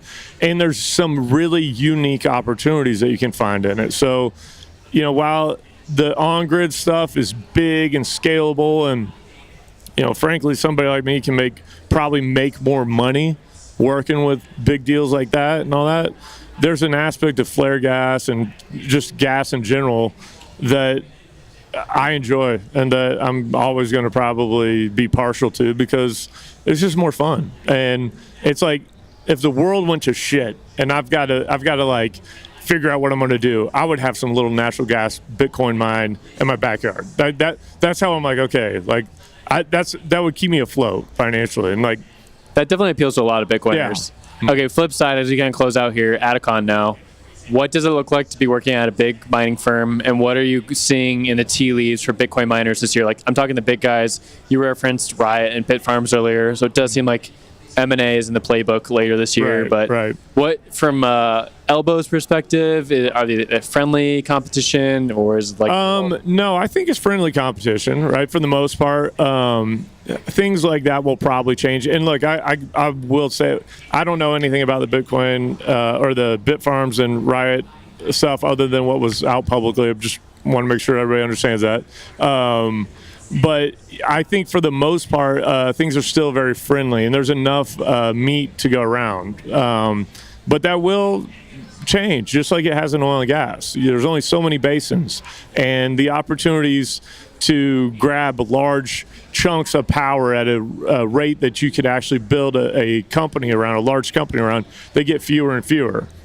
So you got to start getting more creative and finding ways to how am I going to build out some generation that could, build a big Bitcoin, publicly traded Bitcoin mine around? It's going to get more and more difficult, and so that's where I think the M&A stuff will start happening even more.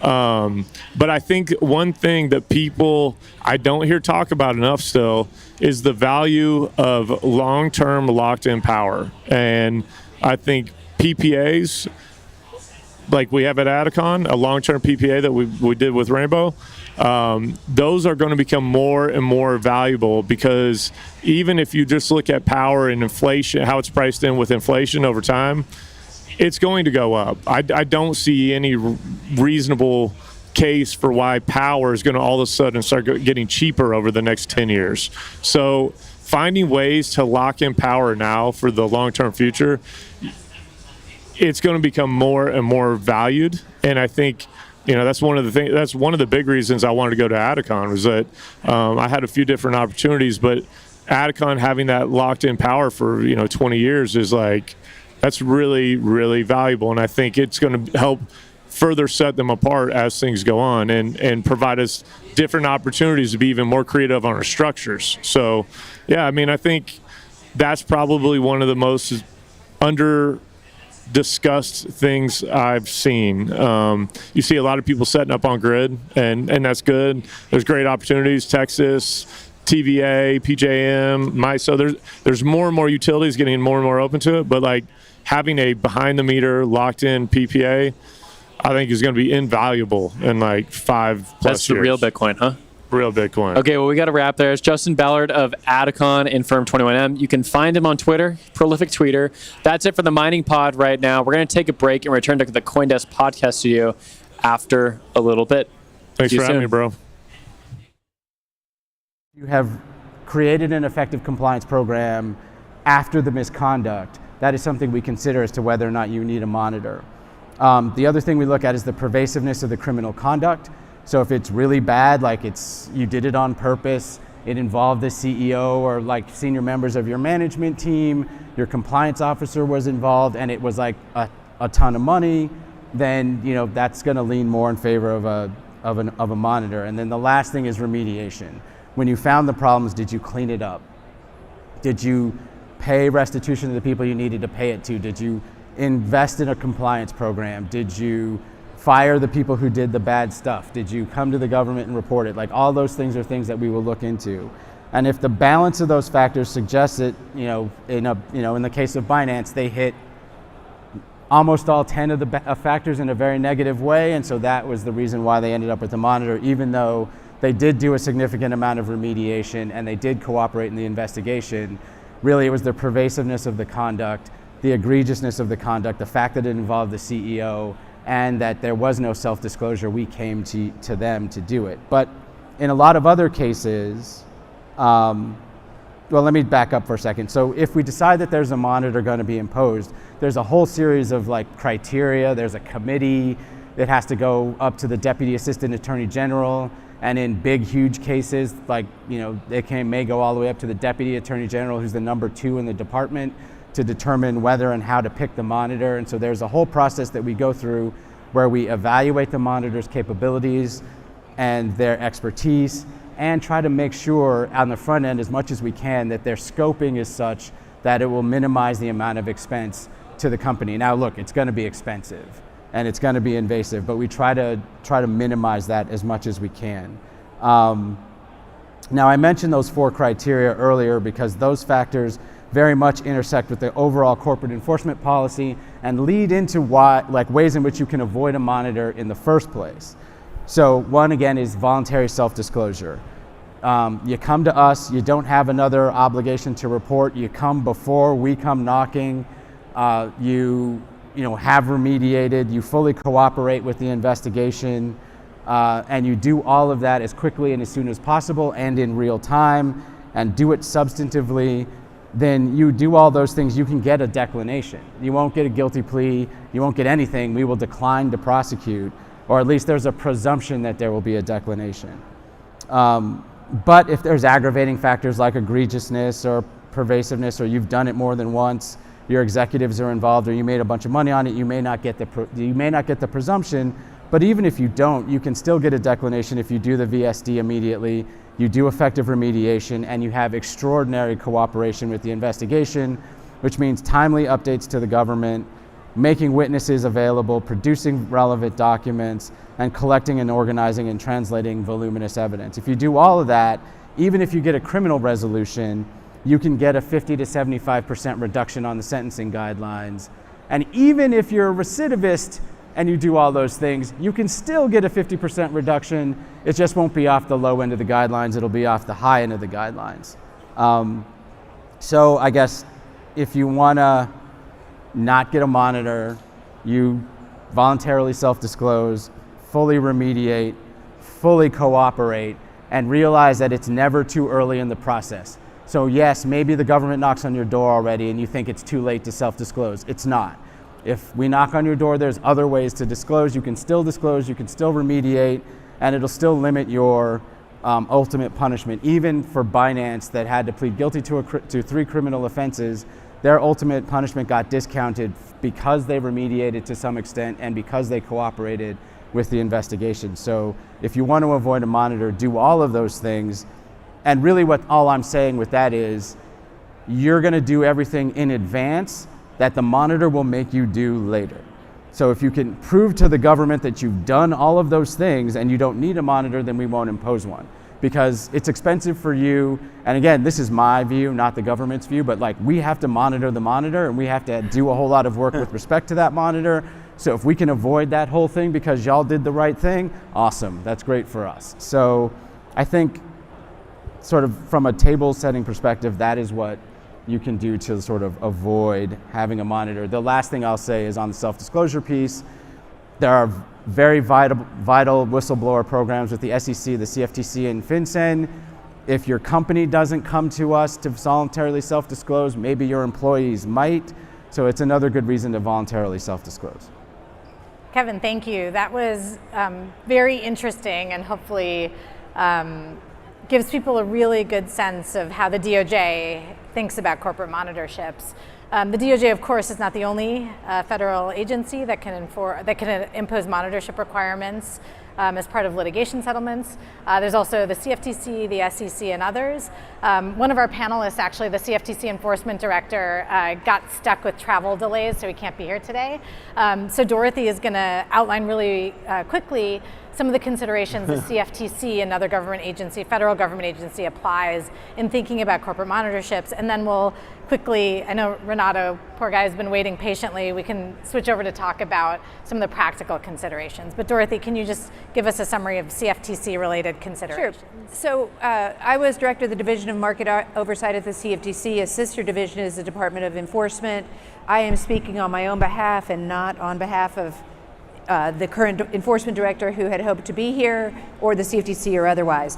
What I am doing is just summarizing recent public statements he's made, and I'm effectively kind of quoting, paraphrasing just to summarize so that I can give you a sense of the priorities and policies that he would have described, I believe, if he were here, because they have been reflected in recent statements and speeches that he's made. So why does this matter to you, and why do we think corporate monitors are coming here? Not just because we've seen it in a few cases, and we may not see it for cases that are being kind of discussed currently, and not only because they're used in criminal matters, but also because they're used in civil regulatory matters like the CFTC, and because Ian McGinley, the Director of Enforcement of the CFTC, said, we are going, as a matter of policy, we're adjusting our policy to appoint more independent corporate monitors and to require admissions as a part of settlement enforcement actions. And he emphasized that last year there were 96 enforcement actions with $4.3 billion in monetary relief collected by the CFTC. That's before Binance, which is huge. He identified various enforcement actions, including FTX, Binance, which the CFTC's enforcement action was very meaningful in helping move that along, in my opinion. Celsius, Voyager, UkiDAO, other things like that.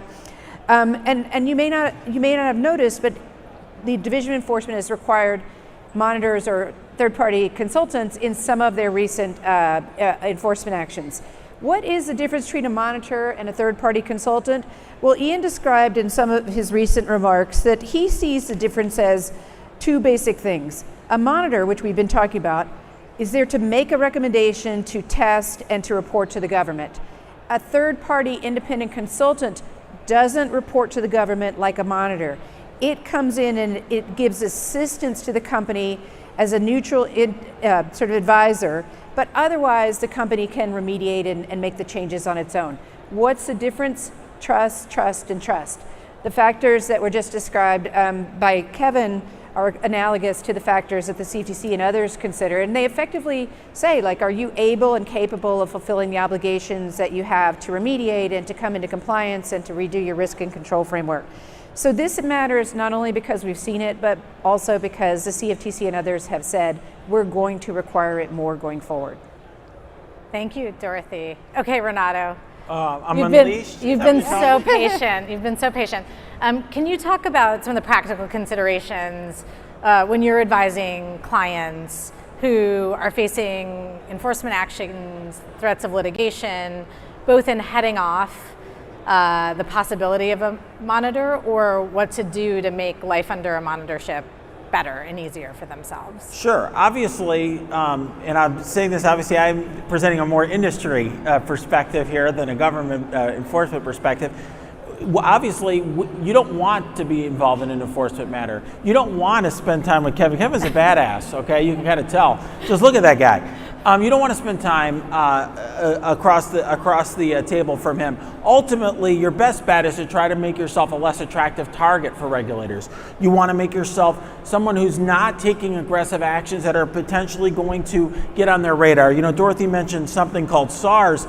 Those are suspicious activity reports. You don't want to have those sort of things generated for the government. So part of it is trying to stay off the government's radar, trying to take less aggressive steps, being thoughtful about public statements, but also on the flip side, behind the scenes, developing, you know, they call it a culture of compliance, having, even if you don't have a dedicated compliance professional, potentially engaging with somebody on the outside, an advisor that Dorothy was mentioning, who can actually give you some advice, create a program so that, for example, your employees are trained, so that you have policies in place, so that you have procedures so that if, for example, an employee is violating those policies, there's some actual consequences for that employee. So ultimately, you want to be able to have something so that when the government comes knocking, you can point to this and say, hey, we had this effective compliance program in place that Kevin was talking about earlier.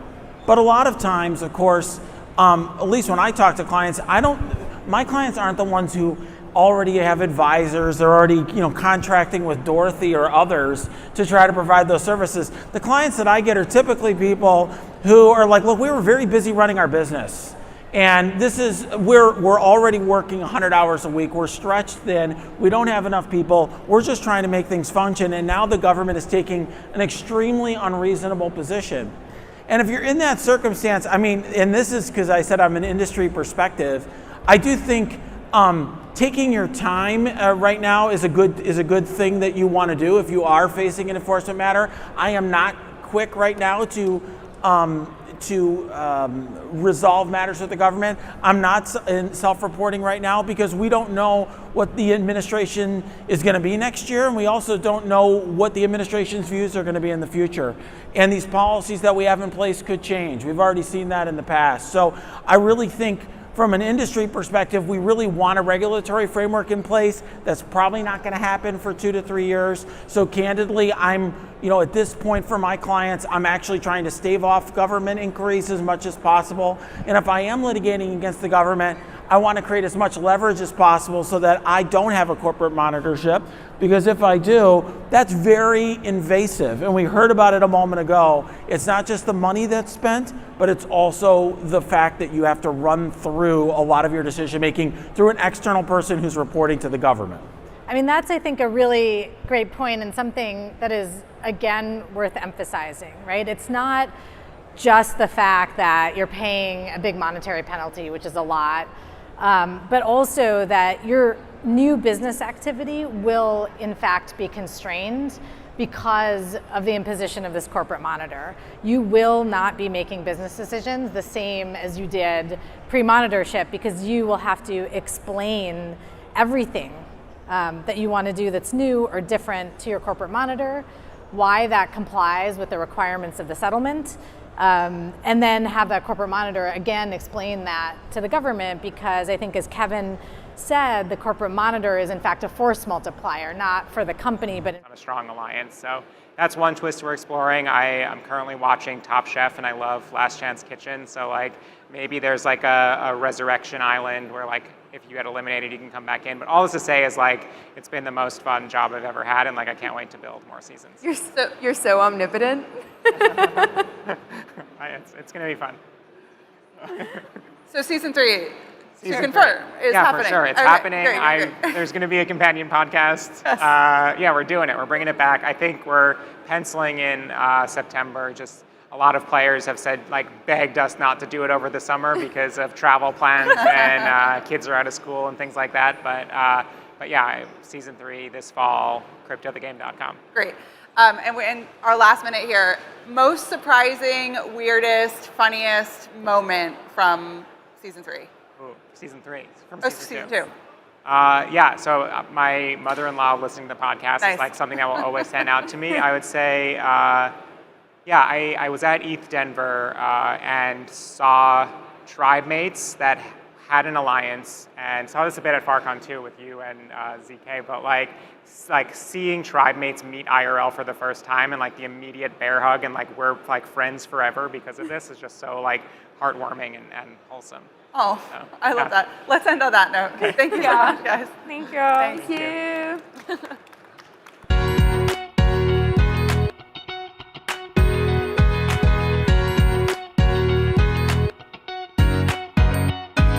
Right teams that can actually take these things forward, and so we really focus on quality. Well, so much of it too, I mean, like building an ecosystem is where you start to see those collaborations and partnerships scale, right? If you've really honed in, and I know community at Aptos is a big, important piece of focus as well. And we just talked a lot about like big players trying to maybe Web3ify what they're already doing. But with the rise of AI, it seems like there's a whole new, never happened before ecosystem now in that space blowing up. I'm curious if you see more of the opportunities in just blossoming new industries like that on chain, or maybe the other side of trying to bring existing companies and projects on chain. I mean, is there a distinction there, and what's possible with AI on Aptos right now? I mean, wow, there's a lot that's possible on Aptos with AI, and Avery, my co-founder and CTO, you know, he was at Facebook for 10.5 years, and he's been looking at how we think about our approach and focusing on AI, whether that be, you know, looking at DPIN systems and decentralized mechanisms for thinking about AI, to you know, creating more transparency in what is verifiable content that's out there in market. And so you'll be seeing a bunch of you know, announcements coming up. AI is certainly a core theme for us, and we're excited about you know, the opportunity that that AI has and the benefit that they have with folks like with a protocol like Aptos. The other thing though is, to your first point around, you know, what does the developer experience look like with AI? We built something called Aptos Assistant together with OpenAI and Microsoft. And what that allows us to do, also a great partner to have, obviously. Yeah. And you know, our team spent a week in Seattle, you know, trying to figure out what is the best way to give the developer experience, bring the developer experience forward for you know, someone who's already in Web3 that now wants to write a Move smart contract, to, you know, a new developer entering and not knowing anything about Web3 at all.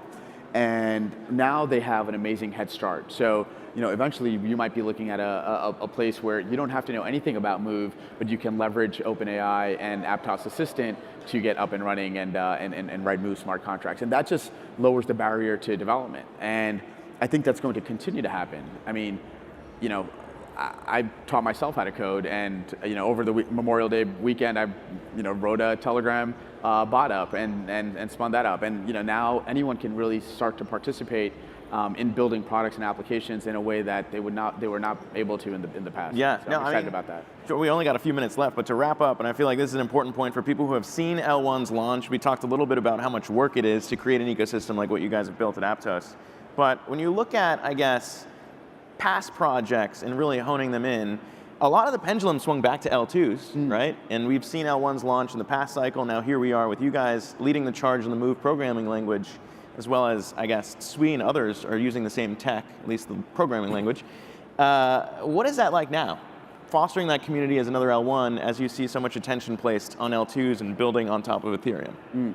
It's a good point to call out, actually. So Aptos Move is very different than the other Move. I don't know what I can't speak to that. With Aptos Move, you get a lot more benefits and the actual safety and security that Move brings. And one of the core components of that is something called the Move Prover, a formal verification engine that helps you write better smart contracts and has less friction as you bring that smart contract to life. And so Aptos Move is much better. When we think about the way we evolve the Move smart contract language, that's important too. And as I think about our team sitting here in the crowd as well, they're paying very close attention to that developer experience. And so modifying the language at the language layer versus other core components gives, again, a better developer experience, which is our primary focus. And so making sure that Move provides safety and security, and again, continues to provide the best developer experience is very important to Aptos. The interesting thing is the community is picking up Aptos Move because they notice the difference. And so, that's something that we're very proud of. It's not an effort that we take forward. We're collaborating with folks like Movement Labs, and we're going to continue to take Move as a community effort forward. And we're excited to be the flag carriers for Move. No, I think it's been fascinating to watch. Like we said, we opened this with a big announcement. We had Sergey back out here, even though he was just on stage. We brought him out, showed so many of those partnerships being made. We got 25 seconds left. If there's anything to leave the crowd with when it comes to what you guys are building, I'll let you have the last word. Yeah, it's first of all, I think if you haven't tried Aptos, if you haven't downloaded Petra, our wallet, take a look. It's unbelievable to see how fast this network is. Sub-second latency, throughput that is unmatched, and finally, those transaction fees don't go up if everyone in the room is using Petra or Aptos. And that's a very important differentiator and changes the way Web3 applications are being built. And we're very excited about that for the future, not only for Web3, but also for Aptos and our community. All right, Mo Sheikh, co-founder of Aptos Labs. Thank you guys, appreciate it. All right. All right, thanks Mo. Zach sandwich. Thanks Zach. Zach sandwich. All right, from Aptos back to Bitcoin. Thanks for being here, guys. For example, is not a particularly exciting task. Where I think there is potential, so it's both good and bad. I think it shows surprising potential in its ability to be creative at moments, but creative within a certain basis that's augmenting the intuition of a designer. So I think on the one hand, that's what AI is also very bad at, is genuine new creativity that it's never seen before. But if you're a designer with some idea or framework to give the model, some data to train it on, it can be surprisingly creative. Do you see that changing over time? Do you think eventually it will get to the point where you say, make me a badass game set in some fantasy realm, and it will actually think of good ideas, or will we always have to kind of guide it and kind of give it the spark of creativity? I think we always need the creativity component. I personally think that, it will do more and more incredible, amazing things, but ultimately it's the creative side of that is going to be what's driving it. And I think as it, like Koji talked about, lowers the barrier to entry for a lot of new people to come on and develop games, what's going to then distinguish games, whether they're made by AI or not, is fundamentally how creative and unique and interesting and aesthetic they are. I'm going to go the other way on this one. I think that saying that it's not going to be able to do the creative secret sauce is just the human way of being like, no, we'll always be relevant. Don't worry. But ultimately, what we do, and our games are no different, is take the ideas from the things that we played before. I'll use our game as an example. The stuff in the card game, the stuff in Hearthstone, the stuff in Magic the Gathering, the stuff in Runeterra, and a bunch of other games that I play that no one's played. I took all of my favorite ideas and mashed them together, got rid of the stuff I didn't like, and here's a net new game, right? And that, there's creativity in there, but I think that it's something that I learned how to do. And I think it's something, if you can teach it, I think you could probably teach an AI to do it, and maybe we don't need that human secret sauce. I don't think we're remotely close to that, But I think if you're asking me at some point in the future, are they just going to be able to do this? Of course they are. Well, from a different perspective, when I played as a writer, when I play with things like ChatGPT, like, hey, tell me a story, right? If I just tell it, the prompt is, tell me a fun story, that's going to suck, right? It'll be really generic. But if I really get specific, like I think I at one point said, tell me a story about like a 19th century shipping like boat that has a murderer on, and it kind of was very specific, and had like a strong female character in the style of Die Hard. I kind of gave this ridiculous like synopsis. It was actually pretty good because I gave it hyper specific kind of constraints. So I guess what I'm asking is, I get that yes, the AI won't be creative like we're creative, but could it kind of make a competent-ish game if you kind of feed it good kind of like guardrails and maybe feed it some prompts, like make it a Noorish game with a dark tone and inflection points in Act 1, Act 2, or 3. I'm making all this up. Yeah. And it kind of like eventually gets to a point where if you feed it that high-level inspiration, can it kind of do all the middle tier, middle level orchestration to make it happen? I think we'll get there, but I actually think we'll even get beyond that. Like, let's use your story example, right?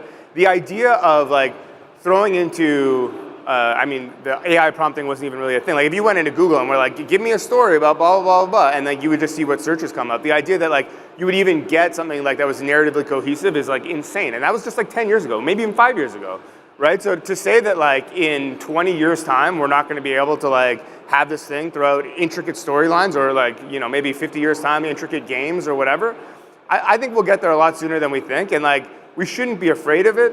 Like once upon a time, I'm sure that like stable hands and lamplighters, that was like a good job, but like we don't, that does barely exist anymore. So like we'll evolve with AI. I agree a lot that we're really early on here. This is maybe a little bit off topic, but I like the reference to stable hands because the one that I'm often thinking about is the first television broadcast. The idea was we have this incredible new medium, how can we possibly use it?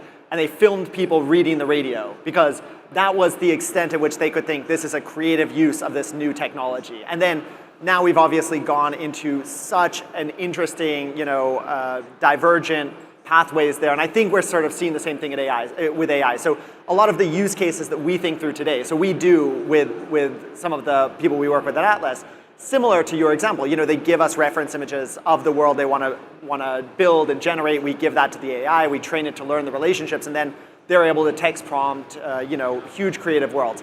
I think that's just the surface of where this will go. So one thing I've been curious about, and there was I think an explosion of hype and interest maybe a year-ish ago about NPCs, right? And if you just kind of like describe the kind of character you want, suddenly there will be this three-dimensional realized NPC that can save a game designer and developer all the kind of work of having to actually script out dialogue and Q&A. Koji, off mic earlier, if I recall, you were a little skeptical of this. So what are your thoughts on that hype versus reality and the overall state of AI-injected NPCs and where that's going? I love that you asked me that question just following this last one, just because I'm going to walk back everything I just said. Basically, the problem is, like, I don't think, a lot of people look at AI and think, okay, like, you're going to use it, you're going to create these NPCs that are fully fleshed out, and people are going to talk to them and have these immersive experiences. And I think that, like, games as they stand right now, that doesn't really work. Like, you look at a game like Baldur's Gate is, like, probably the best example, because like everything is done with such purpose and such intent. Like every line of dialogue is meant to lead to something. And so you can't just have these NPCs that like maybe have a personality but meander about nothing. Like it doesn't really lead to the player where you want them to go. Of course, if your game is designed to work in an environment like that, that's a little bit different. But I think that the idea that NPCs are, or AI is the future of NPCs is ridiculous. Like dialogue needs to be concise in order for the game to be good. I think like, to your tooling and all this stuff, the future is actually to help the builders build quickly and easily what it is that they want, and not so much to save your time writing or whatever.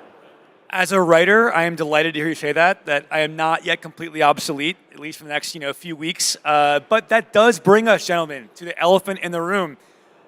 Obviously, a lot of excitement of what AI can do, but a lot of questions and concerns about how that impacts actual game creators, right? If there's some, again, going back to my kind of corny example of the designer who used to spend 3 weeks meticulously crafting this dragon or this throne room, and like, cool, press a button and we got a dragon. Like, what does it do to his or her job? So how are you guys grappling with the issue of the AI's impact on the gaming industry with respects to jobs and the workforce? I mean, I think there's no way, and it's not even necessarily negative, but I think there's no way that AI is not democratizing content creation in the sense that the barriers to entry to create games are coming down because of AI.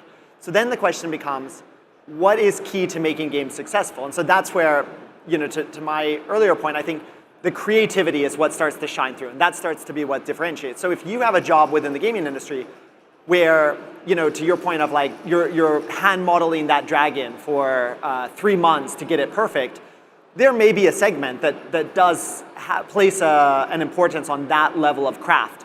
But for the majority of the industry, having an AI solution that can generate a dragon will be the better alternative. The question is that dragon the creative dragon it should be or the best fit for that game? And so to relate this to jobs and positions in the industry, I think what everybody is focused on is how does AI make people more creative? And then how are the jobs in the industry protected by essentially protecting themselves through creativity, in my opinion. Yeah. I look at it in a couple ways, okay? So with cell phones and email and all this communication going directly into your pocket, I mean, my phone is currently going crazy as we speak.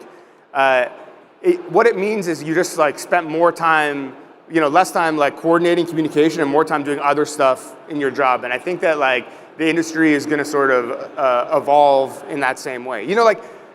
So people have shot full-on movies with their iPhones and recorded stuff using GarageBand, but that doesn't mean that giant movie studios still don't exist and like Electric Ladyland Studios isn't pumping out the hits for whatever recording artists. There's going to be a place for all of it. I just think that some of it is just I think the smaller fish are going to be able to be a little bit bigger in the space and be a bit more disruptive, but the big guys are still going to be there. And I think writers are going to be safe. Because I'm a defeatist, I think that the game designers are the ones that are going to get screwed. I'm skeptical. I think I have like 3 more months of vacation and I'm donezo. But I'm partially kidding. But along those lines, Ben, you said something really interesting about AI helping people become more creative. I'd love to explore that a little more. Back to writing, because that's kind of my world, and I think it works pretty well by analogy.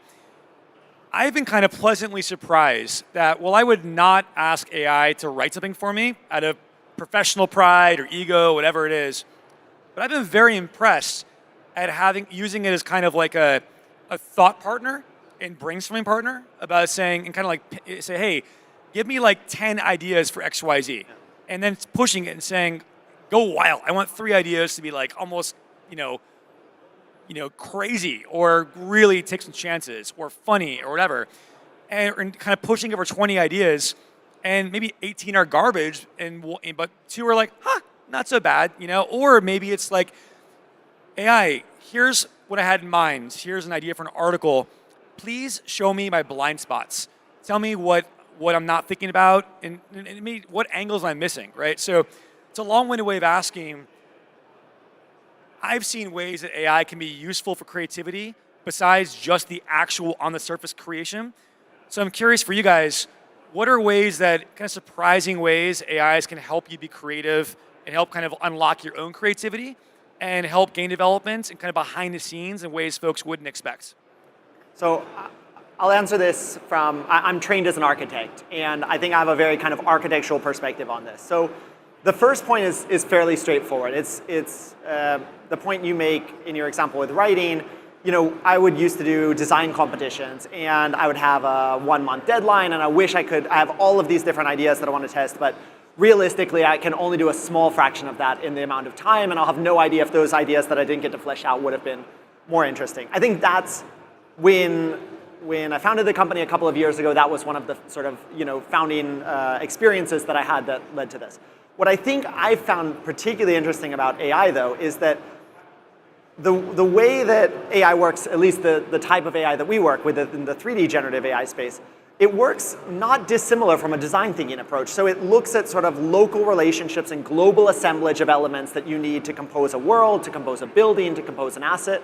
And it combines them in very creative new ways that it is seen through your references. So you give it 100 images, we stick on architecture, for example, 100 images of buildings you find to be inspiring. And now the AI learns those relationships and starts to put them together in new ways. And so what's interesting about that is now you're not only looking through more examples, so you're efficient with your time, but you're actually finding things that would have been difficult, not impossible for you to find alone, but would have been difficult for you to find, and the AI can really expose and then push that further. And I find that to be very interesting. Yeah, for me, I haven't really used AI to help me with my game design in the traditional sense where I'm like prompting it and asking it questions. But because of the game that we're building, Colony, where you have all of these AIs sort of running around as the players and doing all these unpredictable things, and I think in puzzles, to me it was just a new puzzle. Like, how do you build around a game where you're not sure what the responses are that you're going to get. Anything can potentially happen. How do you like rein in the AI, and even then, like, how do you make sure that there's like some narrative cohesion or whatever? And for us, it was more like it posed a new design challenge, and it like excited me in ways that I haven't really seen in gaming before.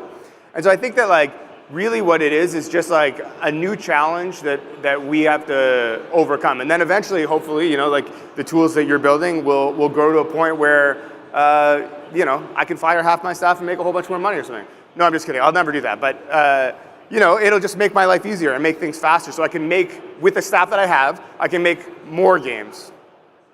So we are obviously at consensus where decentralization is king.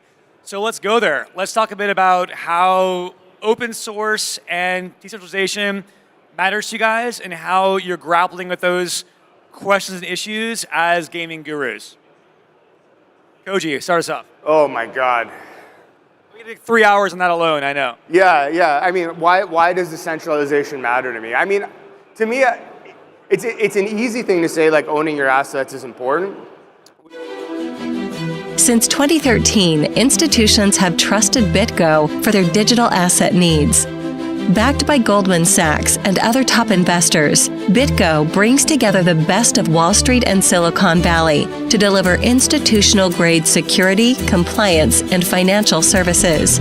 Today, we support all major coins and blockchain protocols and process 20% of all on-chain Bitcoin transaction volume for over 1,500 of the world's top institutions. When it comes to crypto, institutions trust BitGo.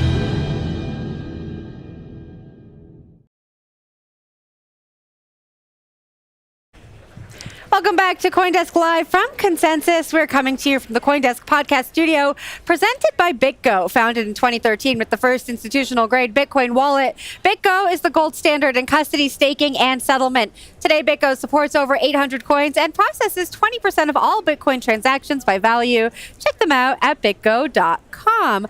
I'm Jen Sanasi. I'm going to be taking you through the afternoon. Sitting down with me now is Senior Vice President and General Manager of Blockchain, Crypto, and Digital Currencies at PayPal, Jose Fernandez de Ponte, and GM of Payments and Commerce at the Solana Foundation, Shiraz Sher. Welcome, both of you. Thanks for having us. Thank you for having us. All right, there is a big announcement that recently came out with PayPal and Solana. Shiraz, I'm going to kick it to you first. Tell us what the announcement was. Sure, it's more PayPal's announcement, but excited to kind of talk to you about the fact that PYUSD is now being issued on the Solana blockchain. So super excited to have a well-known trusted issuer like PayPal issue their stablecoin on Solana. Jose, talk to me about making that decision. Absolutely. So we have been on the crypto space for the last 4 years. We have been working at this for quite a long while, from Bitcoin at the very beginning, and Ethereum and PayPal and Venmo, to enabling our first round of the stablecoin last summer on Ethereum. From the very beginning, we always said that we wanted to be multi-chain, that we wanted to respect choice of developers, and that we were super interested in payment use cases. And that was why the decision to go to Solana was a very easy one. Some of the stuff that the team and the community have built on the Solana side is just a fantastic fit for payments. We need, for retail payments, transactions, throughputs that are north of 1,000 transactions per second. We need low cost of transaction, and we need many of the features that are enabled now by Solana token extensions. So we're super excited to be there. The stablecoin in the first 8 months in the market that we have been is already the fifth largest fiat-backed stablecoin, and we can only imagine where we will go now with this announcement. Shiraz, unpack some of those use cases that Jose just brought up here. What can Solana help enable when it comes to the payments front? Sure, yeah. I mean, if you think about where we are today, right, we've got a few $100 billion in stablecoin. That is just a fraction of what's happening in the full global economy. So for any of this to really scale, you need performant infrastructure, right? So blockchains were not built thinking about the global economy running on the blockchain. So the mission of the Solana ecosystem is to build the fastest, most scalable and performant blockchain. We say consensus at the speed of light. But above and beyond that, I mean, there are other chains that are fast and cheap. We realize in talking and getting feedback from companies like PayPal that there's a layer of tooling that's important as well. And Jose had mentioned this tooling called token extensions, which is what PYUSD is issued on. And essentially, in a nutshell, what that does is it allows companies that have a lot of regulatory and compliance requirements to imbue a lot of those features at the token level itself. So things like confidential transfers, transfer hooks to provide more fine-grained controls over who can actually transact with the asset. So I think the combination of this performant nature of the blockchain, this tooling, and a thriving developer ecosystem, I think bodes well for the future of this stablecoin. Jose, when you're looking at different chains to launch with, when you're looking at different partners, PayPal is really a traditional financial company, right? An innovative one, but traditional all the same. There's lots of compliance requirements that you have to follow. What kind of due diligence are you doing? How are you assessing the people you or the chains and the firms you partner with? When we look at any of the infrastructure that you use, whether it's a blockchain or a protocol or a wallet or a market maker, we always look at three things, especially for the blockchains. We look at the technical side of things. We look at the technical primitives. We look at the stability. We look at the features. We look at throughput, stability, scalability, security of the chain. We go through a very thorough technical due diligence. Then we will look at the regulatory side of things. It's super important for us. We are a regulated financial institution that is active in 200 markets. We don't play with that. We're very strict on the regulatory side. It was super important for us when we went live with the stablecoin that is issued in New York, supervised by the New York Department of Financial Services. We care a lot about having something that can sustain the level of regulatory scrutiny that we think is important for financial services. And then the third one is we look at the ecosystem. We look at the developer community. Very early in the game, 4 years ago, we thought about, should we have a PayPal blockchain? And this was way before layer 2s and all of that. Or should we deploy on permissionless and open source technology? And we made a very, very committed move to say, no, we want to build on open source technology. We want to build on permissionless protocols. And we follow the community where the community is taking us. And in that sense, obviously, there is a very vibrant ecosystem on the Ethereum side. And obviously, there is a very vibrant ecosystem on the Solana side, too. So we will continue to follow the lead of developers and go where they ask us. So what does this mean for PYUSD holders, folks who interact with PayPal? Give me a real-world use case. What does this enable for them? So you can use it. There are two ways in which we think about it. Obviously, we want to be present in the places where the crypto users are. So you can get the stablecoin in more than 25 exchanges now. You can get it supported on the wallets on the Solana ecosystem and on the wallets on the Ethereum ecosystem. And the uniqueness on our side is that we can help on the payment side. On-ramps and off-ramps have been a pain point for users of crypto for the longest time. They're expensive and difficult to do. But also we are bringing mainstream payment use cases. You're asking, give me a real one.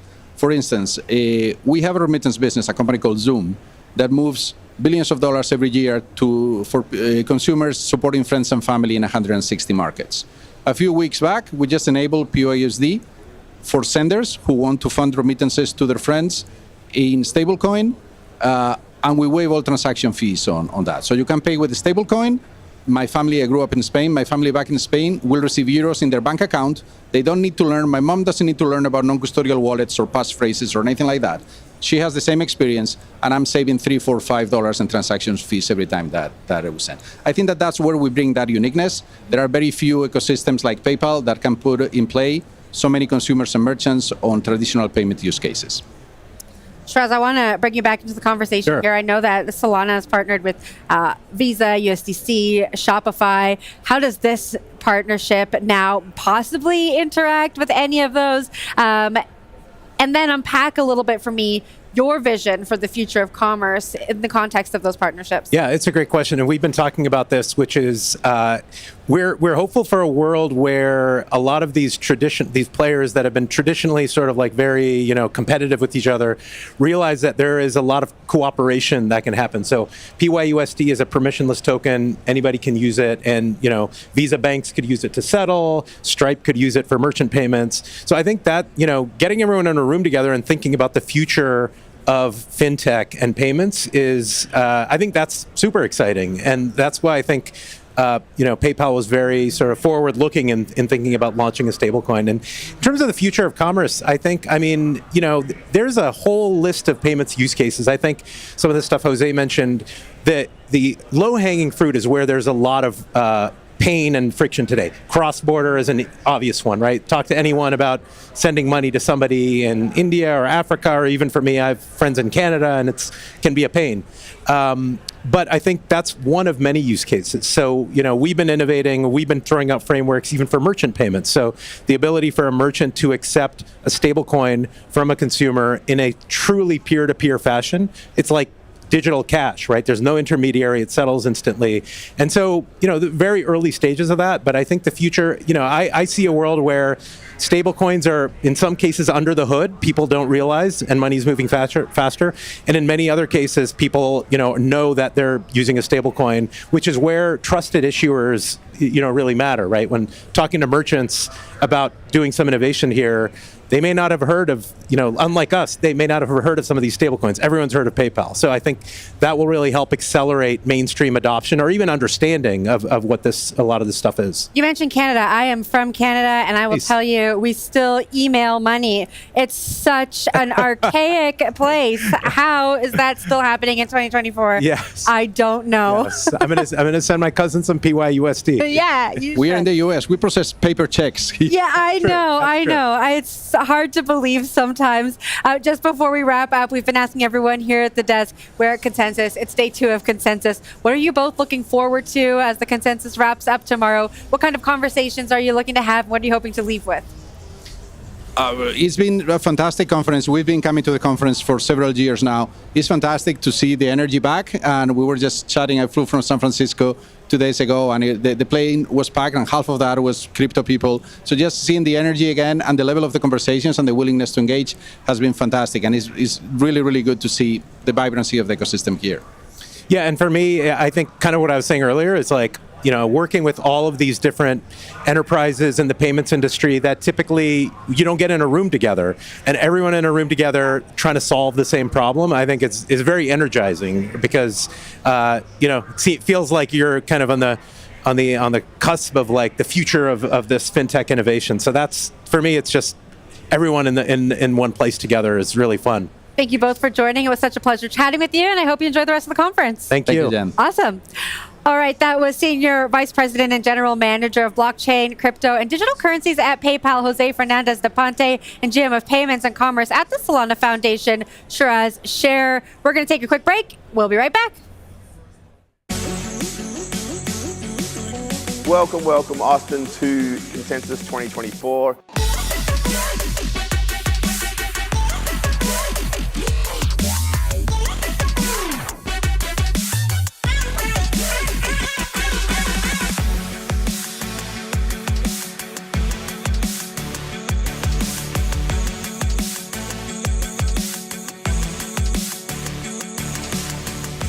really excited for Consensus 2024. Can't wait to see what's going to come next.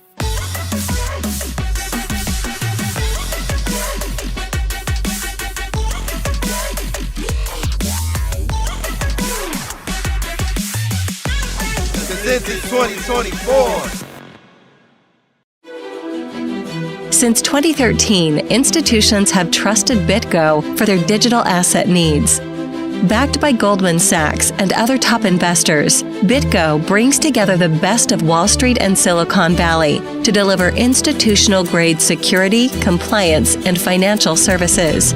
Today, we support all major coins and blockchain protocols and process 20% of all on-chain Bitcoin transaction volume for over 1,500 of the world's top institutions. When it comes to crypto, institutions trust BitGo.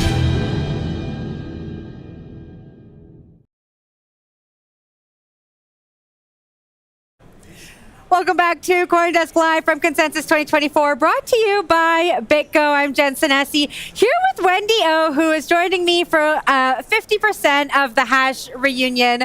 I'm very excited to have you here, Wendy. I'm so happy to be here. I missed you. I missed you too. Okay, we could go on forever, but we can't because our next guest is here. We are welcoming CFTC Commissioner Summer Mersinger to the desk. Hello. Hi, good afternoon. It's nice to see you again. Yeah, great to see you. Now, here we are at Consensus. It has been a wild time. You and I were talking before the interview. Yep. It's feeling more serious, more institutional than before, right, Wendy?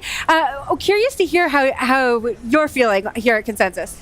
Yeah, no, this is actually my first time at Consensus, which is really exciting, and I'm just ecstatic to be here. One, because there's so many conversations you can have that we just don't have that opportunity to have it when we're in our offices in DC. But just seeing kind of the excitement and the people who are here. You mentioned it's a little more serious. There's been a lot of changes recently, and there seems to be kind of a pendulum swinging a little bit, and so I think it's just more people are interested in these markets, and you're just kind of seeing a renewed effort to get into these investments. So it's great to be here. So what are you most excited about that's coming up for 2024? Well, I think we have seen a lot of excitement in the last few weeks, which has been great. I think for me personally, we've got a lot of work to do at our agency, and one of the things that I'm trying to focus on right now is we talk a lot about our enforcement workload and our enforcement cases, and we'll say we've got this 50% of our cases are crypto fraud, and I'm just hoping that we can change that narrative a little bit, because there's a lot of fraud, and it's just fraud. They use crypto to get people to come in the door, but they're not buying and selling crypto. And so one of the things that I'm kind of looking to, change the narrative around, at least with our agency, is, crypto markets are not inherently fraudulent. People aren't, taking advantage of anyone. Fraud is fraud. They just use whatever the term of the day is. And, we need to be thinking through how we talk about these markets and these asset classes. I want to talk about the last couple of weeks. It's FIT 21 passed in the House, right? And it has everyone questioning how the SEC and the CFTC are going to work together if this does pass the Senate. I know there is still kind of a long way to go. What do you think of FIT 21? Do you think the CFTC is resourced enough to act on what's outlined there? Yeah, I think there's a lot to be excited about with what's been happening in DC, especially in Congress. FIT 21 is notable not only because it passed the House of Representatives with bipartisan support, I think much more than anyone thought it would, but it's also it's two committees working together that normally don't work together. You have the House Agriculture Committee and the House Financial Services Committee. So just bringing those two committees together to work together is notable and a big deal. So I think there's just a lot of momentum that wasn't there even 6 months ago. So I think it's a good step. I get frustrated when people say the CFTC doesn't have the resources to oversee these markets. We've taken on large swaths of jurisdiction in previous legislation, under Dodd-Frank especially, and we really didn't change the size of our agency or our budget.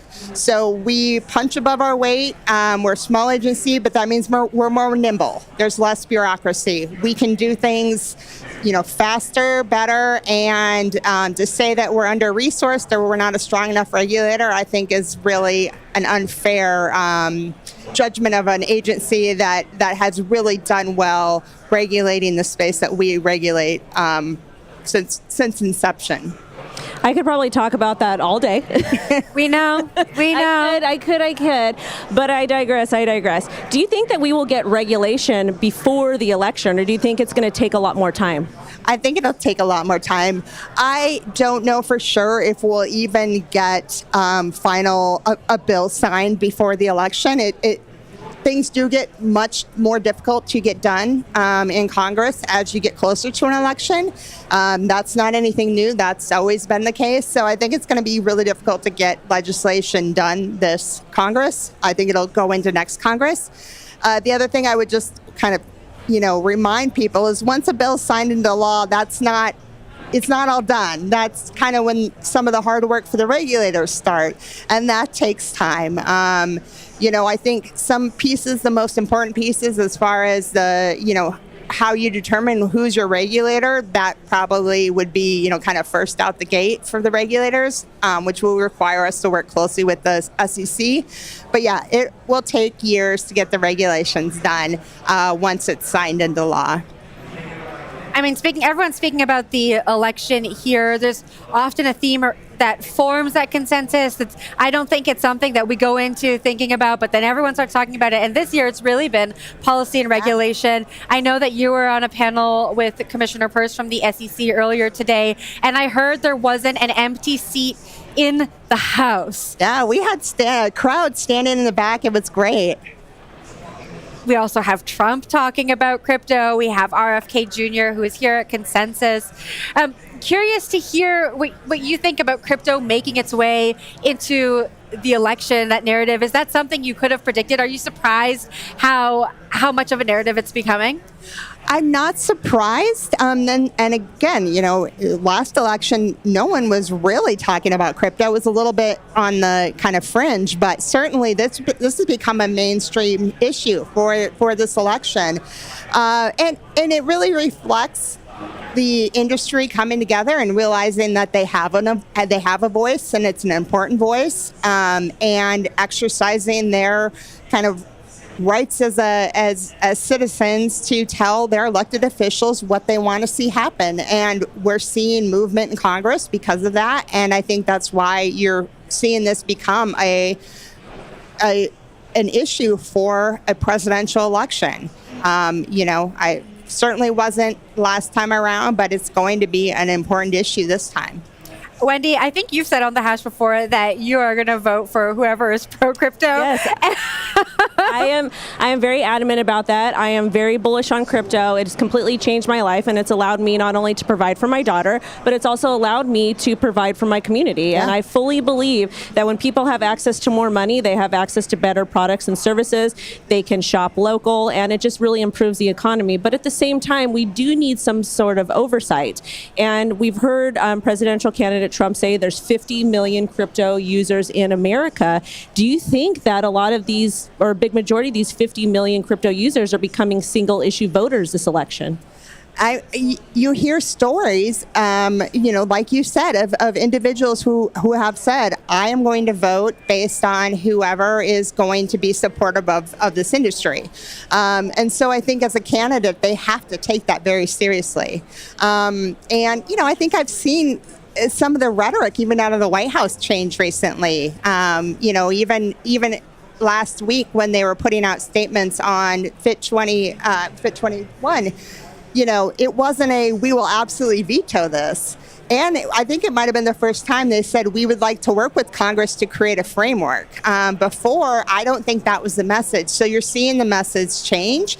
And I think that's because politicians are realizing that there are voters who will vote based on, how a candidate is going to approach crypto. Commissioner, before we wrap up here, what are you hoping to take away from the conference? Everyone, you go to a conference, you have some intentions. What are you hoping to walk away from Consensus with? I always walk away with just kind of new stories to, use when I'm trying to make decisions, whether it's for regulation or if I'm reviewing an enforcement case. And it's really, sometimes I think Washington's not very real life. Having those real life use cases, how people are in the markets, what innovation is happening, that is so valuable. And it's just something we don't get every day in our lives. In DC, just working within our agency. Commissioner, it was such a pleasure chatting to you here. We hope you enjoy the rest of the conference. Thank you for having me. Thank you so much for coming on. Yeah, of course. That was CFTC Commissioner Summer Mersinger. All right, we are going to take a quick break. When we come back, two special other co-hosts join us. Stick around.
Since 2013, institutions have trusted BitGo for their digital asset needs. Backed by Goldman Sachs and other top investors, BitGo brings together the best of Wall Street and Silicon Valley to deliver institutional-grade security, compliance, and financial services. Today, we support all major coins and blockchain protocols and process 20% of all on-chain Bitcoin transaction volume for over 1,500 of the world's top institutions. When it comes to crypto, institutions trust BitGo.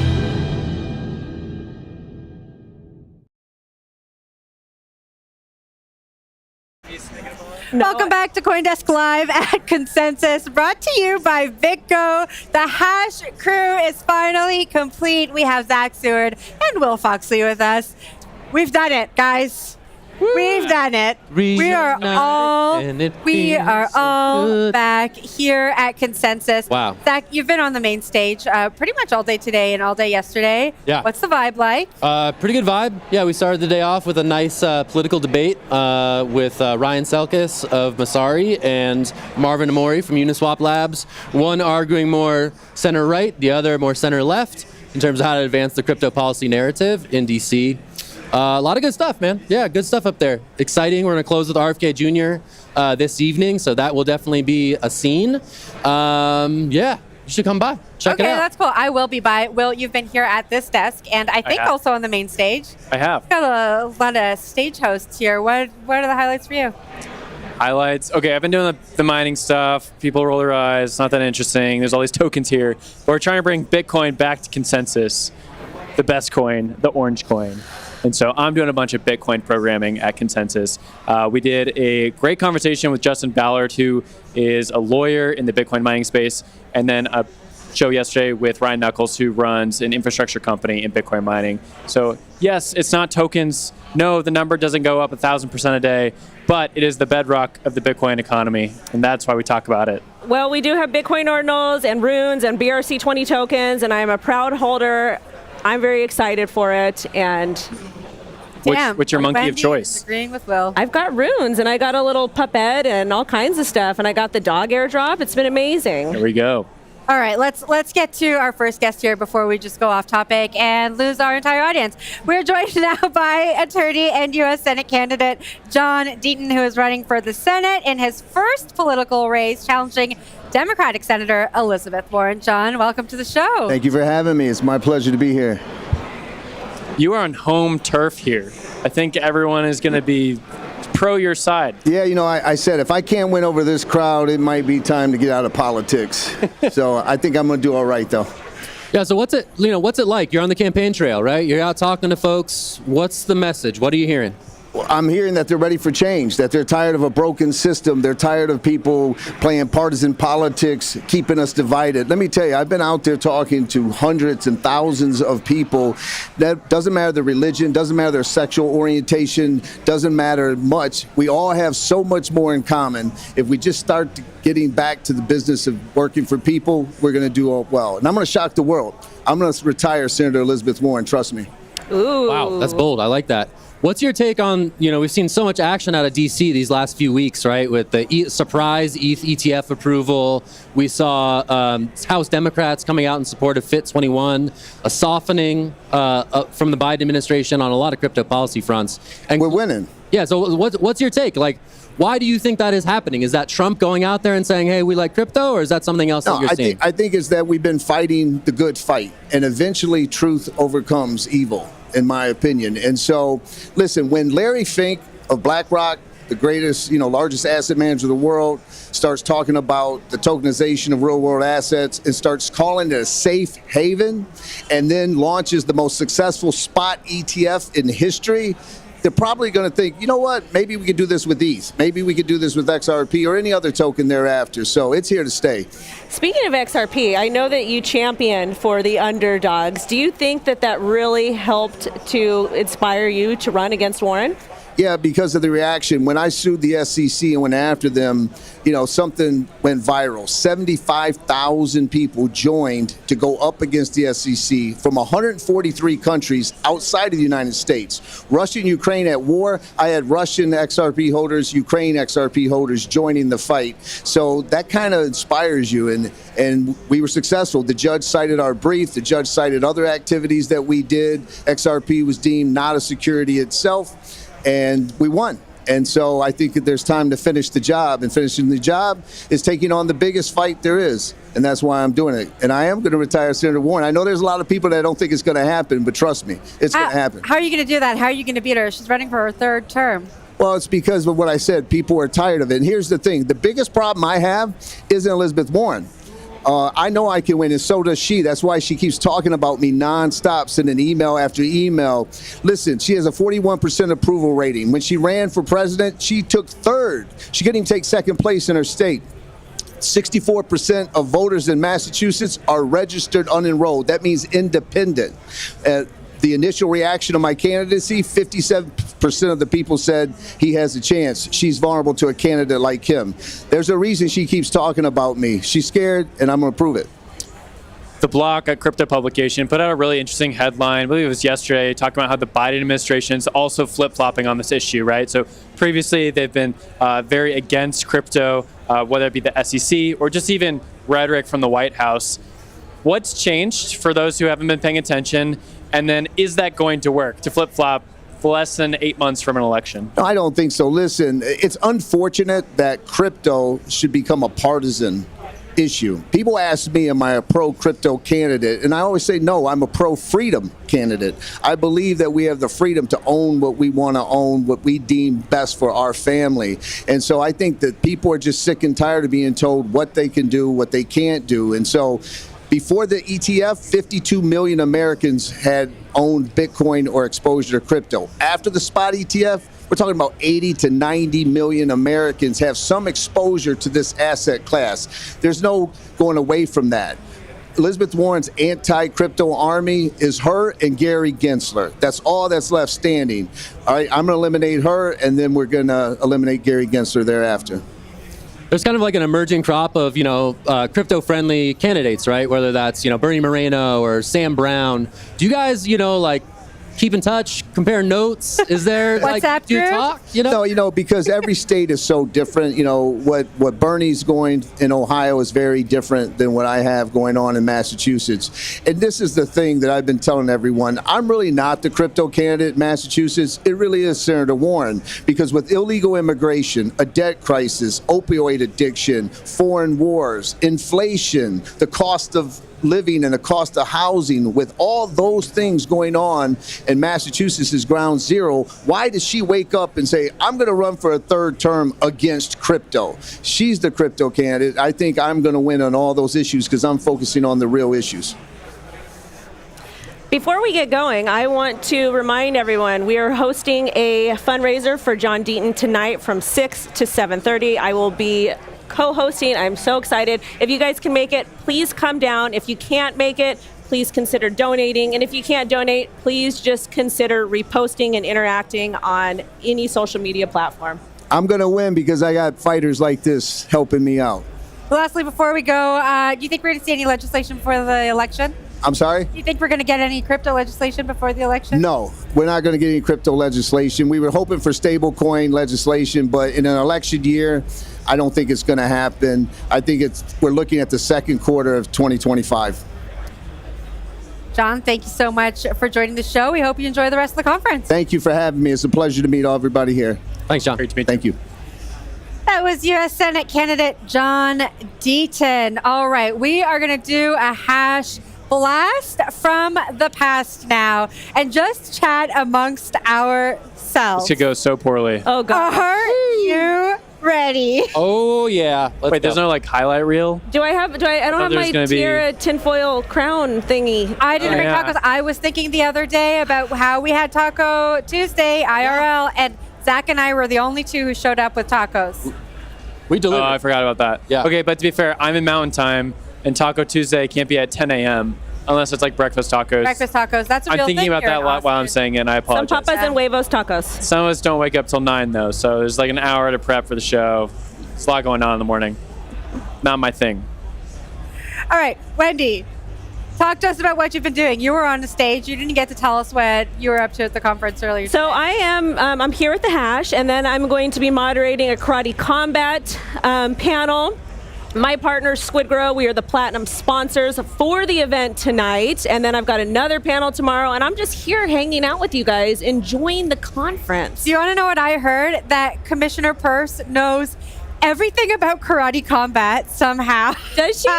That's just what I heard from a reliable source. And so I'm very excited to ask her about I actually met with her this morning, one of the nicest people. And the thing I love about her the most is she was just so very open to hearing me talk about my avocation for retail investors. And that meant a lot to me because power to the people. Well, can you tell us about Squid Grow and Crypto Karate? And then also... Crypto Karate? It's not called Crypto Karate. It's called Karate Combat. Crypto Karate. Okay, well, I'm coming in. It's a little cold, so... Okay. So Karate Combat, if you guys don't know what Karate Combat is, you are missing out. If you like UFC, if you like boxing, I'm a boxer, by the way. Wendy, do you work for Karate Combat? True. I don't work for Karate Combat. Karate Kid, what are you doing with the show? I love it so much. I love it so much, but I do actually work for Squid Grow, and we're one of the platinum sponsors for Karate Combat for our premium project Silent Swap, which is absolutely amazing. If you guys want to check it out, check it out. We all need a cross-chain DEX aggregator that is completely silent. There's so many names in there. How'd you guys? I don't know what's happening. I don't know. That was a lot of names. I'm lost. I do want to say it sounds very cool though. Hey, let's talk about Karate Combat. Right? Yes, please. Everyone was super excited for the Nick Carter, David Hoffman fight. That's not happening. I saw. I know. So like, what's the main event? What am I getting excited about? Okay, so my friend Jay Chains is fighting the Fry Festival guy. Fire Festival guy. Fire Festival guy. Not Ja Rule. I'm sorry. I'm hungry. I'm Not Ja sorry. Rule. Not Ja Rule. No. So now they're the main card, and I also heard a rumor that Joe Rogan is supposed to go to the Karate Combat event. He tweeted. Joe Rogan is he fighting said on Ja his Rule. show. Okay, yeah. Joe No, Rogan, this Ja is Rule. how rumors start. This is you heard it here first. That was folks. fake news. It was for fake me. news. Don't listen to But this yeah, guy. so Often comes supposedly, from- like, he's supposed to be there, and I think I saw Nick Carter tweet like a sad little face. But Jay Chains is going to be the main card. That's for IFC. So there's two different leagues. There's Karate Combat, which is like real fighters, like real karate fighters. These guys are absolutely amazing athletes. And then there's IFC, which is the Influencer Fight Club, which I am not interested. Are you going to fight in it? No, You should fight. You're an influencer. You and Jen You should box. I am a shock jock. Jen I am a shock jock. versus Wendy. How about Zach and Will? I'd fight Should you. we, wanna go? should we just join Let's go. Karate Let's do Combat? it. You Kinda can like a see nice- the hash. Yeah. Let's do it. Tonight at Karate. Yeah, hug fight.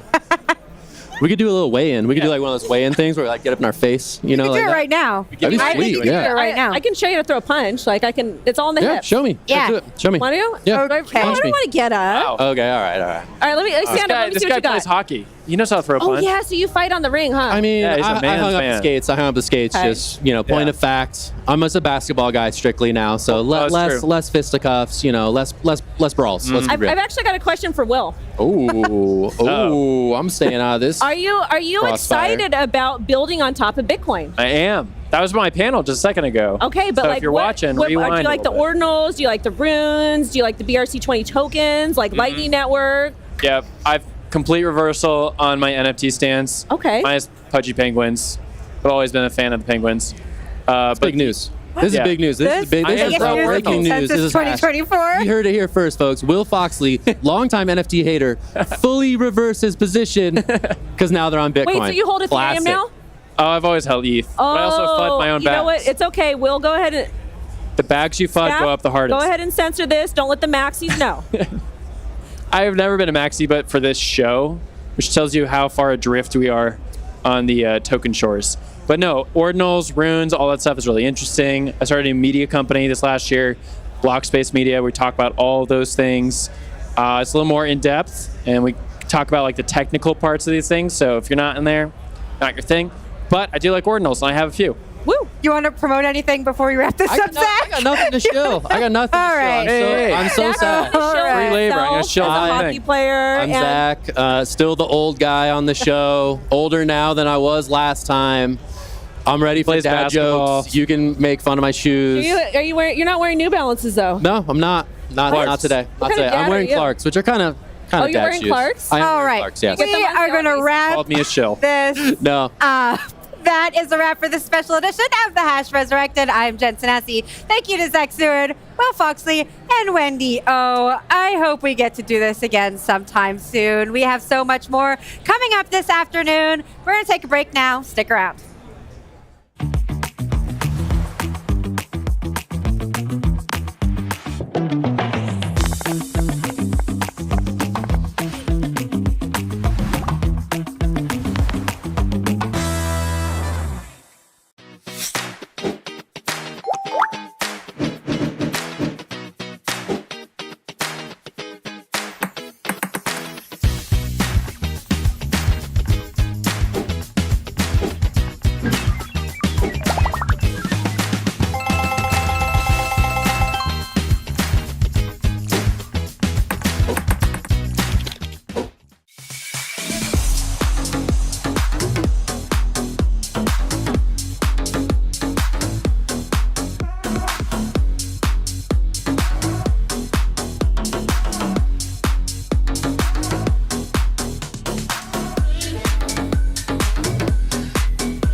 that, as long as permissionless systems exist, become sort of just impossible to prevent, and, we all know what those are, then if both of these spaces continue to grow, then maybe 5 years from now, governments are going to just say, well, okay, it's going to happen, and we might as well let it happen on centralized systems as well, so it can be more efficient and we can keep track of it more. And at that point, what would the continued value of permissionless systems be?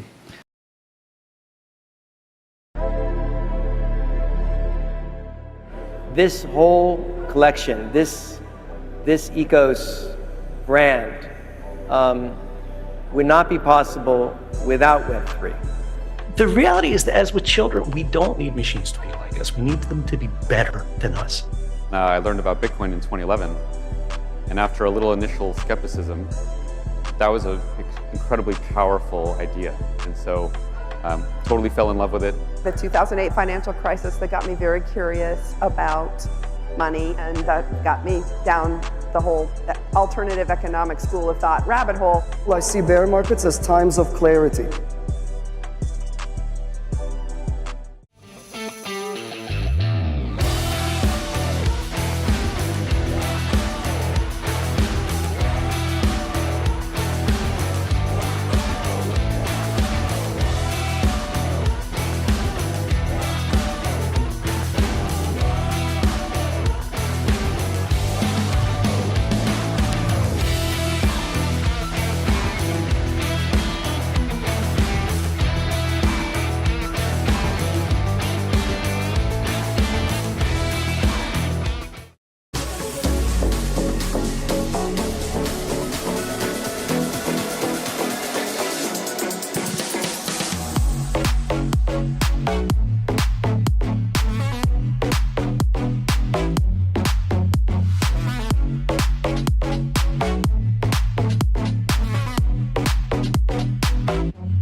Wait until Consensus is the major conference across the world and everybody is on the blockchain.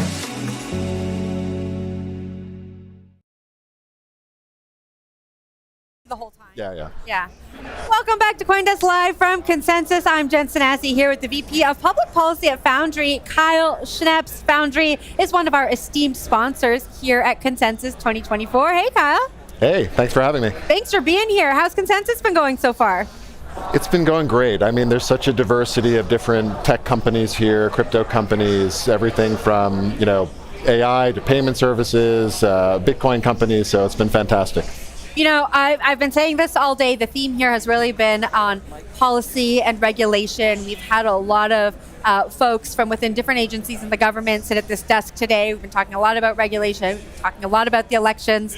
And we recently did a poll on CoinDesk's X account asking our audience who they would vote for in the next election. The options were Trump, Biden, RFK Jr., and other. And Trump won the majority of votes in that poll. Does that surprise you? It doesn't. In fact, Foundry, close to a year ago, wrote an op-ed. I wrote an op-ed in CoinDesk, and we were saying that there is really no upside to being anti-crypto.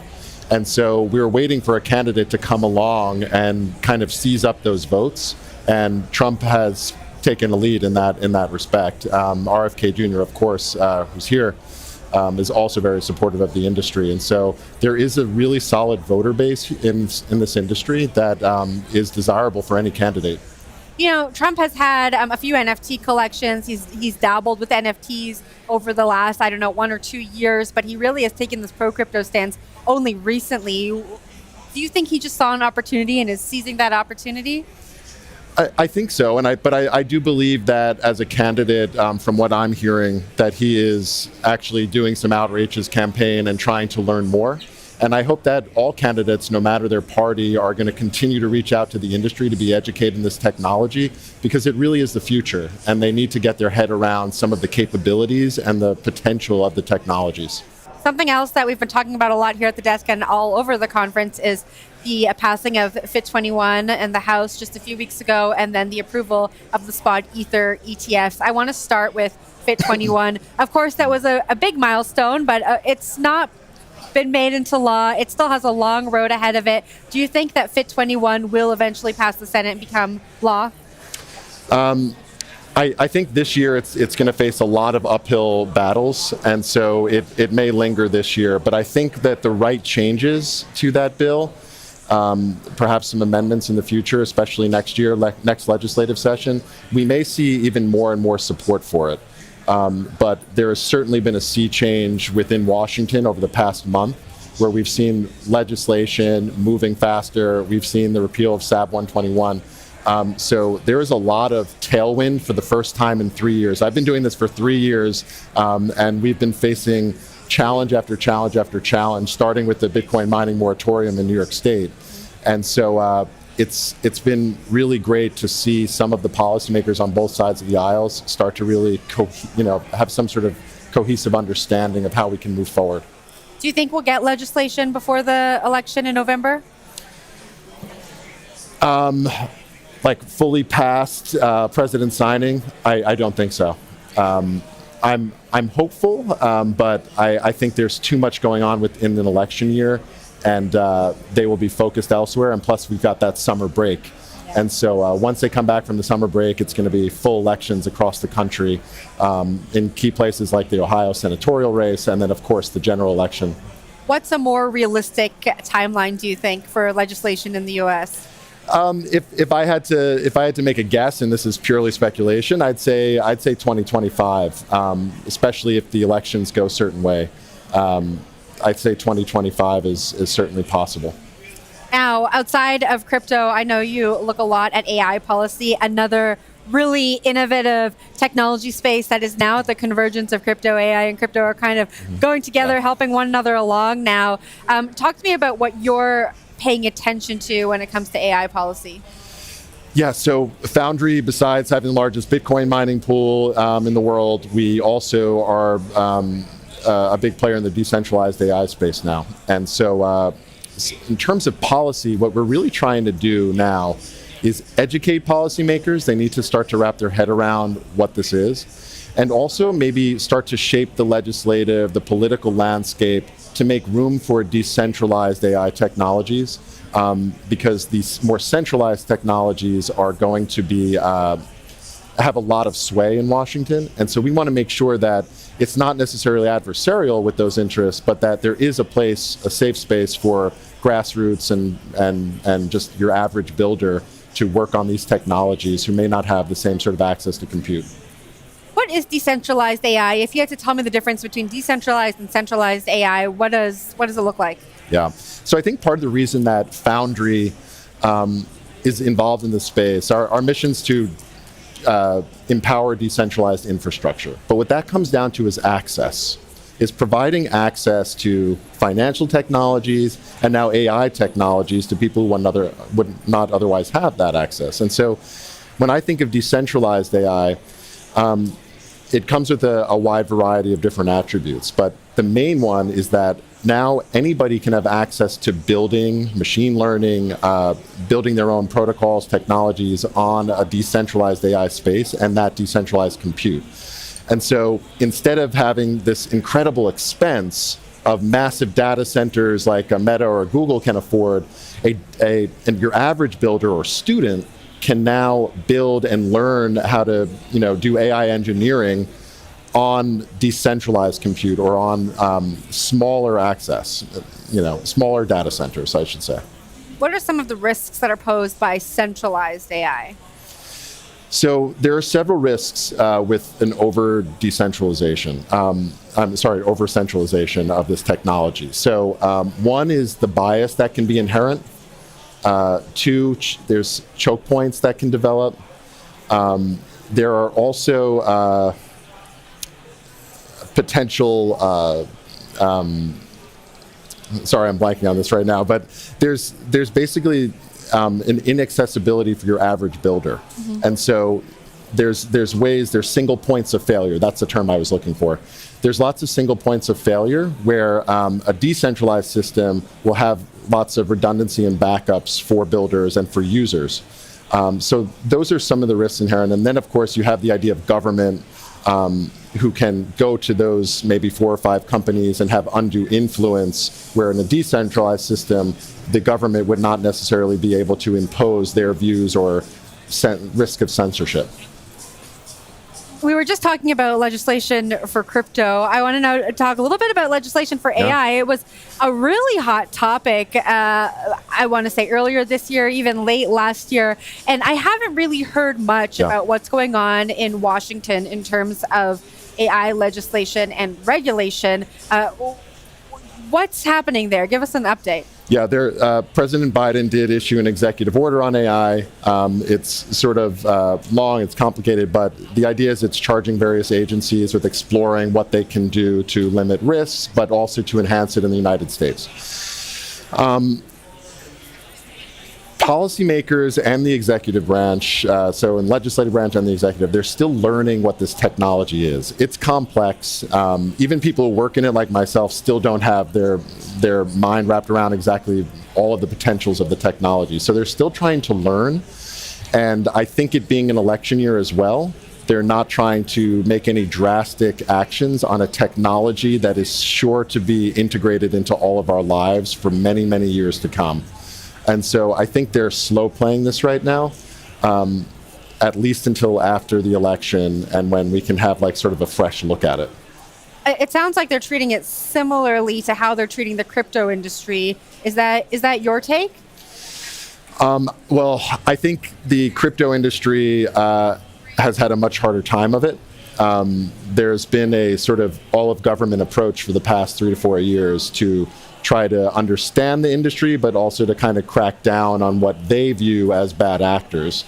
And so I'd say that AI has a lot of political tailwinds right now, whereas crypto has faced headwinds for 3 to 4 years, where we're just starting to turn that around. But that's what's so interesting about decentralized AI is it's like the first technology since the internet where crypto has a way to like just naturally interplay with the technology. And so that's what's the sort of mesh here at Consensus is you're seeing crypto companies, AI engineers and specialists who are kind of merged together and trying to grow these businesses. Yeah, we spoke a little bit about the risks of centralized AI, but let's talk about some of the trade-offs between decentralized and centralized AI. Yeah, so we talked about some of the risks for centralization. A lot of those are mitigated with decentralized AI, and so you don't have the same single points of failure, and you don't have the same risk of one entity controlling the flow of information, those biases that can develop. But we have to be honest about some of the risks in decentralized AI as well, and that comes down to security types of things, like who is using the compute, right? And what are they doing on there? And I can imagine a future where policymakers are going to, start to ask those questions the same way they did about the internet and crypto, which is they're going to say, well, I know this is a valuable technology, but nefarious actors are using it for whatever reason. And we have to be able to say, well, we are taking steps to mitigate some of that risk, but this technology is so valuable for the future that we need to embrace it. And so I see some of that as the trade-offs. I interviewed tech journalist Kara Swisher recently and read her book, and this is not a direct quote, and so I apologize if I get the words mixed up a little bit. But she basically says that throughout the history of technology, it has never really been, there's never been any legislation or regulation that really fits the technology. There's always been this notion of technology being at odds with regulation. And it feels like now with crypto and AI, that's being amplified. Yeah. One thing we have to remember as well is that the government is always about 10 years behind cutting edge technologies. And that's from a regulatory perspective. And as a former government person who worked in the government, it's certainly from a use case within. The government's technology within it is always about a decade behind, just because of all of the processes they have to go to adopt it. So I'd say it's the same thing about regulation, is that it's usually coming as a result of a reaction to something. It's never looking ahead. It's always like something bad happened, we must react. And so I think we're at a unique place with decentralized AI because we know, everybody with the pulse knows that AI is going to be integral to our future. It's a matter of to what degree. And I think we have a way of shaping the policy discussion now and framing this in a really positive way for policymakers. Yeah, I've talked to so many people here, and I'm sure you've had this conversation. It's one that is a very popular conversation to have in this industry, is that innovation is being pushed away from the United States because there's no legislation here, because the regulatory bodies are enforcing with action. Do you think that the government is incentivized or even really cares that innovation is going overseas? Is this as big of a problem for the government as we like to say it could be? I think there are a lot of people in government who want innovation to stay here. They want the United States to maintain its technological strategic advantage moving forward. However, sometimes that intention runs up against FUD, basically. It runs up against politics. The FTX fallout was a huge blow in Washington. A lot of people felt like they were duped, and so they took actions of retribution against the industry, to be frank. And so we are starting to come around from that. And hopefully there's been a lot of learning in the process. But I do think there are a lot of people in the government who do want us to stay here. I think there's a huge potential, especially on the Bitcoin mining side and other things to Bitcoin data centers to really thrive in the U.S. But we do have to be aware that it is a 2 and 4 year election cycle, and we're always going to get those ebbs and flows. And so we need to think about geographical redistribution as well, geographical decentralization. We saw a lot of movement from China to the U.S. Over the past 5 years. And there's always going to be people decentralizing away from the U.S. as well. And so I think for decentralized protocols, that's not necessarily a bad thing, but we certainly want those forward-looking policymakers in Washington. We do have a lot of supporters, but of course we have detractors. In my experience from 3 years of meeting with them all the time is that this is not a partisan issue, crypto in general. It is a generational one. And all of the folks that I talk to that are of younger generations, no matter which side of the aisle on there, they are fully supportive of this.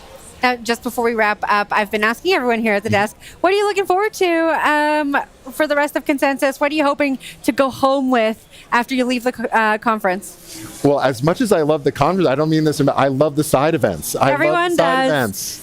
I'm a side event guy. I mean, that's what I love. But I am looking forward to RFK Jr. speaking later, and so I will be there to watch. Just as a political junkie, got to watch that. Kyle, thanks so much for joining the show, and I hope you enjoy the rest of the conference and the side events. Thanks for having me. All right, that was VP of Public Policy, Kyle Schneps. We're going to take a quick break, and we'll be right back. Since 2013, institutions have trusted BitGo for their digital asset needs. Backed by Goldman Sachs and other top investors, BitGo brings together the best of Wall Street and Silicon Valley to deliver institutional-grade security, compliance, and financial services. Today, we support all major coins and blockchain protocols and process 20% of all on-chain Bitcoin transaction volume for over 1,500 of the world's top institutions. When it comes to crypto, institutions trust BitGo.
It really is better currency.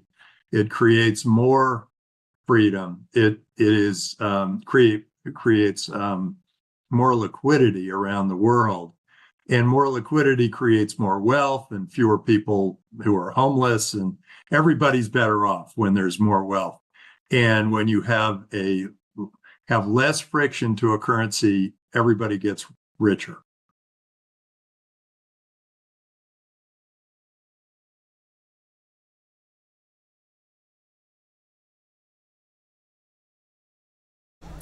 Welcome back to CoinDesk Live at Consensus, brought to you by BitGo. We are joined now by Securitize CEO Carlos Domingo. Carlos. Thanks for having me again. Yeah, of course. Thanks for being here. I love that I get to see everyone IRL. I'm so sick and tired of just talking to people in that little box. No more Zoom. No more Zoom. Before we get deep into it, there's so much news that's coming out of Securitize. I just want to talk about your conference experience. How's it been going so far? Actually, it's great, to be honest with you. I actually met your new CEO, Sarah, yesterday, which is great. And I was telling her that this is probably one of the best ones, and I've been coming every year since 2017. But I think the size, the quality of the people attending, etc., it's been fantastic. If you do see Sarah again, tell her that I'm doing an amazing job. I told her already. You did tell her already. First person I mentioned. Okay, good. I'm glad to hear. What are you hoping to leave the conference with? You know, I've been talking to so many people here, and general consensus is it's a little bit of a more serious environment this year, right? A lot of focus on crypto weird people. There are still some crypto weird people lurking around. Some, but less probably. Yeah, a lot of talk about policy, regulation, a lot of recognizable names like a Google Cloud, who has a booth just behind our cameras here. What are you hoping to walk away with? And talk to me a little bit about some of the conversations you've been having. I think that the main thing is what you said, because, I'm just meeting the same people I'm meeting all the time, but in real life. And I think it's a much more rewarding experience when you actually sit face-to-face with the person, have a drink together, go out for lunch or for dinner, which these days, unfortunately, is a lot harder to do, right? Since the pandemic, the habits of people have really, really changed, and these in-live meetings don't happen that often. So we're having, great meetings with all our partners, with the different companies that we're working with. Part of my team is here as well. So yeah, very excited to be here. I think around the first time that you and I talked, tokenization wasn't something that was so commonplace. It was something that people were still wrapping their heads around. And geez, we've come such a long way in that really short time. Securitize has a partnership with BlackRock now, the largest asset manager on the face of the planet. For those who don't remember the announcement that happened about a month ago, talk to us about that partnership. Well, so yes, as you said, BlackRock is the largest asset manager in the world. Their CEO has been very vocal about how tokenization is an important trend for asset managers. And then we've been fortunate enough to partner with them to become their tokenization partner. We've issued a fund, a tokenized money market fund called Biddle with them, which in the very few weeks that has been released has become the largest tokenized asset in the world. So it's close to $500 million now. So very proud of the progress with this particular project, but in general also about the value they bring to the industry, of them being an active participant, and also they've invested in our company, taking a board seat, so it's a pretty close relationship with them. I may have asked you this before, but I just have to ask you again, because I think the audience would be interested. When you started out with Securitize, when you started thinking about tokenization and what this might look like, did you ever think a partnership with BlackRock would be on the cards? I did not. Even 2 years ago, I did not think that this was going to happen. We started very early in the industry, probably too early, when tokenization was more of a dream than a reality. And it's been a long journey for us as a company, but for the industry as a whole, to come to a point where now tokenization is real, and you have very large asset managers like BlackRock being active participants in the industry. So it's good to see the dream finally fulfilled. Any other asset managers you're going to partner with in the near future? Of course, many, all of them. Which ones? Carlos, I can never trick you. I'm a pro on this. You are a pro at this. All right, let's talk about this piece of news, because it's very interesting. You were telling me before, and I don't know that you've spoken about this. No, you're getting the exclusive. I'm getting the exclusive. The first hearing on tokenization is going to be happening at the House Financial Committee. I think you said next week. It's on Wednesday at 9 a.m. They are going to host a public hearing about tokenization of real assets in the subcommittee of digital assets of the House of Financial Services Committee in the U.S. Congress. And the news is that I'm one of the witness, expert witness invited there to be talking about, why tokenization is relevant and why, our regulators should be supporting this part of the industry. Well, tell me a little bit about what you're going to say. Why is it relevant? What are you going to tell the regulators? Well, look, if you look at what all the regulatory efforts in the U.S. have been related to digital assets, they've been basically focusing two fronts, right? One is the FIT 21, which now everybody knows after the approval last week, which focuses on the crypto market structure, like how digital assets get regulated and by who, and then payment stable coins, which is to regulate the stable coins. But tokenization is somewhere in between, where I don't think there is a debate about what we do. Is primarily securities.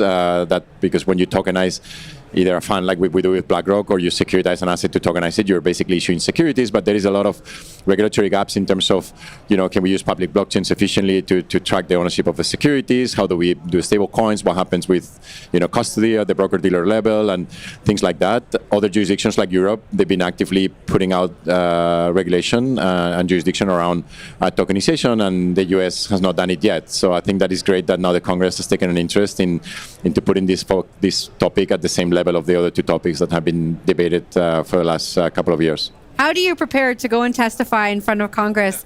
I really have always wanted to ask someone that. How are you preparing?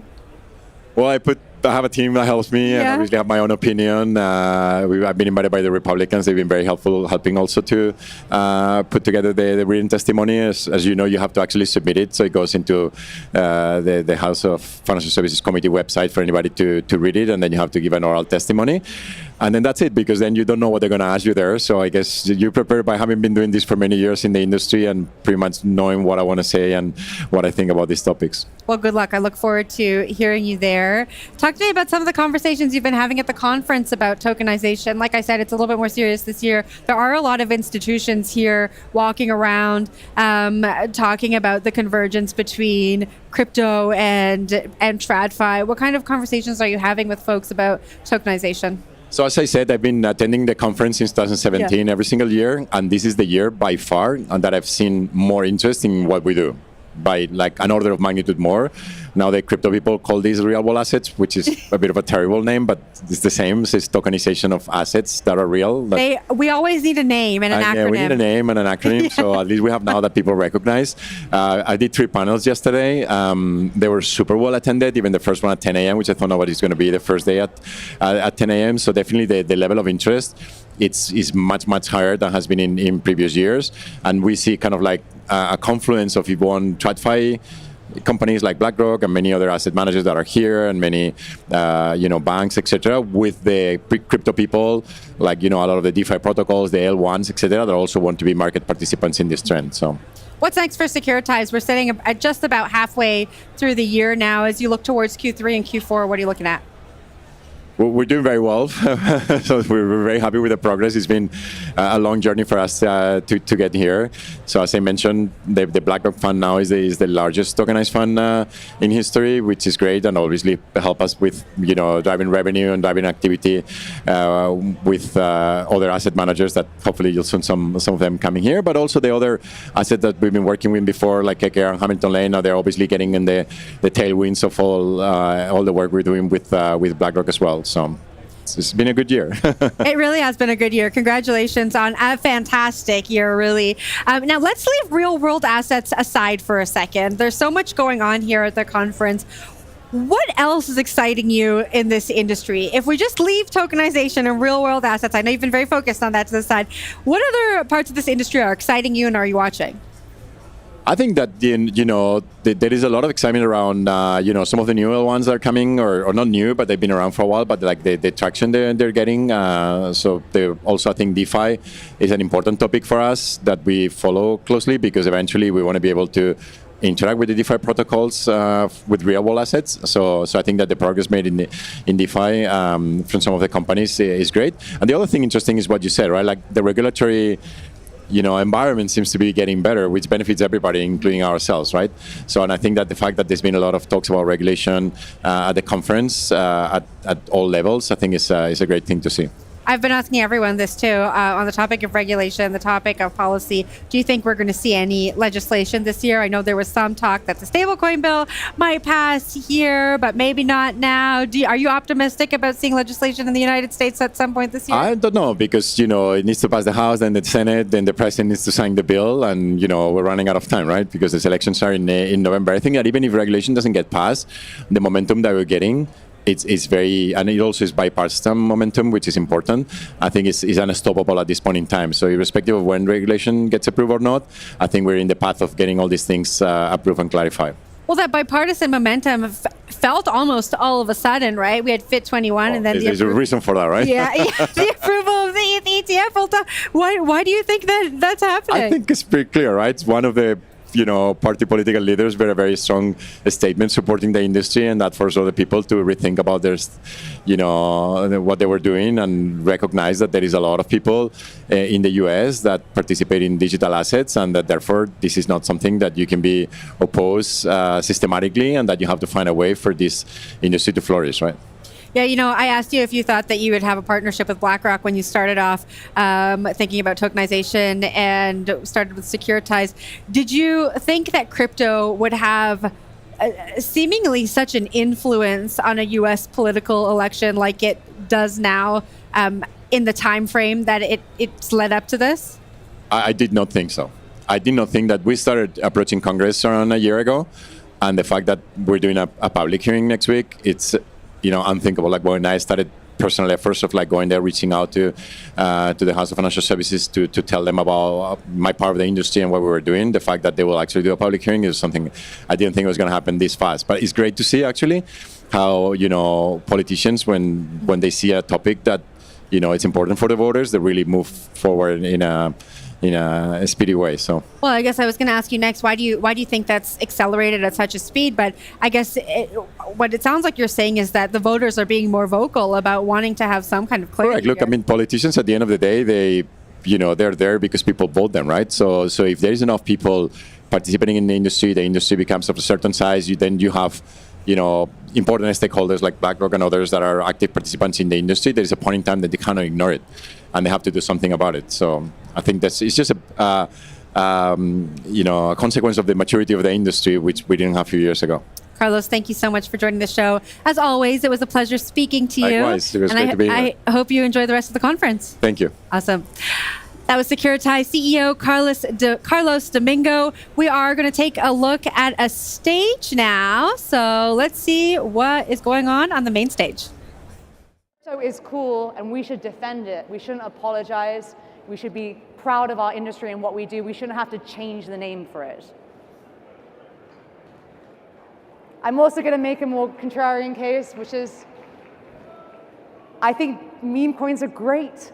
Anybody can sign in and figure out, they can join meme coins, they can get out. The US dollar is a meme coin that you can't escape. Every meme coin on a Solana or on Debt Screener, you can go in and you can go out. And for us to apologize even about meme coins, I think is wrong. It's performance art of crypto and it's true financial freedom. Okay, second point. People in crypto, just generally as an industry, keep wanting TradFi's validation, right? Like, we need TradFi to adopt us. We need TradFi to validate us and everything that we're doing. And $1.8 trillion has gone through DEXs so far. So it's a lot of money going through crypto, and the cryptocurrency market is about $2.69 trillion. It's not a dinky industry anymore. It's not 2016. People who've been around for a long time, we probably needed TradFi's. We thought we needed TradFi's validation much more in the past, in previous cycles. And projected compound annual growth rate is like astrology for industries, but still, DeFi's rate is so much higher than anything else. To not be bullish on DeFi is such a miss, and crypto people should be really realizing how much we've already won. It's not a win that a small innovation team in a dying institution ran a blockchain thought experiment with you once. And that's kind of a call to every BD department who does these kind of proof of concepts with banks, right? It's like, we've got JP Morgan, we've got these banks to do an idea with us. They're never going to implement it. They don't have the same goals as we do. If they wanted to build fair and just economic systems for all, they would have already built it. Here is Ethereum's Enterprise Alliance. Obviously, I'm a big ETH bull, so I'm not dissing Ethereum, but if you go on the Ethereum Enterprise Alliance and look at how much enterprises adopted Ethereum, probably one of the best use cases of crypto, smart contracts, very few people have. And if Ethereum struggles to convince TradFi, then maybe your DeFi protocol might too. But what about the ETF? That's the kind of current hot news. It's rare of me to quote an SEC commissioner, especially one for being based, but I would say that this is a based statement from an SEC commissioner. This is Caroline Crenshaw, and she says, what did she say? Let me read it here. Wasn't Bitcoin supposed to solve this? If the technology is so revolutionary, why do so many of its uses seem to revolve around recreating the existing financial system, except with less regulation, more opacity, fewer investor protections, and more risks? I would make the case that the ETF is bullish for short-term price, which is why we all get behind it, but extremely bearish for our principles. I don't care if lots of people need to get an ETF to get access to it. Anybody can go onto the internet and buy crypto. That's the whole point. The whole point of crypto is that it's open for everyone. Anybody can join in. Anybody can get involved with crypto. The fact that we're celebrating an ETF, again, good for our short-term prices, but bearish for our principles.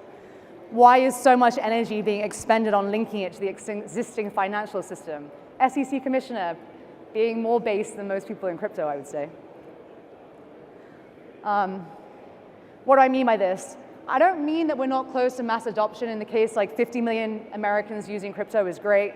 My point is that we keep thinking that every cycle we think to ourselves we're 6 months away from institutions adopting crypto. It's not a technology onboarding issue. It's not like we're going to the banks and just have to convince them about the technology. They don't share our goals. Their goals aren't an open and fair, just economic system for all. Otherwise, they would have been trying to build it. I don't really understand how bad these institutions need to get before we just stop paying lip service to them. For voters to be on the side of banks is ridiculous. Here's Gary Gensler being a goon, and to the right is a picture from 1933 recession of protesters who believed in banks. Next point is that the faith in the state is naive. I say this because there's a lot of hubbub right now in crypto that we're getting things pushed through Congress, and the Senate is looking at us as well. Americans are growing apathetic. 1/3 of Americans didn't vote in 2020. It's not because of COVID. Most rightly admit that they just realize it doesn't have anything to do with how the country is run. And here's an example of that. Can you tell from this graph which one was a Democrat president, what happened on a Democrat president and what happened on a Republican president? There's no difference. Federal spending continuously goes up. The only choice we actually have is, do you want things to be further centralized or do you want them to be decentralized? There is no left-right in fiscal policy anymore. And other industries are taking note. So here's Andre Karpathy, wizard of AI, after the OpenAI debacle, making the claim that he's been thinking a lot about centralization and decentralization. And here's Elon Musk saying the same. And I bring this up because people in AI are naive, I think. People in crypto have felt the pain points of the regulatory environment for the last 10, 15 years. And AI is starting to feel it. They're starting to realize that governance is a really hard problem to solve. And AI and crypto hasn't solved it, but they take this question very seriously. And Noose, by the way, is an open source company building LLMs, so I want to give them a shout out.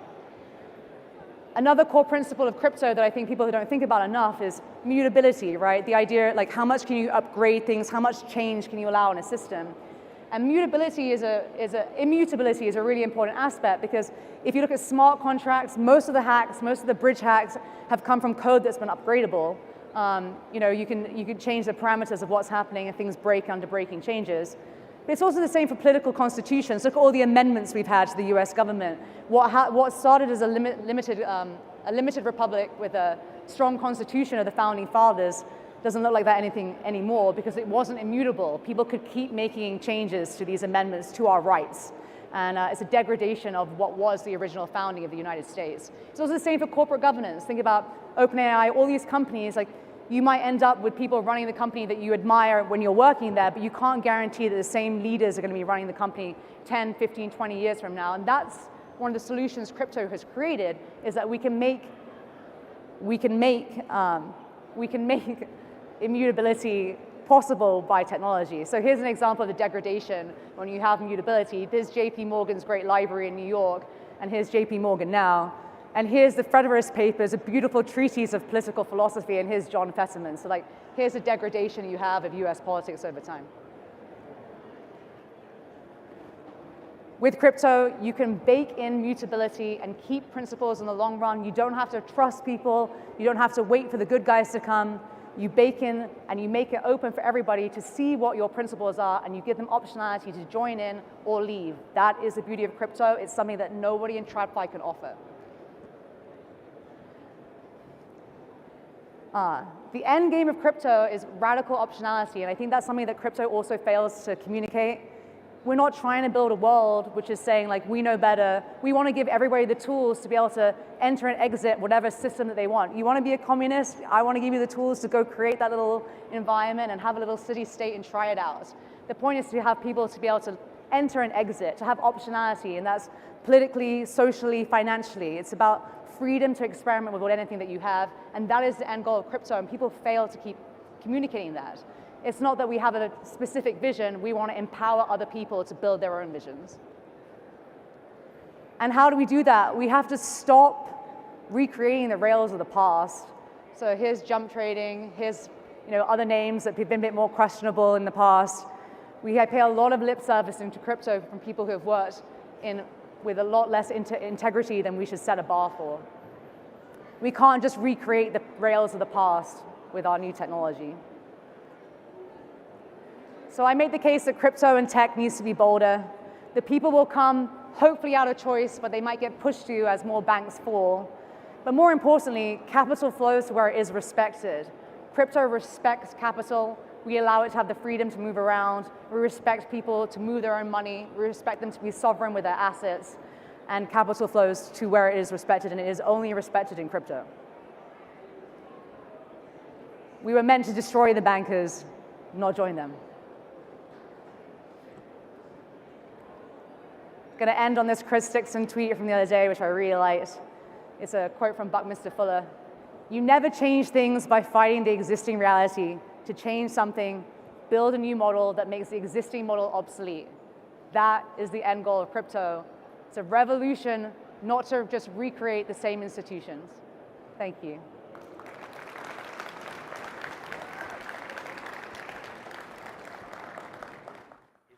I think everyone wants to see Billy get his ass kicked, so I'm looking forward to that fight. So you're a little bit biased then. Yeah, well, you know what?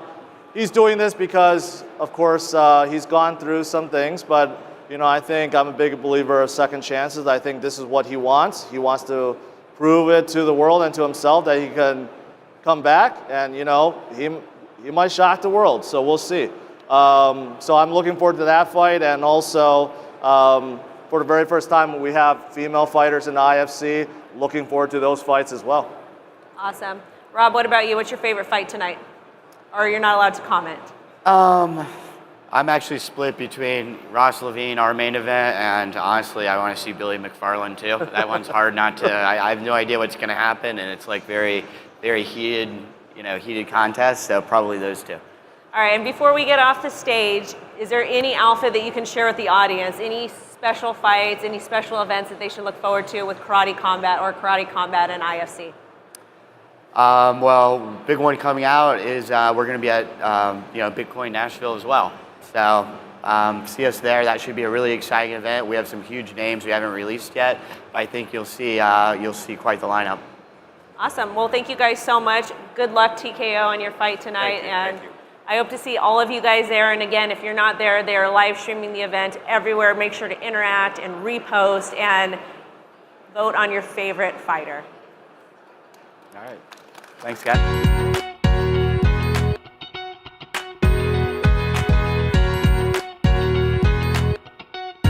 Radical stance that they've found a compliant path to be able to offer and trade cryptocurrencies by treating them as securities, and they have the blessing of the SEC and FINRA.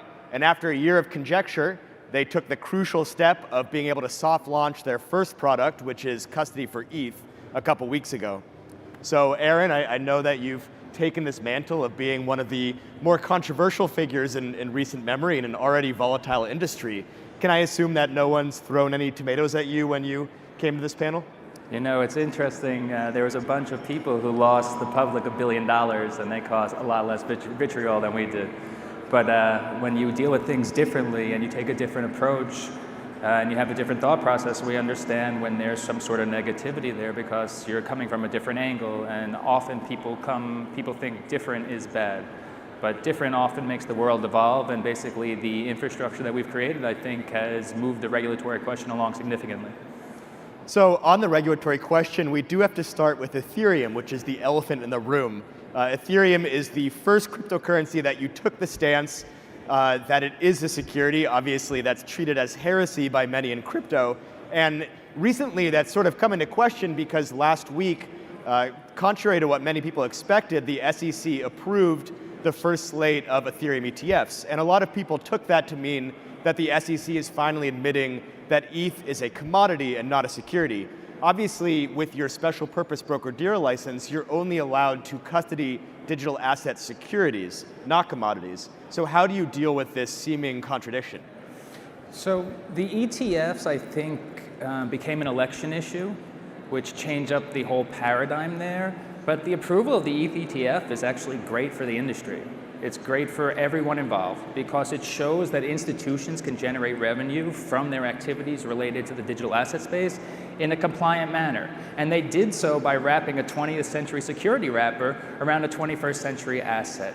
So while there's different discussions about whether it's commodity or security, the approval of the ETF will lead to more institutional participation and will also lead to basically the industry growing as major institutions lead to more adoption, et cetera.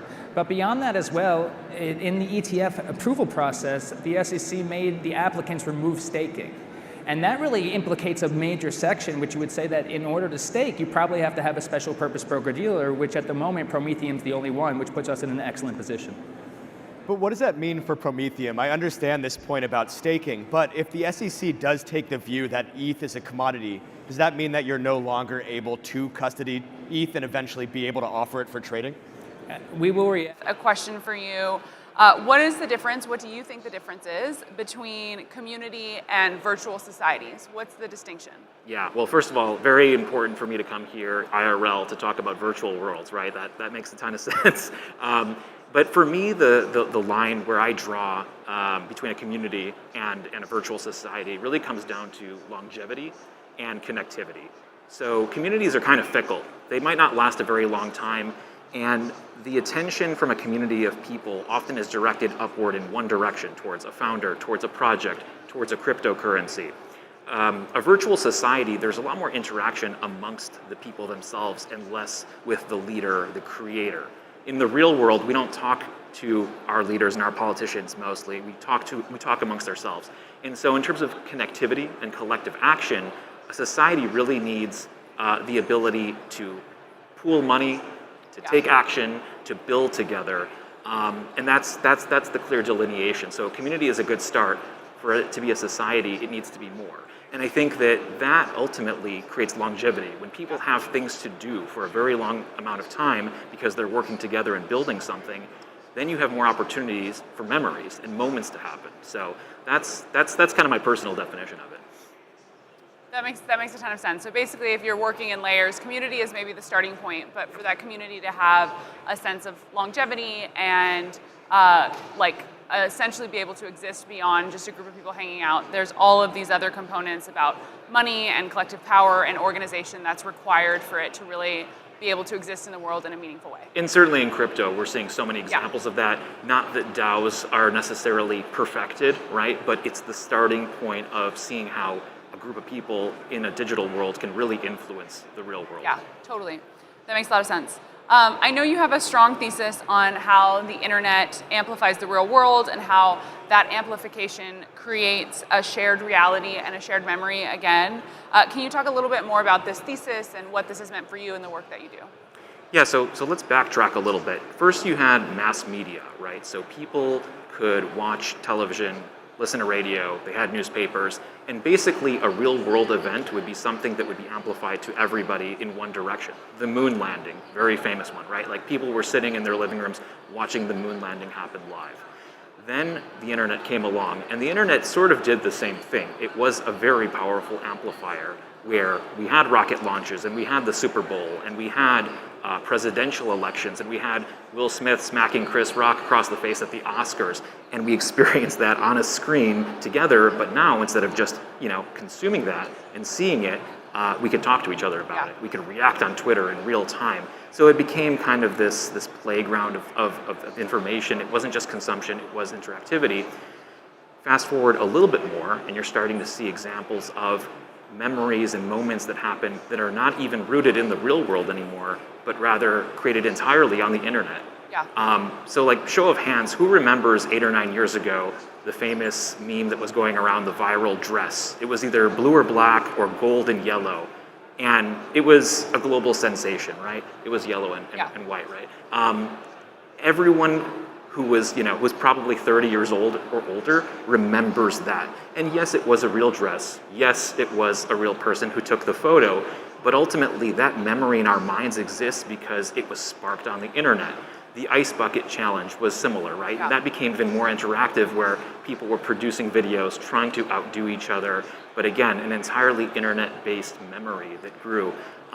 More recently, GameStop, Wall Street Bets, right? That was actually, I would say, a virtual society. Like the subreddit that did that was a society. They were able to coordinate money and power and take action to basically spill over into the real world in a significant way. Like they closed down the stock market for a certain amount of time because of GameStop trading. They made a movie out of it. And so we went from mass media to internet amplification of real world events to events that can actually be spawned on the internet.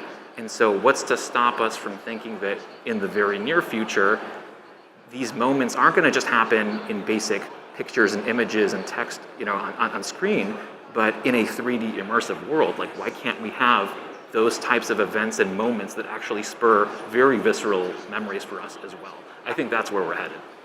Yeah, and I think what you're speaking to is also something that we talk a lot about at Boys Club, is sort of like more and more our lives are coming online, our realities are built on top of digital identities or experiences or communities. And that's really that's constantly shaping us, but it's also shaping a digital world as well. So let's talk a little bit about how the digitization of society is looking in terms of what it looks like today, what you want to see, and then also how that plays into crypto and what's possible with crypto rails. Yeah, so I mean, there's two areas that I would really like to see. First of all, I think the shift from sort of negative rage bait internet to positivity, education, and happiness. Yeah. Right now, virtual societies that do exist in the online space basically are in social media platforms. Yeah. And unfortunately, these social media platforms and their business models are tuned for negativity, right? We are exposed constantly to war, to politics, to negativity, and basically we're rewarded to kind of react to it. And that's partially because there's nothing else to do, right? Like, we're just given content, we're able to provide our input, and that's the game. Now, if the next phase of the internet places us in an immersive world where we can do things together, where we can do interesting experiences, play games, interact with tens of thousands of people, then instead of it being all about drama, it can be about positivity and growth and learning. That's my optimistic take. And then in terms of blockchain, I think blockchain can be the new historian. So history is written by scholars, academics. Of course, we have video content, we have images of more recent history. But the reality is that comes with bias, that comes with questions. There are, not necessarily, we're moving towards a world actually where new documentation of history is being called into question because AI can produce photorealistic quality imagery and video, and people can manipulate things. And so blockchain can solve for that. But separately, if you're talking about a metaverse, I foresee, and I think it's really important, that blockchain is used to document basically the interaction of every single 3D object that exists. What does this person do? Where does this object exist? who created that particular skin, who won this game, how many people live in this virtual city. All of that can just be raw data that is accessible to anyone. And so the historians certainly can analyze that data and interpret it as they wish, but ultimately the source of truth can live on blockchain in a way that previous history wasn't able to handle. Yeah, totally. Two things that come up for me. The first is what we were talking about prior to when we were in the green room. Billie Eilish just came out with her latest album. It's great if you haven't listened to it, but there is a lyric in there where she says, the internet is hungry for the meanest kind of funny, and someone has to feed the beast. And I feel like that's something we see obviously all the time on the internet, and it's not an original idea, but I think as we're talking about sort of these virtual realities and virtual societies and what we want to see, I think for both of us, having a more fun, inclusive, bright reality online is the world that I want to see. And I think exactly what you're saying, crypto and the blockchain tooling and that basic stack enables that in many different ways, which is exciting and really, really inspiring work. Okay, so I want to ask you, so how do you engineer specialness in a virtual world?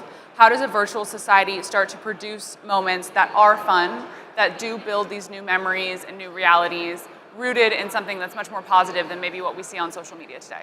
Right, so if we're going to take on this big task of building the next version of the internet, we probably want to do it right. So these are the guiding principles that I'm thinking about, and I certainly am recommending them to anyone else who's going down this path. The first one is shareability and customization, and basically what that means is make it really easy for the average participant to take something from your virtual world, from this virtual society, make it their own and share it. And the current example of that in our sort of our present internet is memes, right? Like it takes very little effort for you to take a funny image, add your own twist to it, right? There's the Drake, like he's going like this and then he's going like this, and all you have to do is like bad thing and a good thing, and it's funny, and I've sent that off. So like very low effort customization of content, that needs to be present, right? And so to do that in the 3D world, that means like allowing you to project yourself as an interesting 3D skin in an interesting 3D environment. I don't necessarily even have the specific answers yet, but what I'm thinking about is what is going to attract tens of thousands, hundreds of thousands of people into a space like Edison, and it really is making the individual feel special by letting them create something that takes very little effort. The next is surprise. I think when it comes to memories, the reason like you really remember something vividly is because it was a shock or it was a surprise. You need to make people laugh or gasp. And to do that in the real world is challenging. It's very expensive to get a lot of people together. Like if you have the Las Vegas Sphere, if you have Coachella, if you have Disneyland, those can create vivid memories in the real world, and those will bring lots of people together. In the digital space, you don't have the overhead costs of physical infrastructure. So your biggest challenge is not taking your imagination and creating a beautiful immersive space. It's getting people to come to it and to pull them away from whatever else is distracting them, Netflix, social media, etc. So a part of what I think is really important and what is going to make platforms like Edison and other metaverse technology really appealing is mass concurrency. You need a lot of people. I think the reason that a lot of metaverse experiments have sort of failed thus far is because you show up and there's 5 or 10 people there. You need it to feel like you're at a concert. It's really different to listen to a song with headphones on in your own room versus watching it on stage in front of you. Like you feel the energy of the other human beings, and you can't necessarily one-for-one copy that in a virtual space, but you can get close if you're seeing people, if you're hearing people, if you are feeling the energy of who you know are thousands of humans around you. There's something there that makes the metaverse appealing. That makes it feel like a city. I talk to a lot of people in my industry, and they all cite one particular example and memory for them, which is the Travis Scott Fortnite concert, right? Like so many people know about it. And that was not necessarily even, in my opinion, like a perfect example. You weren't necessarily surrounded by tens of thousands of people. It just sort of looked like you were. But the fact that people had this memory years later that is almost as vivid as if they had gone to the real Travis Scott concert, there's something there. I want that type of an event to happen weekly, if not daily. And then once you have people who are spending time in a virtual space being entertained, What do they do in between that time? Well, that's when you can do more serious things, right? Like pool money, build things, take collective action. So my Trojan horse, to some degree, for building like network states is let's have fun together in the metaverse, then let's go do some more serious things. And then lastly, I think you just need to make it really easy and engineer the ability for people who are in that small percentage of individuals who are builders to create. The reality is like there's a lot of people in the world who are younger than all of us, who are kids, and they're playing Roblox and they're playing Minecraft, and it's very easy for them to essentially build the virtual societies that I'm talking about. They have commerce, they have friends there, they have events. The only thing that they don't really have is massive groups of people. It's 10, 20, 50 kids, but they don't have cities, right? And so my big question that I'm trying to answer, and I want other people to answer as well, is when those kids graduate up, when they get older and they feel like Roblox and Minecraft is too young for them, where do they go, right? Yeah. We want to build something that answers that question. And I honestly think the only real solution that exists today is Second Life. Phil Rosedale, who's the co-founder of Second Life, was on stage earlier here today. And they still have millions of people who participate. I want to follow in the footsteps of that, but create much, much larger events than they were able to create based on their tech. So that's my vision. That's what we're building. That's really exciting. One of the things that comes up for me in this conversation is really, and you've touched on it a bit, really about identity and what's different about identity in the real world versus online. And obviously you being someone who is anonymous for the past 10 years have played with that a lot. And so I'd love to just talk a little bit about what does, when in the real world you can only have one identity legally, in the virtual world you can have sort of infinite identities, you could be infinite people online. What does that unlock in terms of possibility, and what are some of the dangers that you foresee, specifically I think as you're thinking about your platform and Edison and how that comes to life? Look, I know that there are people who abuse anonymity or pseudonymity for financial gain, and that's unfortunate, and I'm trying to be the opposite of that and set a good example. But ultimately, in real life, we all play different characters. At one part of the day, you're a husband, another part of the day, you're a business guy, another part of the day. Others that really are insidious in my mind, because you don't have to do a ban, but you can basically stop people because you don't know what the surface is, you don't know where you're going to be prosecuted for, and you just eliminate people from developing software and code. Sorry, Jesse. No, I guess my pushback to you would be like... We always agree. I know. If a prosecutor is seeing, and I really don't think it's like a coordinated effort at the DOJ, in my opinion, but if a prosecutor is seeing $3 billion, let's say $1 billion go through a mixer, and they, it's in North Korea, so they can't get those actors, and they're trying to figure out how do you stop this flow of funds. And I think something that we don't all appreciate enough, to be honest, is when we say North Korea, when we say nuclear weapon proliferation, when we talk about terrorist financing, it's not just words. Like, these are killing people and hurting people, and I hope nobody here wants to be a part of that. And I, at least as a prosecutor, where I spent a lot of years prosecuting crypto cases, the goal was to stop people from being hurt and to stop the money from flowing to bad actors, because every dollar that Hamas was a big case I had, every dollar that Hamas had was going to buying weapons, and that's how they would advertise these donation campaigns.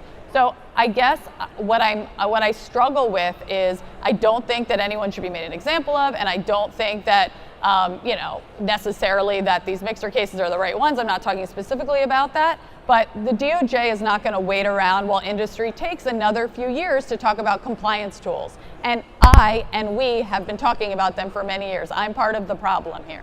So I guess I just think that their job is to go after the bad actors, and Since 2013, institutions have trusted BitGo for their digital asset needs. Backed by Goldman Sachs and other top investors, BitGo brings together the best of Wall Street and Silicon Valley to deliver institutional-grade security, compliance, and financial services. Today, we support all major coins and blockchain protocols and process 20% of all on-chain Bitcoin transaction volume for over 1,500 of the world's top institutions. When it comes to crypto, institutions trust BitGo.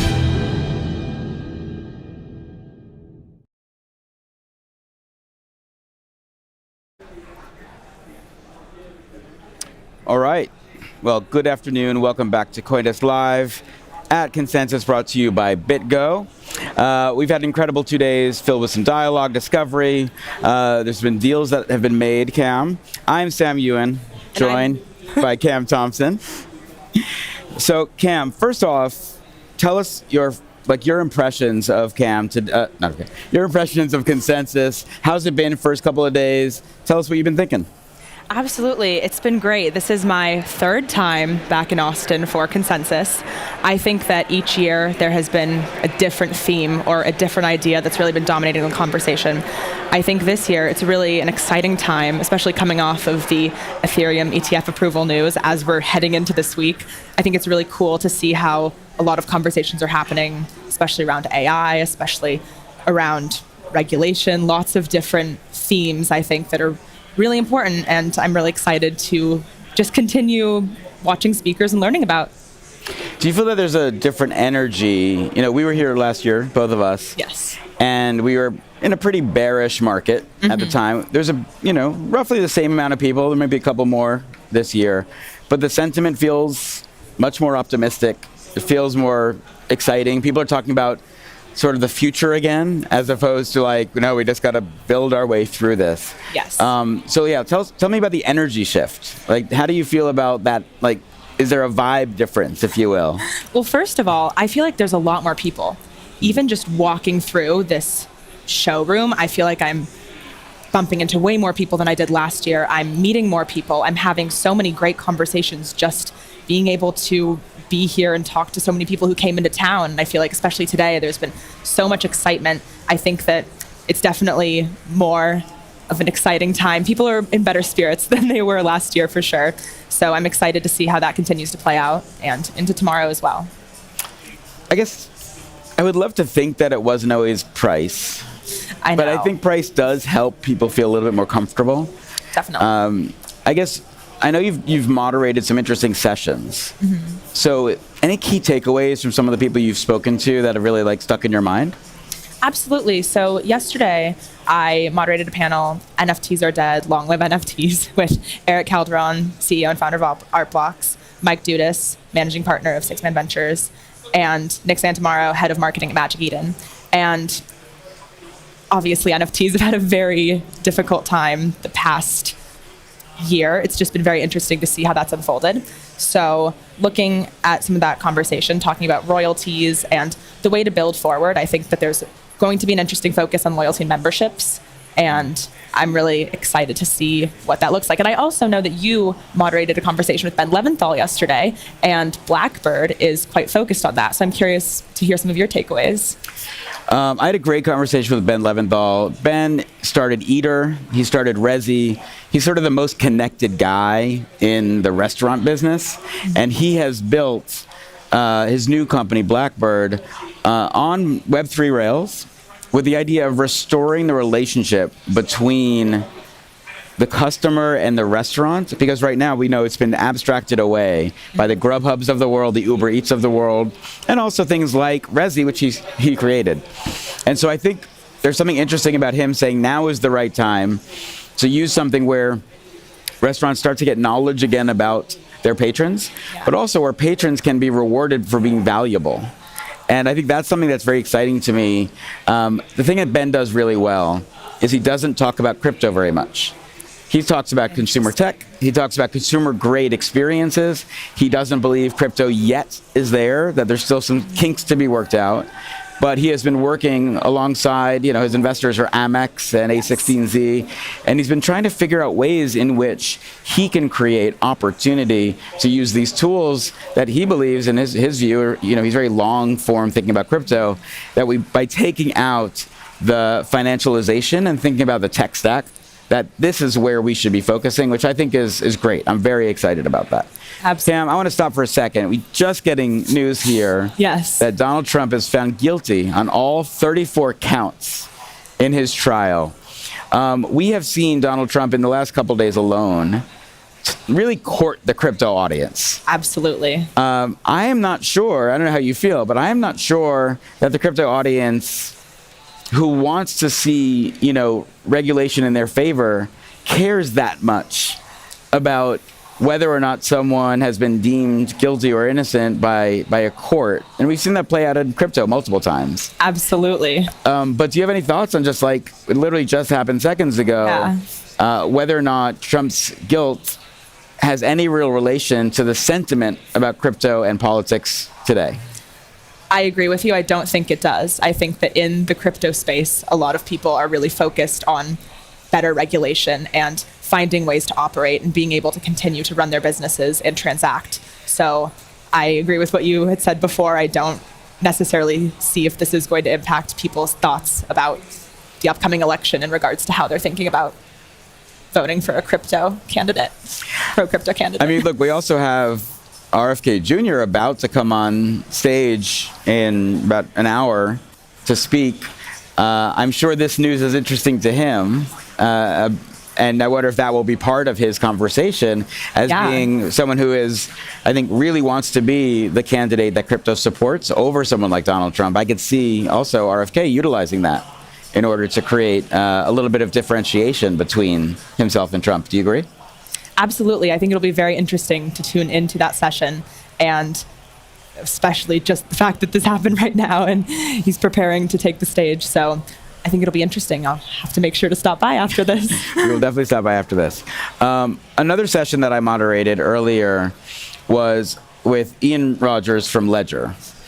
And Ian was there. He was one of my favorite people to talk to in the crypto space. You know, Ian has been in the digital asset world in the sense that he sort of created the digital music business, first with Winamp, then with Beats Music, then running Apple Music. He also had a time at Yahoo. He also was the chief digital officer at LVMH for 5 years and really tried to push them into thinking differently about digital assets. And, you know, he keeps saying this thing which just sticks in my head, and we talked about it a lot, was about the idea that there are only going to be more digital assets moving forward, that we as humans are not really prepared to keep them secure. You know, we're not very secure with our own assets. I think about how many times I've lost my phone, for example. And, you know, he talks about that the devices we have, like our iPhones or Androids, are not great from a security perspective at keeping those things safe.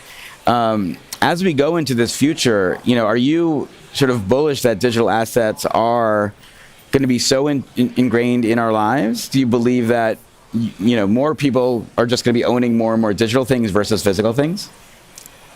I agree, but I still believe there will be value in physical things. I think that this movement towards having a physical item with a digital twin, I'm not going to say the word phygital because please don't. You know how I feel about that word, but I think that it'll be very interesting as we experience digital ownership and see the value of the blockchain of having something be digital as well as physical, being able to have that proof of ownership. I believe that they'll grow together. And instead of focusing more on having a digital experience, I think it's very important for people to be able to separate their digital and physical experience. So I really hope that that doesn't go away with the growth of more digital goods. Right. But I guess I imagine, you know, California was testing out putting their car titles on chain with Tezos. There's a lot of folks right now who are thinking about real estate and titles being on chain. And those are all places where middlemen often will step in and take fees. It becomes expensive to sell a house. I think a lot of people in our world think that, oh, it'd be great just to be able to say, here's the NFT, you now own the house. And in a world like that, you could see that physical and digital would be tied together. Absolutely. But imagine doing that on a not secure device. Absolutely. And that brings you, well, what you were saying before about security. I think that I see this a lot with social media as well. I know this is completely different from Web3, but as people have continued to grow their social graph, they've thought less about privacy or their internet presence. I think as people continue to grow their blockchain experience, they might think less about security, or it's something certainly that's important to keep in mind. So in that case, absolutely security is important if you have a house deed on the blockchain. We're going to talk about all that. We're going to talk about the Trump situation we're going to throw to a break. When we come back, Zach Guzman from Coinage, Web3 founder, knows the journalism world like nobody else. He's going to join us. We're going to talk all things Web3 media, journalism, what he's seen at Consensus, and then we're going to have to now talk about the Trump situation. So after the break, we will be right back with Zach.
All right, our next guest founded his own Web3 media outlet, which allows audiences to own a piece of a community-owned media ecosystem.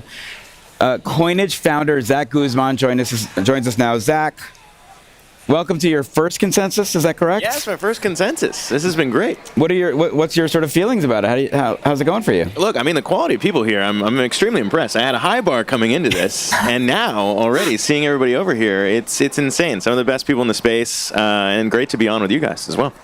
Well, we're excited to have you. Just for the audience, can you give like the TLDR on Coinage? What made you want to start that versus probably just getting a job at another, mainstream publication like ours? Yeah, no, I mean, I was at Yahoo as an anchor before and covered crypto like you guys, and just kind of felt like I was a little bit on an island. Like, it'd be cool to break down the wall between what we cover and what we see and the people who consume the content, and what if they could have a say in what we do. And so that's kind of where Coinage came from, was this idea of breaking down the wall between a content creator and their fans to let them, if you're reading crypto content, you probably like crypto content. And so what if you could influence it? And so that's kind of where the idea came from. And we took a year trying to figure out how can we do more than just voting, but how do we give real ownership? And it took, in the US, very hard to do, as we've seen. But we finally, I think, cracked the code and started with Coinage, and now working on copying the model to other content niches as well. Absolutely. So Zach, with your tenure in the traditional media industry, how have some of the problems with traditional media, how did that prompt you to start Coinage? I'm curious to hear a little bit more about that. You alluded to it, but yeah, I think it's really interesting. I mean, you hear a lot of people like Elon Musk talk about how big the problems are in traditional media and how bias is a huge deal. There's no real good way to, I think, counter those accusations, really. I mean, like, we're all journalists and we can say, like, no, we're not biased, but like, bias is kind of ingrained, and sometimes there's no real good thing to defend against those accusations. And so, we're a DAO. And the idea of letting everyone kind of weigh in and vote on some of this stuff, whether, we should cover a project, which guest we should have on, kind of basically lets it be a shield against bias, because we can say, look, this is not my opinion. It's kind of what everyone in our community says. And so it's been really fun to experiment with some of that. I think a lot's been made also of like the advertising model and how that can also impact accusation of bias. So it's been fun because, we let our community kind of dictate what we want to do. And again, it's worked for crypto news, which, as we know, it's huge out here at Consensus, and there's a big audience for this.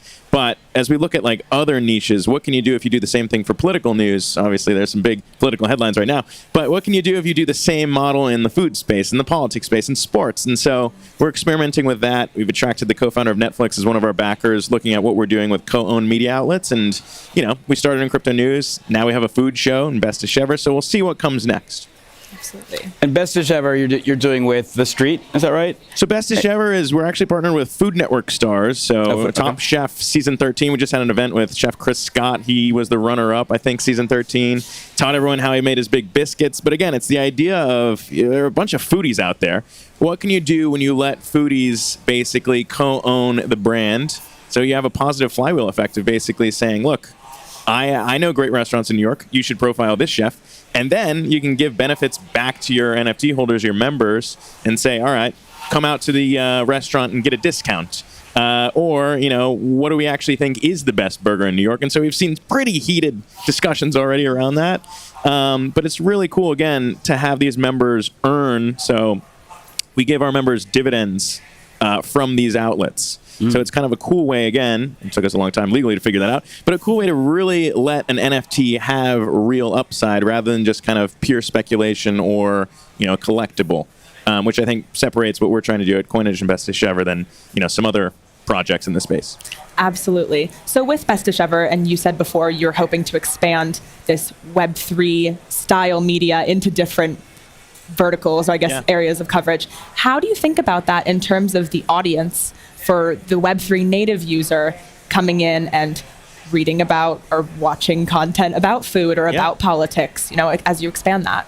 Yeah, with Coinage, it was obviously around a crypto audience, so these people know what wallets are, they know how crypto works. with Bestish Ever, we actually partner with Privy and Unlock to basically abstract away any of the complicated Web3 components. So really, we don't even use the word NFT. We just say, hey, do you want to buy a membership in this media outlet? And it was really interesting because we did more than 20,000 mints in our first couple, I shouldn't say mints. We had more than 20,000 people buy memberships to join in and co-own Bestish Ever. And so I think the whole industry is kind of at this point too, where we're like, okay, you can be deep in the weeds and you can look at the technology and that works for crypto crowds, but how do you apply kind of the same models to things that aren't crypto? And I think, when we talk to creators, they all basically say the same thing, is we have huge followings on social media, but there's no real intimate connection.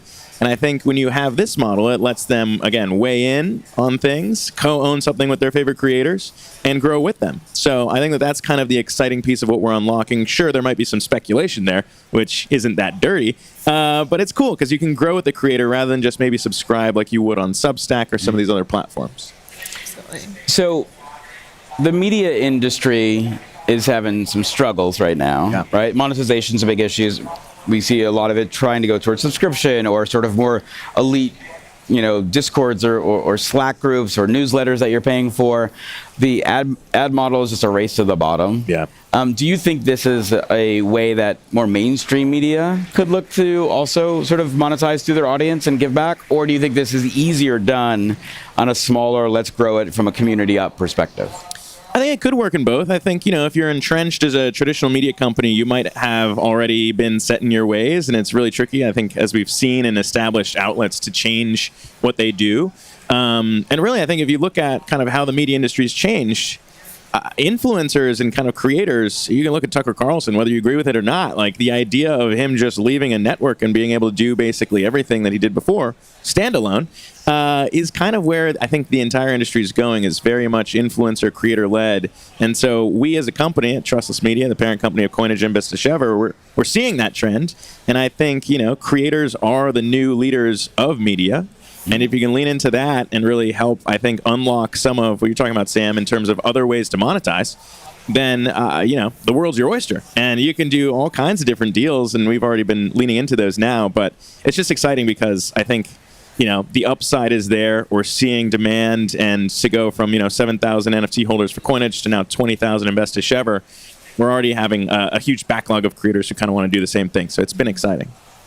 So is this in some way also you're building a platform for others to be able to use the same technology on top? Yeah. I mean, again, it scales pretty well. The idea of spending so many hours to make sure we don't get sued or shut down by the SEC, it's very tricky in the US. And so we spent a long time trying to figure out, all right, how do we plug this DAO model into, basically, we're just cooperatives. So those have been around for forever. You go to REI, you shop, you get a dividend at the end of the year. And so that's how we've structured these. And I think it's, it adds its own hurdles, but I think for the projects who want to be in the U.S., who want to build in the U.S., I think, it's been fun to figure that out and now hopefully help other creators do the same. Absolutely. And in growing this platform and thinking about some of those challenges in traditional media or what's going on in the media industry right now, I'm curious about your thoughts on AI.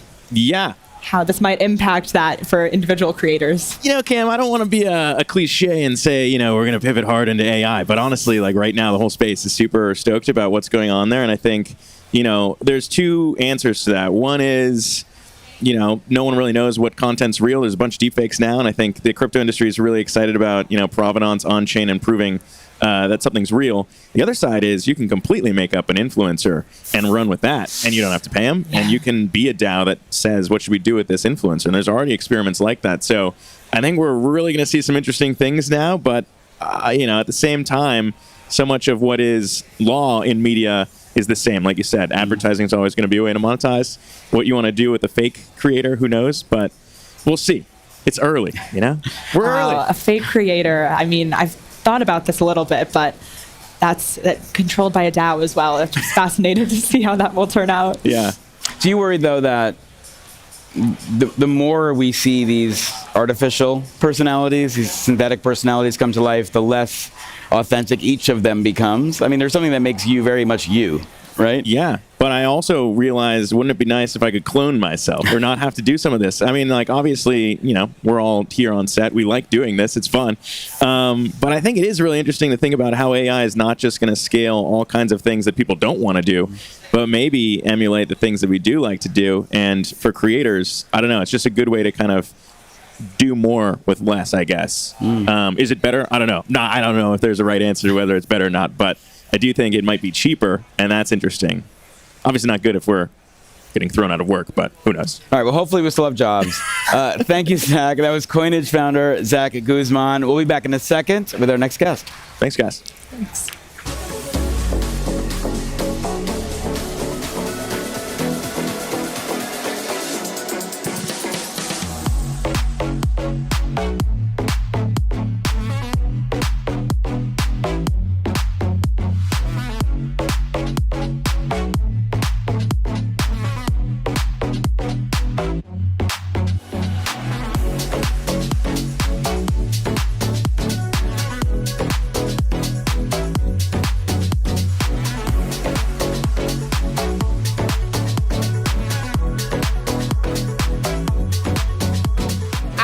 Wait until Consensus is the major conference across the world and everybody is on the blockchain.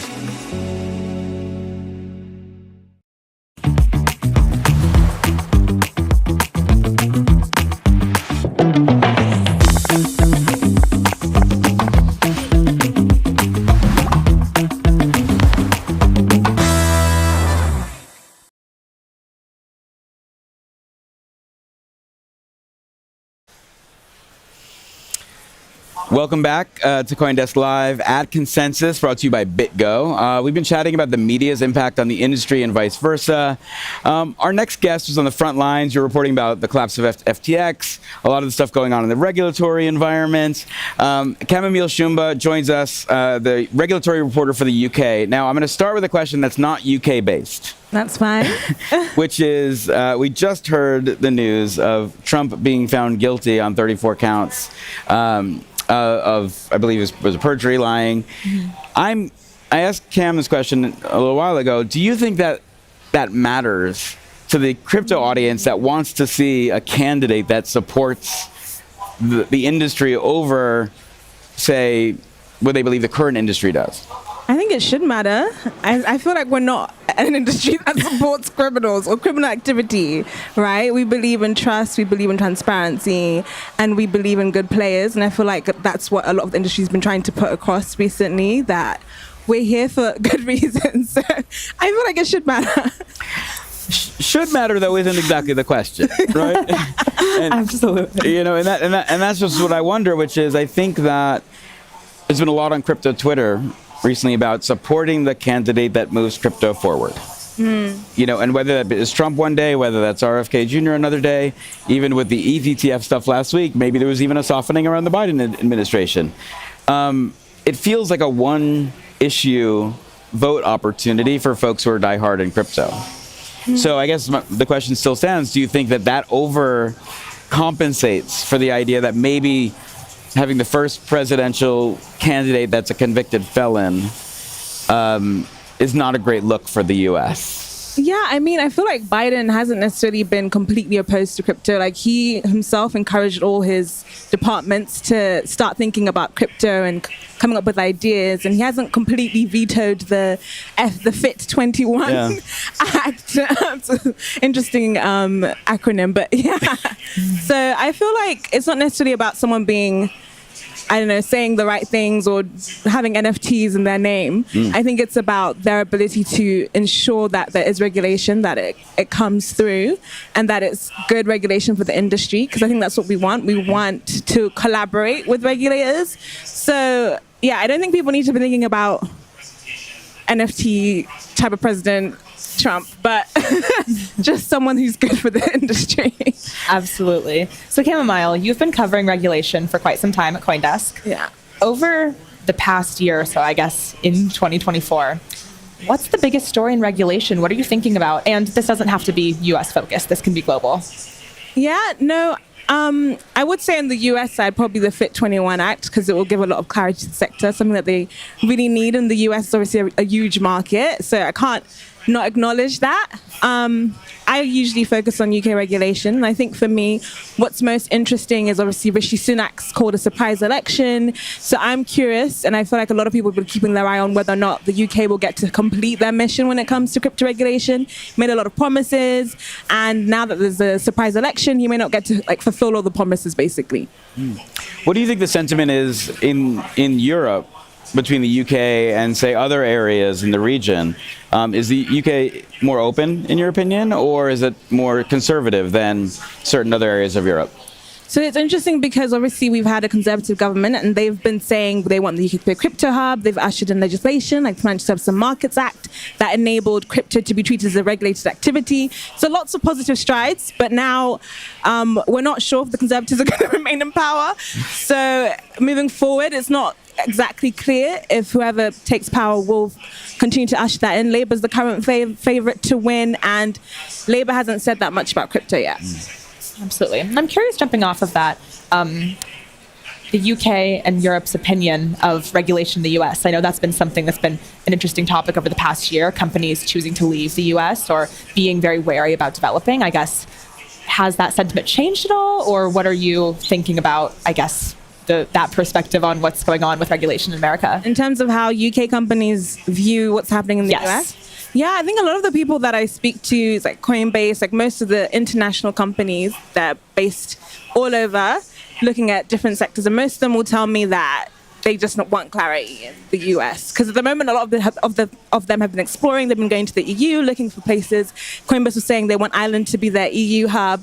But if there is that clarity, I feel like it will bring back the hope and the trust. So I think at the moment, it's still just holding out for clarity. And do you have a sense of, I mean, we talk a lot about the US, you focus on UK, but it sounds like the global conversation continues to increase. You know, there's so much sort of conversation happening around Asia, South America, Southeast Asia, like the different areas of the world where we were sort of promised that crypto could transform those markets, seem to finally be getting at least some discussion. So do you have a sense, and maybe it's from stuff you've heard around the show today or yesterday, or maybe in general, if sort of the global excitement around crypto seems to be on the way up? That's a good question. Global excitement around crypto. I mean, when we talk about Asia, I know they're still looking into digital yuan. Hong Kong has been looking into even extending that. So there's still very much a lot of regulation globally about CBDCs, which aren't necessarily, I guess, like they're not the same thing as crypto. But in terms of regulation, like a lot of jurisdictions, Singapore, Dubai, UK, obviously US, EU, they've been trying to license crypto companies. South Africa most recently started licensing crypto companies. So there's definitely a push to have crypto within regulation, which is a good thing, because then, you know, there's less likely to have fines, get arrested, case of Tornado Cash, be charged for money laundering. Absolutely. So shifting gears a little bit, I'm curious, so given the nature of the crypto industry and the media industry right now, as someone who works in crypto media, I'm curious about your thoughts on the landscape right now, kind of what's been going on as just an industry reporting crypto and how the industry's operated.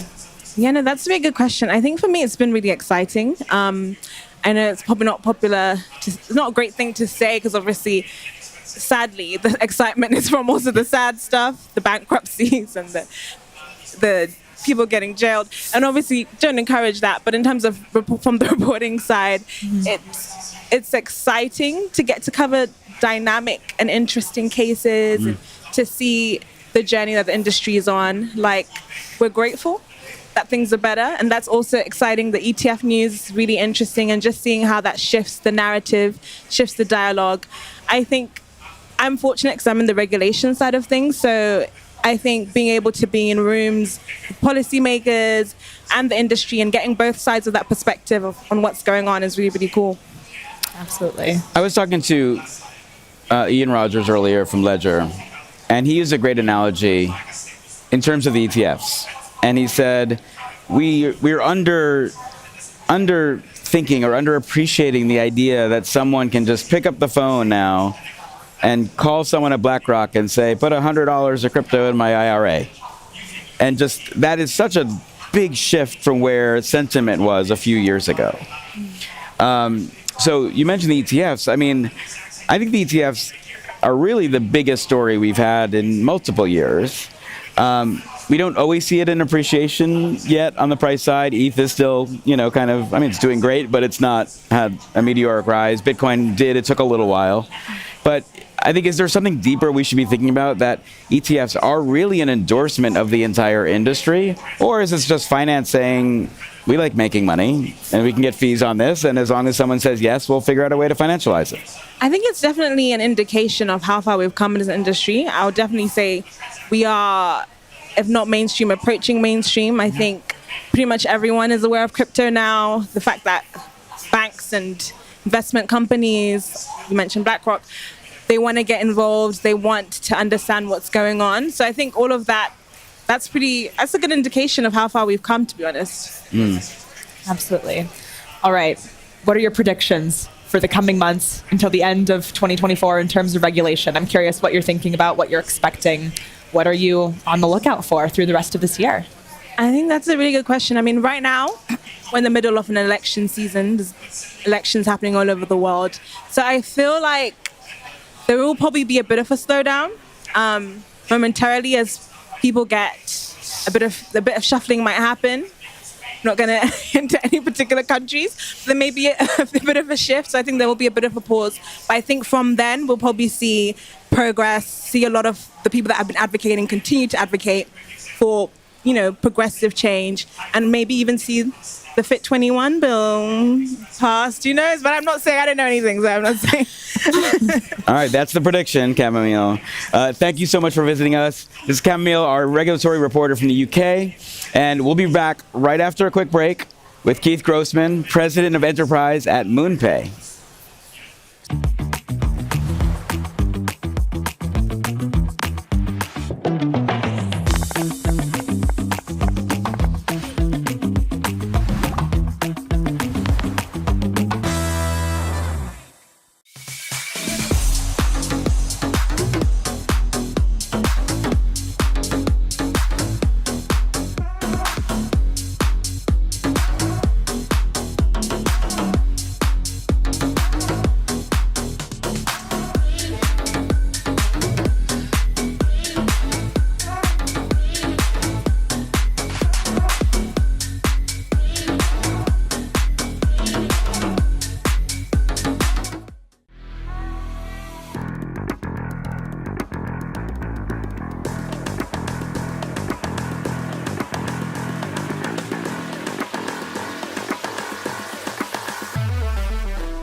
We're seeing companies, corporations, and other states that didn't have this technology 10 years ago, but now they do, go, well, why don't we do this too? They can't complain too loudly if they're doing it more than anyone, right? And so now we see Amazon, Facebook, everybody, Microsoft, your insurance agency, the hospital, all looking at trying to adopt these same capabilities.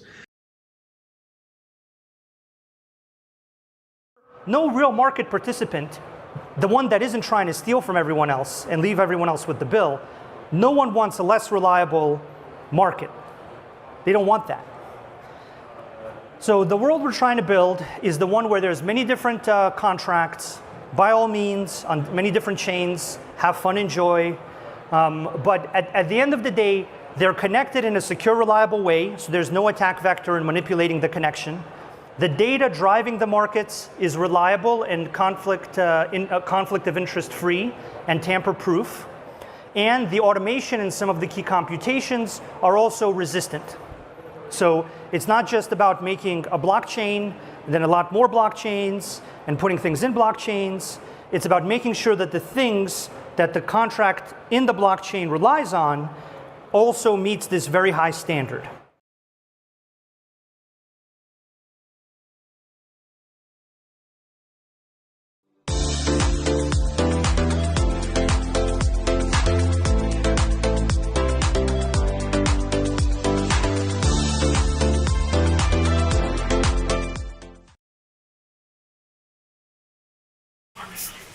All right, welcome back to CoinDesk Live from Consensus 2024. Special guest, friend of the show, if you would, Keith Grossman, President of Enterprise at Moonpay. Keith, I know you just got here this morning. What's your feeling about Consensus so far this year? I know you've been here many years in a row. This is How you feeling? my third or fourth. All right. Up there. I will say, Sam, and I said this before we were on air, right? It is so impressive. The energy is amazing. It is awesome to see, just the innovation, the people, a lot of friends, and everywhere. So thank you for putting this together again. Amazing. Takes a team. In terms of that innovation and the energy, what topics and themes are you excited about? What are you thinking about going into this conference? Look, for me, I think it's really about the maturation of the space, right? For a very long time, a lot of things were sort of percolating. People were taking bets. Things are beginning to settle down. We're beginning to see things consolidate. We're beginning to see winners and losers, right? Are you allowed to say losers anymore? I don't think you're allowed to say losers anymore. But we're beginning to see people start to settle out, right? Just trying to be polite, right? And I appreciate it. And in seeing that, what's really interesting, in my opinion, is you're actually beginning to see sort of the second and third order innovation beginning to take place, right? So more conversations about stablecoins than ever before, right? As stablecoins sort of lay out as an application layer, what can then be built on top of them, and where does it go from here? And I would say that it's been awesome just to have these type of conversations. I want to dive into stablecoins for a second. I have a thesis, and I want to get your opinion about this. And my thesis is that the internet really has created the largest geographical population in the world. There is no bordered landmass that has as many people as the internet does. We transact continually cross borders, 24 hours a day. And it's really this sort of, it's the true metaverse without needing the 3D spatial around it, right? We are talking, we are using audio and video and text and imagery and moving pictures. We're playing games with each other. We're doing all of that. Stablecoins really have the opportunity to be the in-game currency of the world, right? And especially when we have machines now doing transactions with machines on the AI side, I feel like people just continually to under-index how important stablecoins will be. What's your take? Well, Sam, now I understand why they separated us. So I actually could not agree with you more. What you've seen historically is the internet has done an amazing job of bringing the cost of transaction for almost everything down to zero, right? And ultimately, you do need something that is a one-to-one basis, can be transferred globally. And the internet is the largest sort of marketplace on the planet, right? And so when you look at how the internet has evolved over the years, it's always evolved into every different field without touching the monetary field, right? Without touching exchange of value, embedded finance.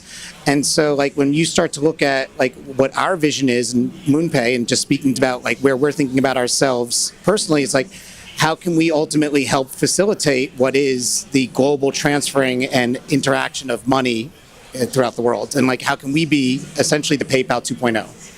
Absolutely. So when I think about Moonpay and on-ramps, and I think about stablecoins and being able to have that one-to-one and using that day-to-day, I think for a lot of areas of the space, there's still a lot of work to be done in order for people to be able to easily open their wallet, pay in USDC, whatever stablecoin they choose. I'm curious your thoughts on the nature of on-ramps right now and onboarding, and what are some of the, roadblocks you're seeing in order to adopt this more? Sure. Look, when I even founded Moonpay in, 5 years ago, right? So in crypto terms, we're about 190 years old, right? So 5 years ago when I even founded Moonpay, the whole premise was actually quite simple, was how do you take what you currently know and use, your credit card, your debit card, and ultimately use that to enter into the ecosystem, right? So how do you move as much friction? I think that the question we have to constantly ask ourselves is every day, how do we remove more friction, more friction, more friction? The ultimate state is the Amazon one-click buy, right? How do you get there? Are we there today? No, right? But the reason that we actually made an investment in OnRamper was because if you look at sort of all of the different offerings that are out there today, it's a laundry list that baffles the consumer. The consumer has no clue who half the companies are. They know Moonpay because of the marketing efforts that Moonpay had done, right? But it's a group of companies that sort of mean nothing to the consumer except for a rate next to them. If we could take that down to 2, which is what the investment in on-ramper is ultimately designed to do, and then ultimately to 1, right, just buy crypto, like I think that it makes the consumer journey easier, so that way all of the tech infrastructure just moves to the background, literally becomes invisible. Absolutely. And it sounds like a theme we keep hearing here over the course of the last couple of days is let's not over-explain crypto. Let's just increase the UX layers, make better consumer experiences, get it consumer grade ready, make people feel secure in their digital assets, like, which are really universal truths that should be across anything financial. Look, if I could give one bit of advice, like if I give a maxim, it would be if you're explaining, you're losing, right?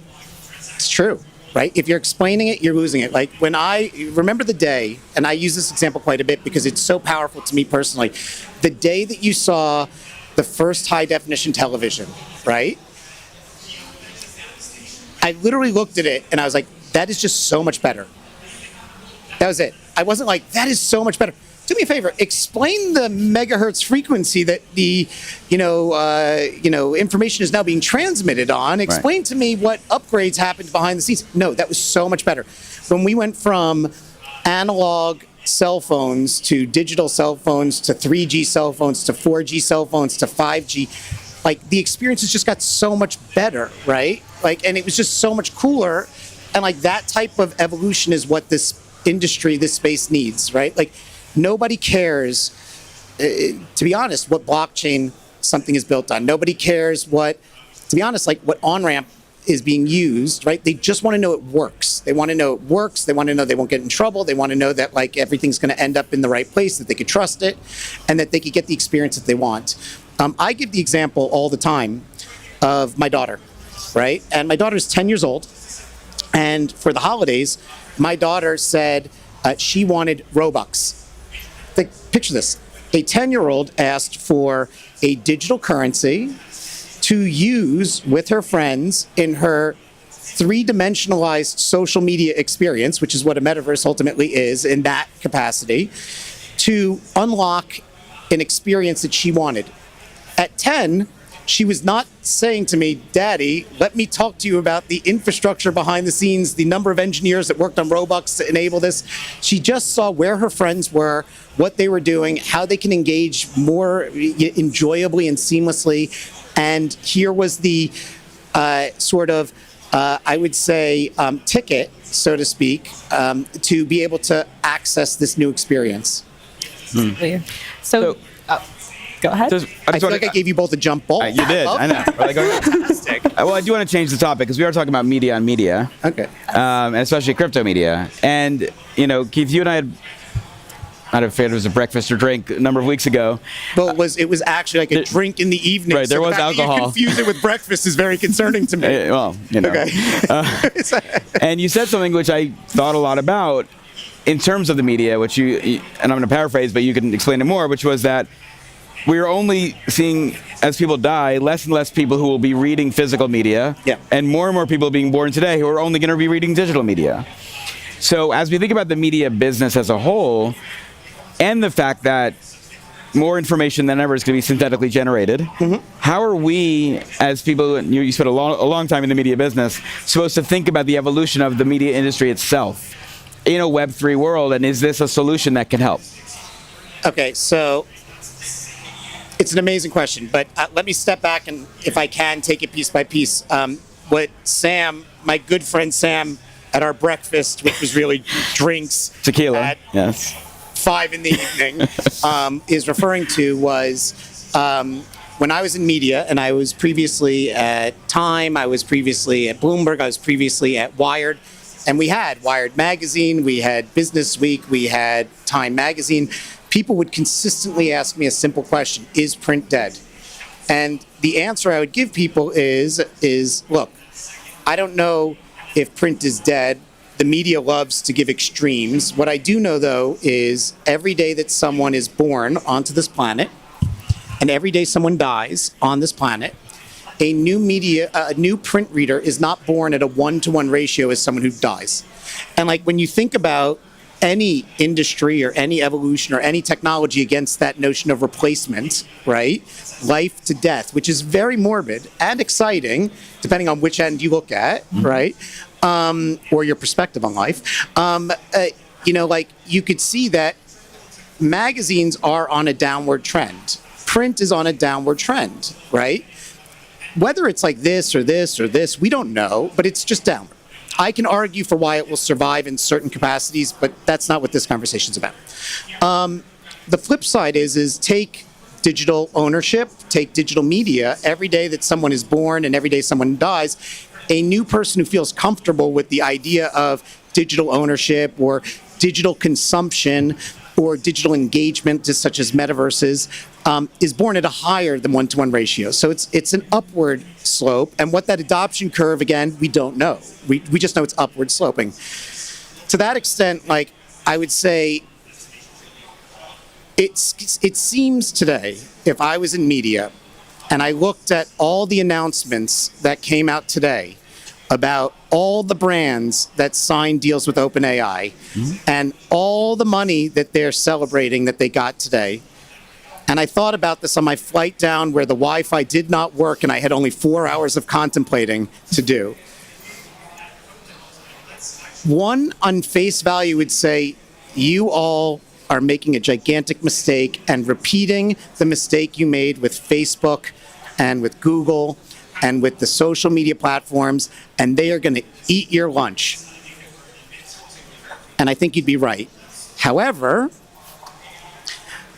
I think that there's no one brand today that can actually compete against the onslaught of how big this AI evolution is going to be in terms of creating content and generating content and returning results for people.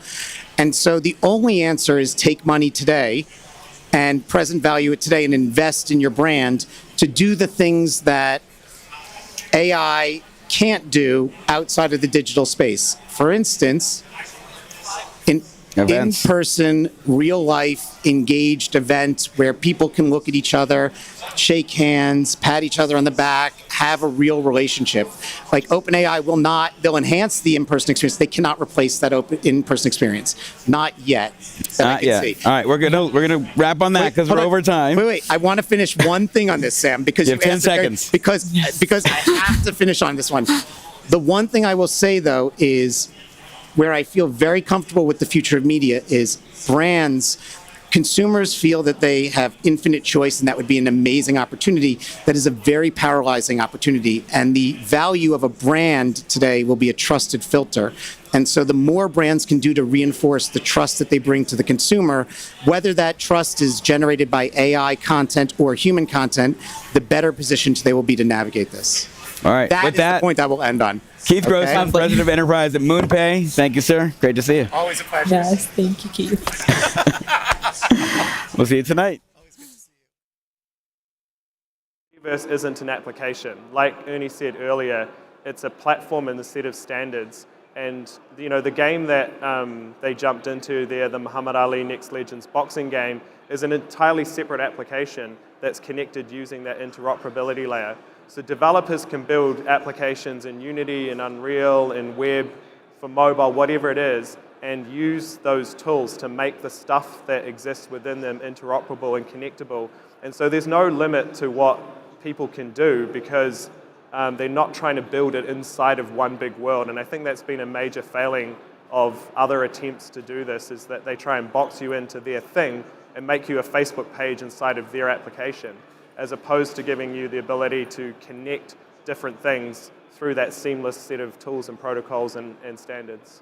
I guess, is there a mindset shift that needs to happen in the industry? When we talk about metaverse, we often talk about the metaverse, then we talk about different metaverses that are building different experiences. We don't often talk about them all working together, being built on top of one common infrastructure. It sounds like for this reality to actually come to life, we need to, as an industry, change the way we talk about it and change the way we think about it so that brands and IP and users can understand. Is that correct? Yeah, it's just the internet. It's just the internet. We view it as the metaverse. Yeah, and I think this notion that there's this other thing over there is the wrong thing You know, the average human today is going to spend like 42 years of their life looking at a screen. You're in the metaverse.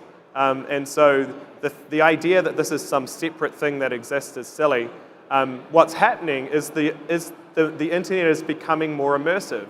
And the thing that's going to make that accelerate is this tooling that is now made possible with artificial intelligence. Every great metaverse story has had a world builder, a machine that made the worlds. And we've never had that before. You know, the last hype cycle for the metaverse had these big ambitions, and I think why it became hype is because everyone intuitively believed that the internet should be a more immersive experience. But it was hard to do. You had to have programmers that understood how to make apps in Unity or Unreal and all these other kinds of things. It got technically hard. And now consumers can do that using these tools. And you saw today, you can prompt your world into existence. And now that you can do that, more people will do it. And because more people will do it, it'll become the default way the internet's experienced.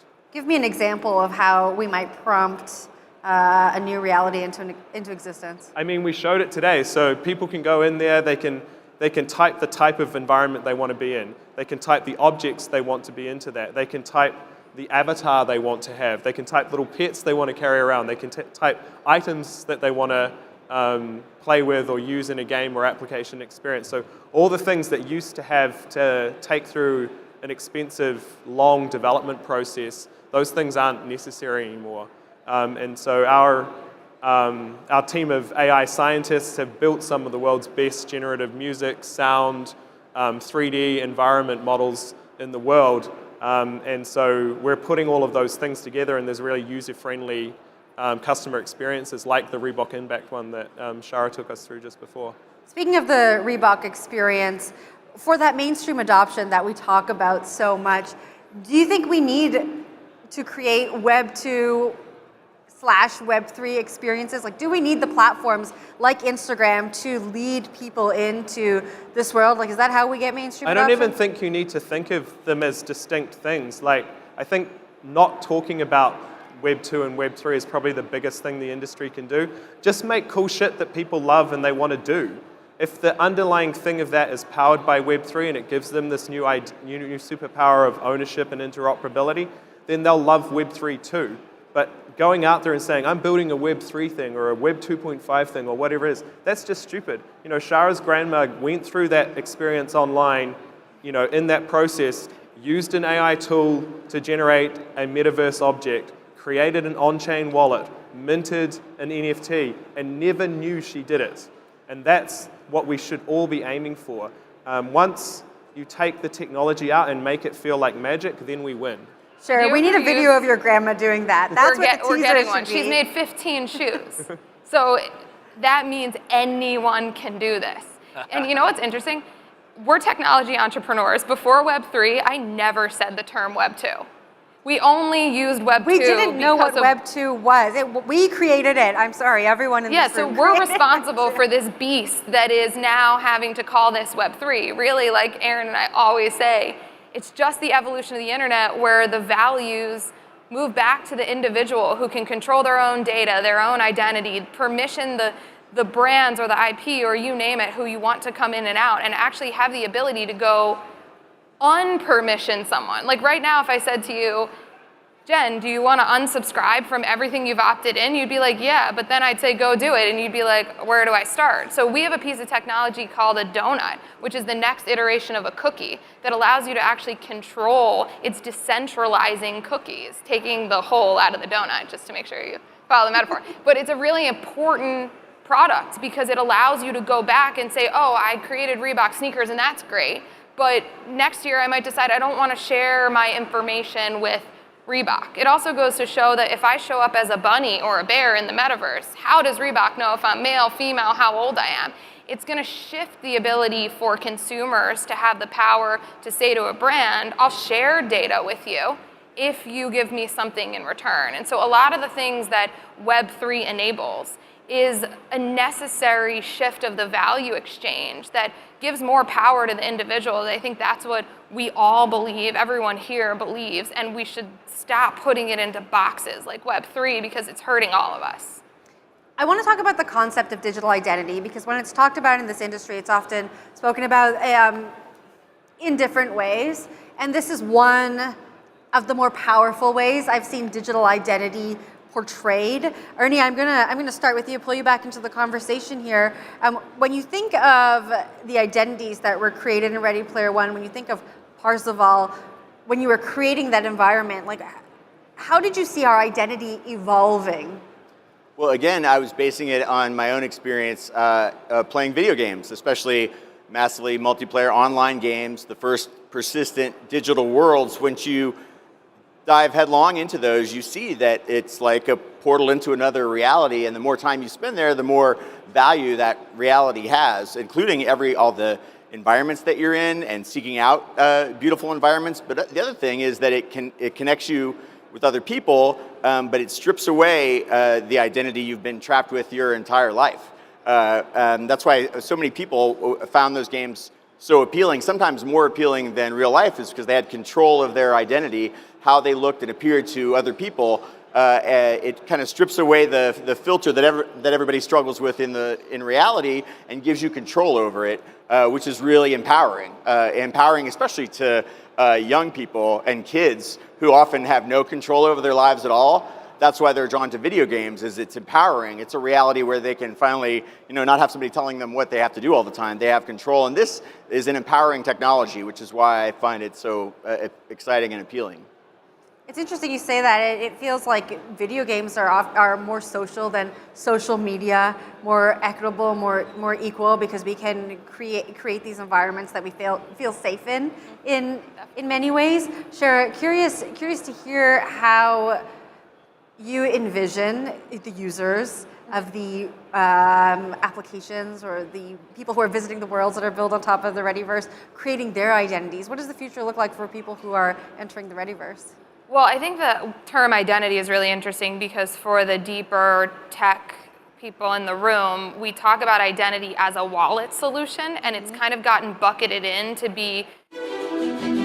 Since 2013, institutions have trusted BitGo for their digital asset needs. Backed by Goldman Sachs and other top investors, BitGo brings together the best of Wall Street and Silicon Valley to deliver institutional-grade security, compliance, and financial services.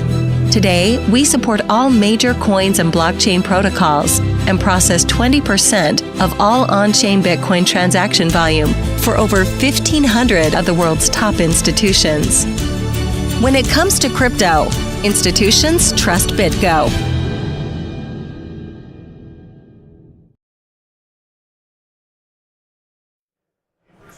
Hello, everybody. Welcome to Chopping Block, coming to you live from Consensus.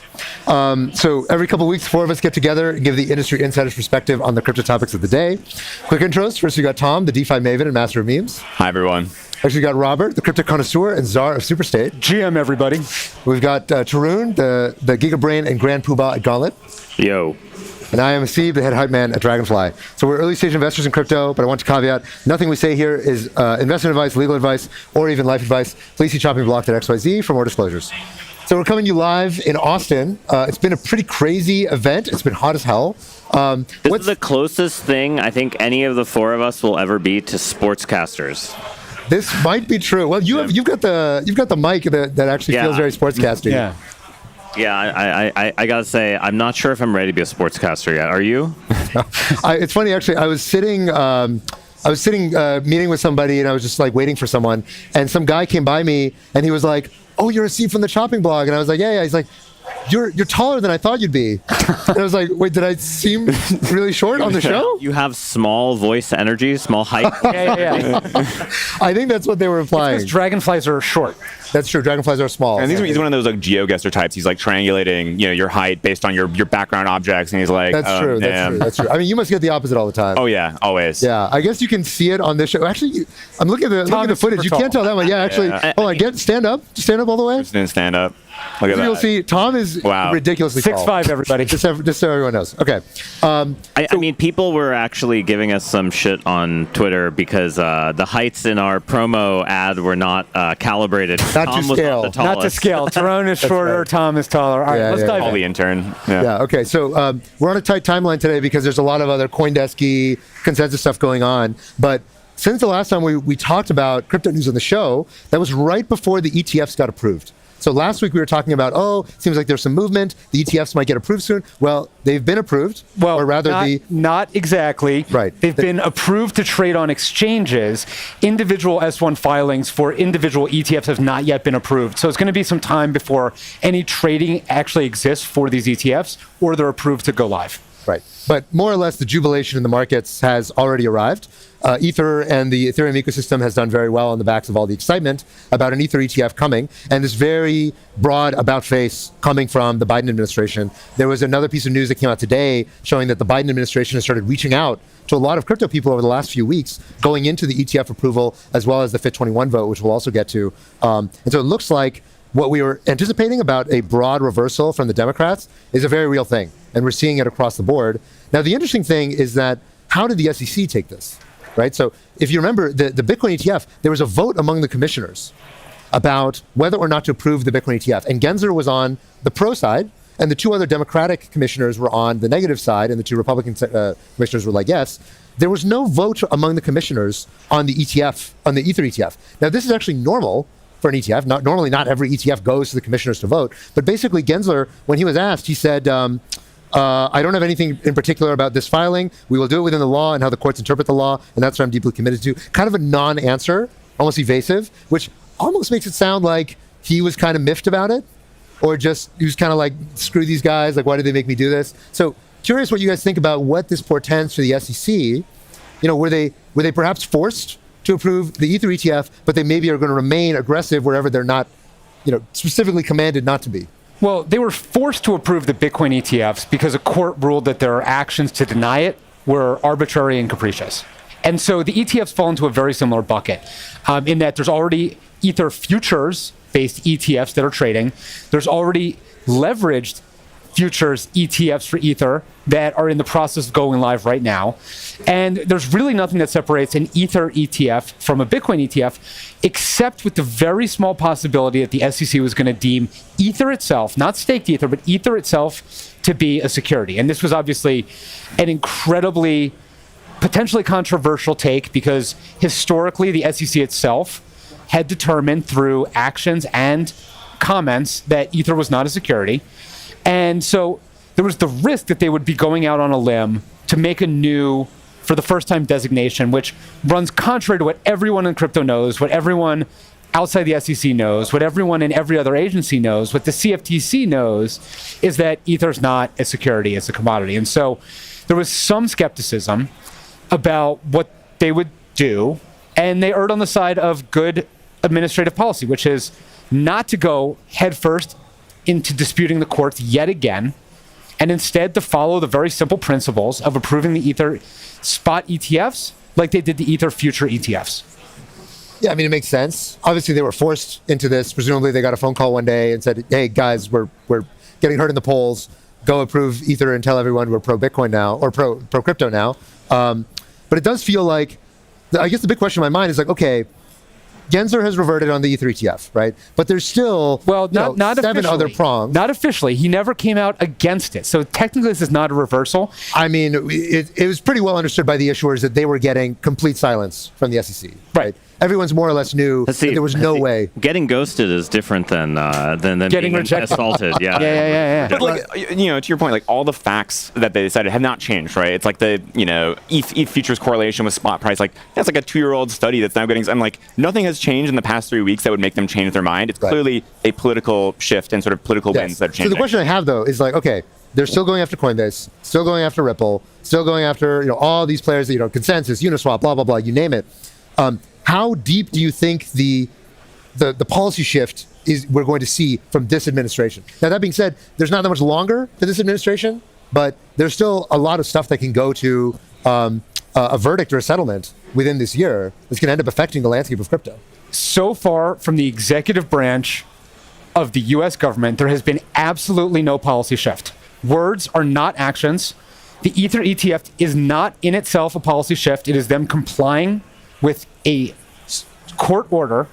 There has not been any policy shift whatsoever by the executive branch until they take action otherwise. So I actually don't like this conversation of oh, they've shifted. They have not shifted.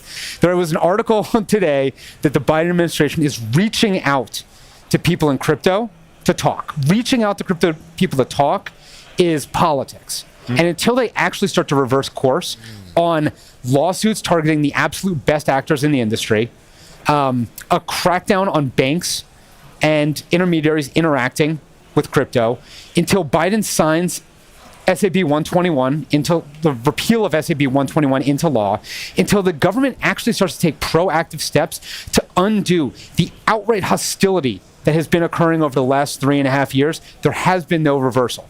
Right.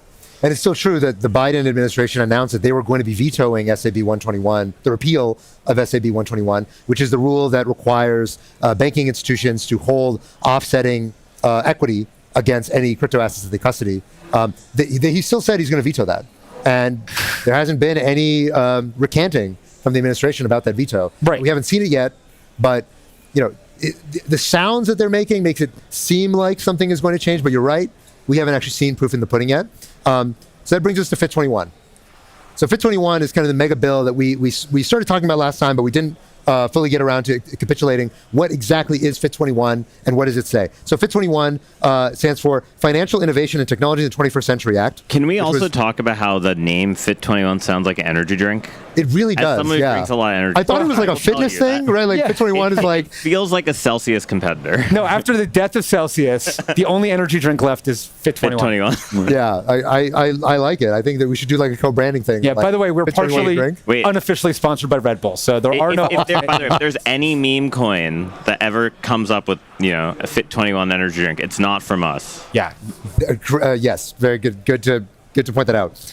Okay, so FIT 21, largely designed by Patrick McHenry, who is the chair of the House Financial Services Subcommittee and Speaker of the House, or almost Speaker of the House. So very senior Republican, and they've done it basically a bipartisan bill that's come out of the House that ended up.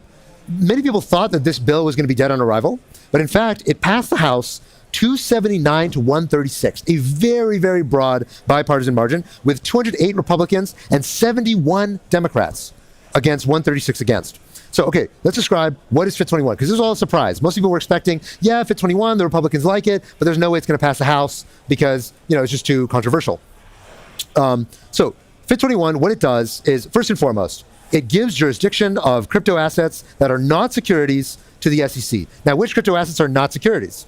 There are still crypto asset securities, and it depends on a sort of decentralization test that has a bunch of prongs. Robert, do you know what the prongs are? Yeah, essentially the prongs of the test are, one, there can't be concentrated ownership. Wait, we're going to be cutting over to the main stage very shortly to hear from presidential candidate Robert F. Kennedy Jr. We're going to be coming back to the chopping block shortly after this break, but let's cut over. I'm just going to say, please, joining me on stage, Robert F. Kennedy Jr.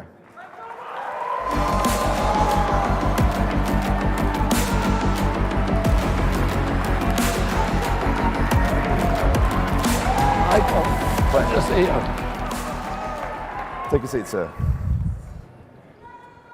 Okay.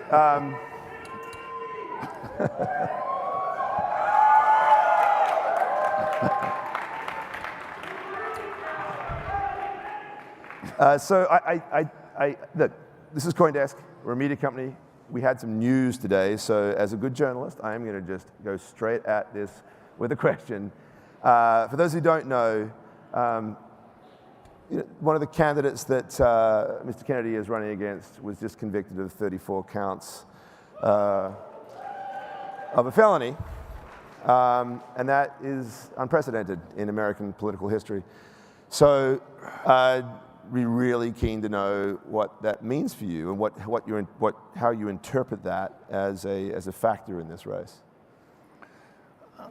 Well, first of all, I'd say this was probably the weakest case of the cases that people have brought against him.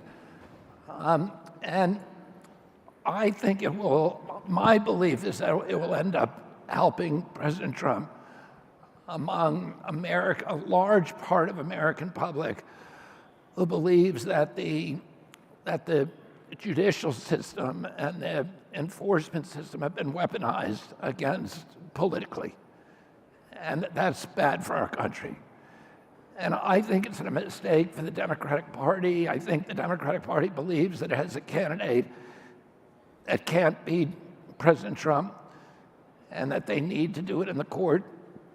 And I think that's bad for our country. I think it's bad for democracy, and I think it's politically going to backfire on him. You know, I'm not a fan of President Trump's. I'm running against him. I'm running against him on the issues, on what he did, the debt. He ran up an $8 trillion debt, more than all of the presidents from George Washington to George W. Bush combined. He shut down our country after promising that he was going to run America like a business. He shut down all of our businesses, 3.3 million businesses, with no due process, no just compensation, no scientific citation. He embroiled our country in foreign wars. He divided the division that we have in our country is now largely due to him and President Biden, and it's not a good thing for our country. And then, his positions on the environment, et cetera, have been bad to me for our country. But I think that's what the election should be about arguing about those issues, and not trying to eliminate people. I mean, the Democratic Party is trying to eliminate me by making it impossible for me to get on all the ballots. I don't think that's democratic. When I grew up in a Democratic Party, I was trying to get as many Americans as possible enfranchised, get them to vote, get them legally to vote, and now we have a Democratic Party that's trying to disenfranchise voters and to try to push candidates off with legal actions in the courtroom rather than the ballot box. And let's say they succeed in doing that. What kind of country are we left with? We're left with a country where half the people are deeply embittered and angry and feeling like they've been screwed. And I don't think that's good for our country. This was a jury decision, right? This was a jury. This was not a judge. This was 34 counts. It was a very rapid decision. Do you yourself believe that the judicial system has been weaponized, or is your concern that there's a perception of this? I think the federal agencies generally have been weaponized. I mean, I'm being denied the Secret Service protection. The Secret Service itself said that I'm at an enhanced risk. And they had plenty of evidence, including 4 break-ins to my house since the election occurred by people who are mentally ill, people who have come to my events wearing guns and fake federal ID, trying to set. I don't want to make this about me, but we've seen very disturbing things. We saw 56 CIA agents who signed a letter to the American public saying that Hunter Biden's laptop was a Russian disinformation hoax, which they knew it was not, and that is one of the most obvious interferences with an election in this country's history by the intelligence agency, which by its charter is forbidden from doing that. I have litigation right now against President Trump that's in the Supreme Court, Kennedy versus Biden. The Twitter files, which Elon released, the other case that was brought, the companion case to my case, Murthy versus Biden, that was brought by the Missouri and Louisiana Attorney Generals, and the discovery in those cases show that 37 hours after he took the oath of office, President Biden opened up a portal, the White House opened up a portal, forced Twitter, Facebook, Instagram, YouTube, Google to open up portals by which the FBI, the CIA, CISA, the DHS, NIH, CDC, the IRS, and other agencies could go in and censor social media posts by Americans and remove Americans from their social media accounts, which they did to me. I had almost 1 million followers on Instagram, and they took it down at the orders of the White House. So yeah, I do think there is evidence that, when my father became Attorney General in 1961, the first week in office, he called together all the division heads, the bureau chiefs at the Department of Justice. And he said, rule number one, this department will never be used for political purposes. We don't ask whether a defendant is a Democrat or Republican. We make no decisions based on politics because it's so important that the American public understand that the institutions of our government, the enforcement institutions, will never be used to promote one political candidate or one political party over another. And, President Biden has a bust of my father behind him at the Oval Office, which I'm grateful for. But the weaponization of our enforcement agencies is not a good thing. And I think we ought to be able to have public debates about issues rather than have this perception that we're like a third world country that has to get rid of political candidates that we don't like using the judicial system against them. And by the way, I don't mean to interrupt you, but I was a district attorney in that office. And, there's many years ago, this was 40 or 45 years ago, but it's well known that district attorneys, I think it was Justice Brandeis said, a district attorney can convict a tomato if he wants to. District attorneys are making decisions because juries tend to go with what the district attorney recommends. So, that's to your point that this was a jury decision. Yeah, it was, but the district attorney exercised his discretion to bring the case. Okay, I know we don't want to dwell on Trump. We want to move on to a lot of the sort of issues that are pertinent to crypto here. But I'll just say one thing, and it does actually relate to the crypto perception. I mean, there is a view amongst many in this community that the one branch of government that has been sort of helpful to this industry is in fact the judicial branch. Is the judicial branch, because some of those cases that were brought against the SEC were successful. That there is at least this belief that we can trust in the courts, and that's a sense of relief for those who are concerned about the sort of federal agency overreach that you're talking about.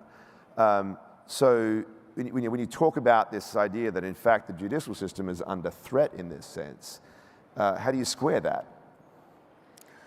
Well, first, I agree with you that the judicial system still has more independence than any of the other federal agencies. But I think it's important that it be completely independent. There's a lot, particularly during COVID, I brought a lot of cases during COVID. My son, who's a new attorney and who's doing his first case right now, I had a discussion with him the other night that the law that you learn in law school, the black letter law, that judges often ignore that. So they have tremendous discretion to do things that are, the judges have one eye on the press and on the political system. And they're not supposed to, but they are. It's just a fact that they're sensitive about that. And I would say they're more sensitized right now than at any time, at least since the Gilded Age. All right, welcome back. So we were just talking about the decentralization test that is proposed under Fit 21. Robert, can you walk us through what's that decentralization test? Absolutely. And I will preface by saying, as we say on the show a lot of times, I'm not a lawyer and no one here is. But this is my personal read through from what I've read mostly on Twitter. The decentralization test that determines what's a security and what isn't a security comes down to a couple factors. One is the ownership of it. If a significant portion is owned by any one individual or entity, it's not decentralized. I feel like this is relatively intuitive. I believe it's 20%. That's right. 20%, which makes actually a lot of sense. There's some assets out there where the foundation owns 50% and they've yet to distribute it. That's not decentralized according to Fit 21. The second comes down to the recency of ownership, the recency of issuance, I should say. So is it still being issued and distributed, or is it has that stopped? And also the development of the asset. Has the original issuer been working on it within the last couple months, or have they stopped working on it? If they've stopped working on it, it passes the test. And there's a couple other like smaller provisions, but basically like the intent of it is actually really, I think, quite good, which is to decide, okay, there's a million different assets and they all behave in totally different ways. Is it generally decentralized? Starting on the assumption that it started from a foundation or a company or some group of developers that kicked it all off. So the question really comes down to, is it still in their hands or has it graduated from their hands into a community? Right. So it also establishes a very different kind of disclosures regime that is catered specifically for digital assets, right? So things like these annual reports, roadmaps, updates, information about the code and where it's deployed and the smart contracts and open sourcing and all that. Yeah, unlock schedule. Unlock schedule. That's right. The nice little chart that we all know and love about FTVs. It also is creating this concept of a permitted payment stablecoin. So it basically creates a framework for stablecoins to operate in a regulatory category that hasn't previously been defined. And it basically kind of puts crypto assets between the CFTC and the SEC, and it gives a decent amount of discretion between the two agencies about how to decide what falls into each of their jurisdictions. So it's a very thoughtful piece of legislation. However, there have been many people in the crypto universe who said it's actually not a very well-designed piece of legislation. Right. So we talked before about the fact that you need this ownership concentration limit of 20%. Well, of course, that could allow somebody to buy up enough of the token to turn it from a commodity back into a security, which seems kind of like a weird attack to do on another coin. One thing I had certainly thought about is there's a lot of these kind of governance attack protocols that people have tried to do. So what happens if a thing that's a commodity is acquired by a DAO whose governance token is a security, and they acquire like 19.999% and they're about to push on the precipice? There's a lot of weird stuff that... A lot of weird edge cases. The law really makes it much harder to reason about in some ways. Yeah, but these are like edge cases that I think won't come up very often, and I think like it's important to not miss the forest for the trees here. Like, yes, there's a way. I love the edge case. I don't know what you're talking about. Yeah, of course. We're in crypto. We love edge cases. Yeah, I mean, with every piece of legislation that's like pretty much ever been passed in America, there's edge cases. And no, granted. Yes, I'm not too concerned about that. The bigger concerns with FIT21 are about, one, giving the CFTC regulatory authority over spot commodity markets, which is actually normally not in their purview as a regulator. It also has a number of very kind of unclear, a lot of areas that are really, really not been answered yet, exactly how they are going to get regulated. And so there's a lot of fighting that's likely to happen from here. And it's very likely that although it passed the House with flying colors, it's now going to the Senate. And going to the Senate, there's going to be a lot of markups. It's not going to survive in its current form. So there's going to be a lot of politicking and a lot of compromising and a lot of stuff that's going to happen. And it's probably going to go back to the House once it gets amended. And so this is really the beginning of this legislation rather than the endpoint. It's very unlikely FIT21 in its current form is going to be able to pass completely. But of course, the Biden administration put out a notice saying that we are willing to work on crypto policy and be collaborative with the legislature to create something that we think makes sense for digital assets. And coupled with the fact that they've been reaching out to the industry, it seems that there is... Allegedly, it does seem now that the winds are blowing in favor of something like FIT21 being passable this year. Not guaranteed, but passable. And previously, I'd say everybody I spoke to at the beginning of the year was like, there is no fucking way. Hey, don't curse on Coindesk. Apologies, Coindesk TV. There is no freaking way that we're going to see crypto market legislation pass this year. So it's interesting. We'll see what ends up happening. But the other side of this, of course, is what a lot of this has been in response to, which is Trump. So we talked in the last show. Trump has started courting the crypto industry. He started taking donations. Of course, we know he has the highest ownership of any political candidate or any person in political office of crypto holdings. He has roughly on the order of $10 million now, I think, of crypto that he holds, according to Arkham. To be fair, a good chunk of that is Trump tokens. So, it's he does have... Is that right? He has a bunch of ETH and whatnot from the NFT sales, but he also has... Wait, how much of it is Trump tokens, I think it's like $5 million or something. They just airdropped to them when they created the token? I don't remember the specifics, but... he can't have bought it. There's no way he bought it. Yeah, no. I would assume they, his address is known, and so they just give him some tokens. Sweet airdrop. Yeah, it's pretty good, the Trump. So Trump has, so if you remember back in 2016, 2017, He very publicly stated, I think Bitcoin is a scam. These are not real currencies. Crypto is terrible. He's now more or less completely embraced the crypto industry. And a few key things have happened within the last week. First, he went to Libertarian Party National Convention in Washington, where he stated, I will ensure that the future of crypto and the future of Bitcoin will be made in the USA. I will support the right of self-custody to the nation's 50 million crypto holders. I will keep Elizabeth Warren and her goons away from your Bitcoin. And I will never allow the creation of a central bank digital currency. If you vote for me on day one, I will commute the sentence of Ross Ulbricht. Who, of course, that one was wild to me. Yeah, that was actually like I was like, which policy advisor did Trump? I was going to say somebody is definitely feeding him. To be clear, Ross Ulbricht, for those who don't know, he was the creator of Silk Road, also known as Dread Pirate Roberts. He was accused of all sorts of heinous stuff, in addition to, like, there was supposedly he put a hit on somebody, but then that was not actually tried, and the prosecution had a bunch of lies and something. I don't know. I don't know the whole story. Yeah, I'm in the extreme minority, and I will admit this. I am not on the free Ross camp. So why so? It went through a normal trial. There was a court. The facts of it were heard. Yes, the relative sentencing is somewhat unfair, and I think that's what a lot of people are mad about. Yeah. But, like, objectively, he was involved in some bad activities. Yeah. Right. I think the sentencing is actually the point. So he's actually commuting the sentence, not pardoning him. So, I mean, technical, but, I think that is mostly what people take. Right. It's like two. So, I mean, look, I started reading about this because I'm like, I am so uninformed about why people are mad. So apparently what happened was that the two FBI agents who basically were on the Silk Road trying to frame Dread Pirate Roberts, both of them ended up later themselves getting prosecuted for all sorts of misconduct as FBI agents. Shout out Katie Hahn. Shout out Katie Hahn. Yeah. And who was the prosecutor at that time on that case. And apparently those two agents they had access to the database, and so they could have forged these messages wherein supposedly he put a hit on some people who were like betraying him or something, and multiple people, including the person who supposedly had a hit put on him, said that no, that never happened, and like I don't think this doesn't make sense. So basically, there's a lot of speculative doubt about whether or not he actually tried to have anyone killed, and if he did not try to have anyone killed, his sentencing was extremely harsh, like ridiculously harsh, way higher. It was over the sentencing guidelines. Yeah, but is the Silk Road worse than FTX?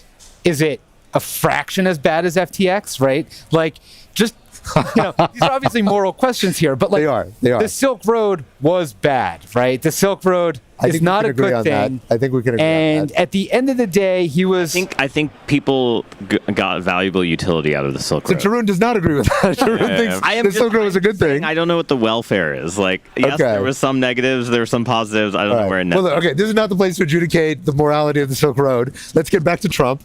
So Trump, pro-crypto, commuting Ross Ulbricht's sentence. And he just, of course, about like an hour ago, he was just...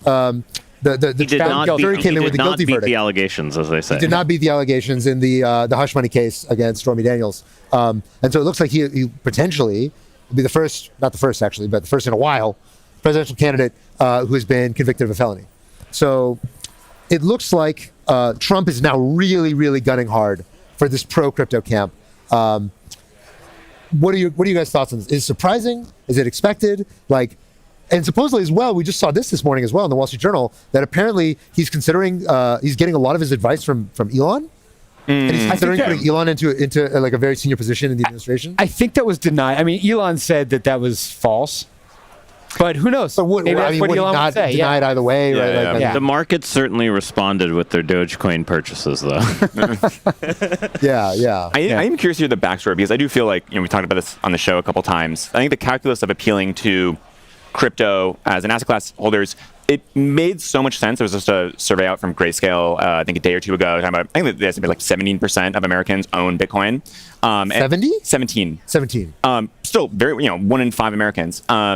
And so it's like, it was actually doing the math and thinking, yes, it makes sense to try to put this asset class in a box and sort of shut it down. I think Trump probably just did the math. I was like, yeah, these are free votes. I think it's the specifics of the policy I'm actually very curious about. Like, the free Ross thing feels like a shibboleth for like crypto people, right? It's like, okay, you're in the weeds, this is something that people care about or they talk about. And so I think that's a big part of getting it right, is like, okay, to your point around Biden, what does it concretely translate to in terms of policy changes, in terms of how an administration is treating crypto or how crypto is treated in the U.S. Yeah. I mean, he was at the National Libertarian Convention, so it's kind of red meat for those guys. Yeah. Like, I saw the video, and in the video, there were literally people with Free Ross signs in the video. So maybe he was just reading a sign. Yeah, he might have just been like, "Oh, that guy, I will commute him. Yeah. Whatever you want, I would just vote for me." So I don't know. It's hard to say. I think he just has policy advisors and political advisors that know that crypto, on the whole, is a grand slam wedge issue. If he's able to claim it as his mantle, and the Democrats don't, because 17% of Americans have crypto. How can you go against that large of percentage of the country? It's terrible politics. You have to support it. Trump is a tactician. He knows what he's doing. He's not an idiot on this. It's a winning issue. Good on him for supporting it. And we'll see if the Biden campaign actually comes around. We'll see if the Biden administration comes around, because right now it's all talk. He is also positioning himself as being very tech aligned. Yes. Right. So you see the same thing in Silicon Valley now. More and more people are kind of coming out as being very pro-Trump and or moderately pro-Trump, or like flirting with. Yeah, I don't know about very. No one is. No one is like wearing the Trump memorabilia shirts and stuff. That's true, but there's been all this reporting about fundraisers and things like that have been happening in Silicon Valley. So it was Sean McGuire from Sequoia just put out a post saying he donated $300K to Trump. So I think did not see that. There was like an hour ago. Yeah. And so anyway, I think people are becoming more pro-Trump in a way that they were not in like 2016. I think there was still a Trump contingent in Silicon Valley, but it was very hush-hush. You can't publicly talk about it. Right. And of course, the other element of it has been all of the PACs that have been put together, the Fair Shake PAC and then the Stand With Crypto PAC, which have raised, how much total have they raised, Robert? Over $100 million. Over 100. I know it's over 100, yeah. And A16Z just announced that they also made another big donation of, I believe it was 25 million? 47 million total now that they've contributed. Yeah. So we can tell there's a lot of money now that is being coordinated around these pro-crypto causes, which now feels like another big tailwind that money talks in politics, like it or not. And both tech and crypto are talking very loudly at a point where they weren't really doing this 4 years ago, which is a little bit surprising because it's not as though there was no money in crypto 4 years ago. But I feel like the coordination and the kind of seriousness of the crypto industry was just not really there. And maybe it was just more weird because you didn't have mainstream institutions like BlackRock and the banks and the Fidelities of the world putting their weight behind it. There was also just not as much active hostility towards crypto, I think 4 years ago versus now. It was just more general dysfunction. Yeah, that's true. And I think that's kind of been the big regime shift, has been actively trying to shut down the asset class, actively trying to put developers in jail. And I think this is the backlash against that. Right. Yeah, very interesting. Okay, so another story, so switching gears kind of a lot. There's been we continue to revisit the dumpster fire that is meme coin mania, and this week there was a very interesting meme coin launched by a name brand celebrity, Caitlyn Jenner. So wait. Don't forget Iggy Azalea, man. No, but Iggy Azalea didn't launch her own meme coin. It was like she disclaimed a meme coin that was launched in her name. There was a very nice segue there where Caitlyn Jenner posted a picture of her shaking hands with Trump, and so I should have done that better. Well pointed out. Okay, so generally speaking, in the last cycle, when the celebrities started showing up is when I got really worried. Okay, well, the celebrities have shown up. Are you worried? I'm worried. News alert, I am worried. I don't know if this is a signal for anybody who cares, but Haseeb is officially worried. So Caitlyn Jenner, kind of out of nowhere, without really talking about crypto or like really kind of building up the hey, I'm interested in crypto. Let's start talking about it. She just tweeted, I have launched a token on Pump.fund. Here's my Pump.fund link, which for those of you who are not aware, Pump.fund is kind of like a launch pad for new meme coins. We have mentioned it many times. We have mentioned it many times on the show. So this coin called Jenner, which to be clear, we do not endorse in any way whatsoever. Jenner, apparently it kind of launched. Everybody assumed that she was hacked because it's like, what? Why is Caitlyn Jenner pumping this meme coin? Yeah. And then she's repeatedly claimed that she and her team are going to make sure that this meme coin goes up and to the right. And it's kind of like she is not getting very good advice on this. Basically, there were some videos that also she posted, and people were like, "Oh, deep fakes." And she's like super hacked. But turns out, no, it's really Caitlyn Jenner. It was not hacked. And apparently, this, as well as a number of other meme coins that have been associated with minor celebrities, have all been attributed to this one guy named Sahil Arora, who is a So let me see if I got this right. A former teenage business prodigy from India who somehow has a bunch of connections. What is a teenage business prodigy? A former teenager. He's not teenage anymore. So, Right. but he like crashed his companies? No, he's still, I guess, a prodigy. Yeah, the former part is the teenager. Still a business prodigy. But Yeah. Not a former teenager. Former teenager. Pause in saying that gives To be clear, I am also a former teenager and a business prodigy, so I feel a lot of affinity with this guy. Yeah. I feel a lot of affinity. All right, so when are your meme coins coming out? I am working on it. Anything official you see right now is not from me. So anyway, he has been accused by multiple people, including Iggy Azalea, of being some kind of a scammer. And to be clear, I have no idea if any of this is true. These are allegations. I don't know who you are, Sahil. He does just have a lot of pictures in Dubai, which is already... He's not being to allegations with that one. That is very presumptuous. I know nothing about this guy, but apparently a lot of people don't like him and claim that he is hustling a lot of celebrities. And so apparently now there's a bunch of people who are coming out. I don't know. This is kind of a weird story. I don't really understand where the story starts and ends. But basically, if we launched meme coins, any of us, we were hacked by Sahil. Yes. And it's that guy's fault. I guess. Hacked by Sahil, new boating accident. You heard it here first. Yeah, that's probably the next meme coin. Scammed by Sahil. Yeah, interesting. I actually felt really bad. I have a couple of friends whose first name Sahil, and I was like, you're Googling. It's Googling you guys is going to be horrible now. Yeah, I will say, actually, I do sometimes meet founders who are named Tarun, and I'm instantly, I have like a slight positive bias toward anybody with that name. I'm like, you're probably slightly smarter than average, and I know that's unfair, but I'm trying to work on it. Trying to correct for. Wow. I feel that way with Hasib, although you know there are no Hasibs. No. Actually, there is one. Yes. There is one other Hasib. But there's also some guy who I think works for Solana Foundation, whose name is Chase Barker, but his Twitter handle is C. Hasib Arker. That is, isn't it just? And I always look at it. I'm like, is this Hasib with the C? That is true. That's true. Did I tell the story about the time I met the other Hasib? No, we'll take it offline. Okay. I don't think Coindesk. Okay. All right, that's fine. We're running low on time as well. Anyway, if you heckle us on YouTube, Hasib might give you the story in a future episode. That's true. Okay. So what do we think is happening from here? Are we going to see celebrity overload? Are we going back to like NFTs in 2021? Or what do we expect to see from here? I mean, this is worse than the last wave of meme coins even a couple months ago. This is dumber. This has less logic to it. And I agree it's a top signal. I don't think it's the very top signal because there's a lot of like incredibly positive macro tailwinds still. But this is terrible. There's no future in celebrity coins. Like, we don't give advice, but like this is investment advice. Don't touch celebrity coins, please. Just don't do it. Wow. I didn't know we were undoing our disclaimers. I'm going to keep the disclaimer. You can, you can recant for yourself. I'm not giving investment advice, but yeah, it does feel like, if you think about when the celebrity endorsements started happening for NFTs, that was like January 2021, right? So the cycle started summer of 2020, basically. January 2021, you had all the celebrities launching NFT collections. And then by probably summer to fall of 2021, it became the 10K PFPs, and the meta had really shifted away from that. The NFTs had like some pretense of usefulness, right? They're like, I'm going to make a movie or TV show, which never showed up. I think the beauty is the opposite. It's that it is just a JPEG. When you're buying like the Grimes NFT, it's like that's what you get. You're not the buying Grimes NFTs were just album covers. I think coins with pictures. I wonder if this is kind of a backdoor, because I mean the other thing too is there was a whole wave of SEC settlements with these undisclosed endorsements, where these are paid endorsements, celebrities for whatever random token, and they end up giving back most of the money. I wonder if this is like obviously this is a kind of paid endorsement because it's my coin, and I'm going to be and it's like not a security because it doesn't do anything, or like I wonder if this is kind of them like responding to like market pressure, where it's like an NFT that doesn't do anything. It's obviously my token, so therefore it's I have ownership in this thing. But yeah, I just find the whole thing very baffling, honestly.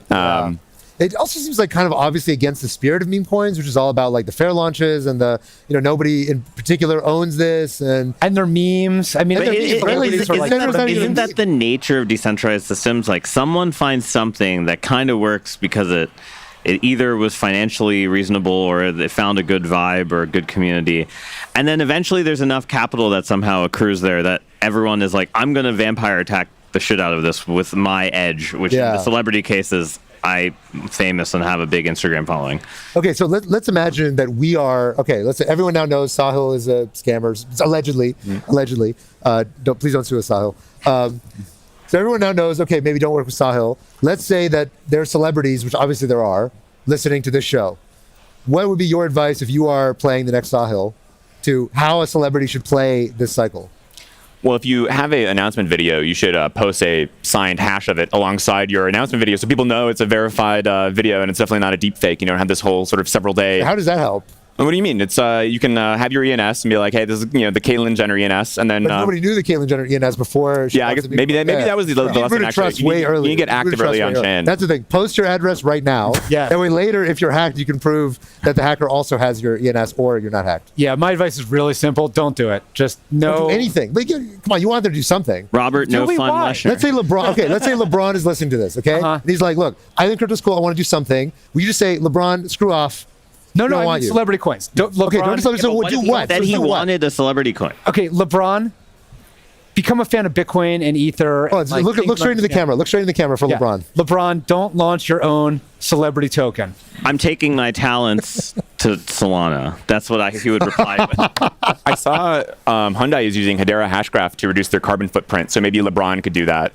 I think LeBron is using Solana. I think what I would do is I would try to do a physical airdrop where you literally drop stuff from the air in order to pull that off. Like I love the idea of just physical airdrops. Like you physically drop things that you like throwing things at people. You're getting wallets that are dropping in the air, and you get some of the meme coins. Okay. All right. Not as physically scalable, but yeah, I like the idea. Physical airdrop, creative, all the way. What I would say is adopt a meme coin, right? It's like if you're a celebrity, you want to play, find some meme coin that already is community. The SPCA for meme coin. Exactly. Like find something that's like not really working, but has the right kind of credentials, the right kind of soup that it's swimming in, right? Like look what Elon did with Doge. That is the way to play a meme coin, right? Don't launch Elon coin. That's stupid, right? Instead, find something that already has that je ne sais quoi and adopt it and help nurture it. Who was that guy during like all the GameStop run-up stuff that was like Roaring Kitty? No. This like he founded some dog company and then he started just like pumping a bunch of stocks. He's the guy to follow. Ryan something. I forget. There's a bunch of lawsuits against him. No clue. He's a moon emoji lawsuit. All right. Well, to wrap it up, we'll see what the future of celebrity coins holds. Hopefully, it doesn't have much of a future, in my opinion. Yeah. Thank you all for joining us on CoinDesk Chopping Block Live from Consensus. See you, everybody.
Since 2013, institutions have trusted BitGo for their digital asset needs. Backed by Goldman Sachs and other top investors, BitGo brings together the best of Wall Street and Silicon Valley to deliver institutional-grade security, compliance, and financial services. Today, we support all major coins and blockchain protocols and process 20% of all on-chain Bitcoin transaction volume for over 1,500 of the world's top institutions. When it comes to crypto, institutions trust BitGo. Welcome, welcome, Austin, to Consensus 2024.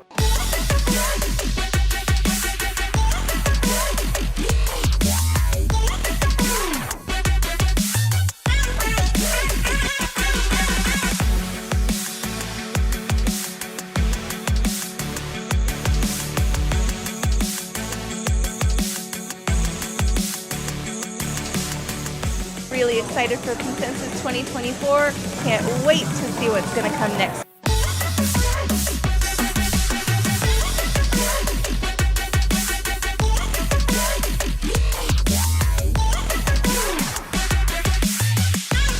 Consensus 2024.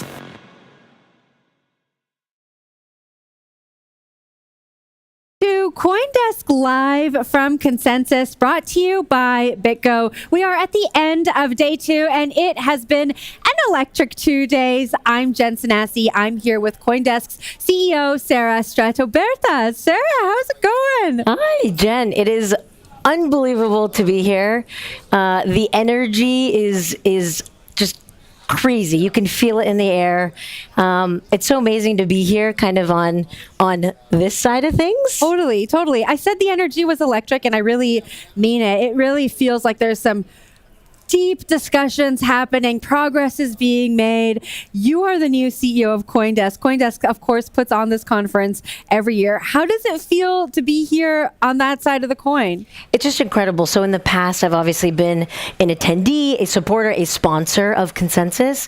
And that was so much of the impetus of, investing in the CoinDesk business. We saw so much positive impact that the Consensus conference holds.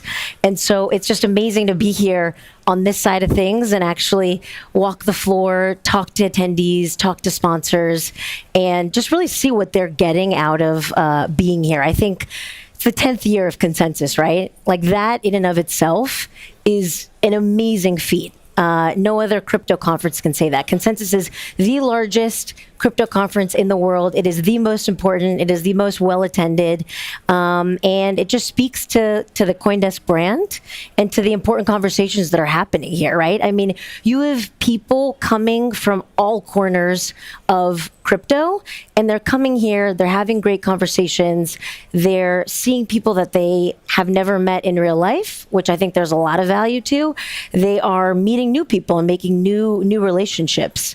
They're doing deals. They are learning, and it's just an amazing place. And I'm so excited to be here, and couldn't be more proud to be representing this great business. A decade of Consensus. Today we learned that Consensus is going to be in Hong Kong in February and also Toronto in May. We spoke to the Toronto City Councillor here at this desk earlier today, but I know that you're going to be in Hong Kong. What can we expect from the Hong Kong version of Consensus? So, first of all, Austin has been an unbelievable location, right, for Consensus over the past 3 years. And I'm really excited to kind of switch things up a little bit, move outside of the US. Obviously, there's been an immense amount of kind of progress from the regulatory side of things, even in this last week. I've heard a lot of people say more has happened in the last week than has happened in the last couple of years. But that being said, it's really exciting to kind of stay in North America, but get out of the US for our North America conference, bringing that to Toronto. So we're really excited about that. The Canadians are just lovely people. I'm Canadian. There we go. I knew it. I didn't even know that before saying it. Well. So exactly, to my point right there, Jen, because you're fantastic. So we're really excited bringing the conference to Toronto. It's a huge international hub. There's a huge tech community there. And we've gotten great support from the Toronto government. So we're really excited about that.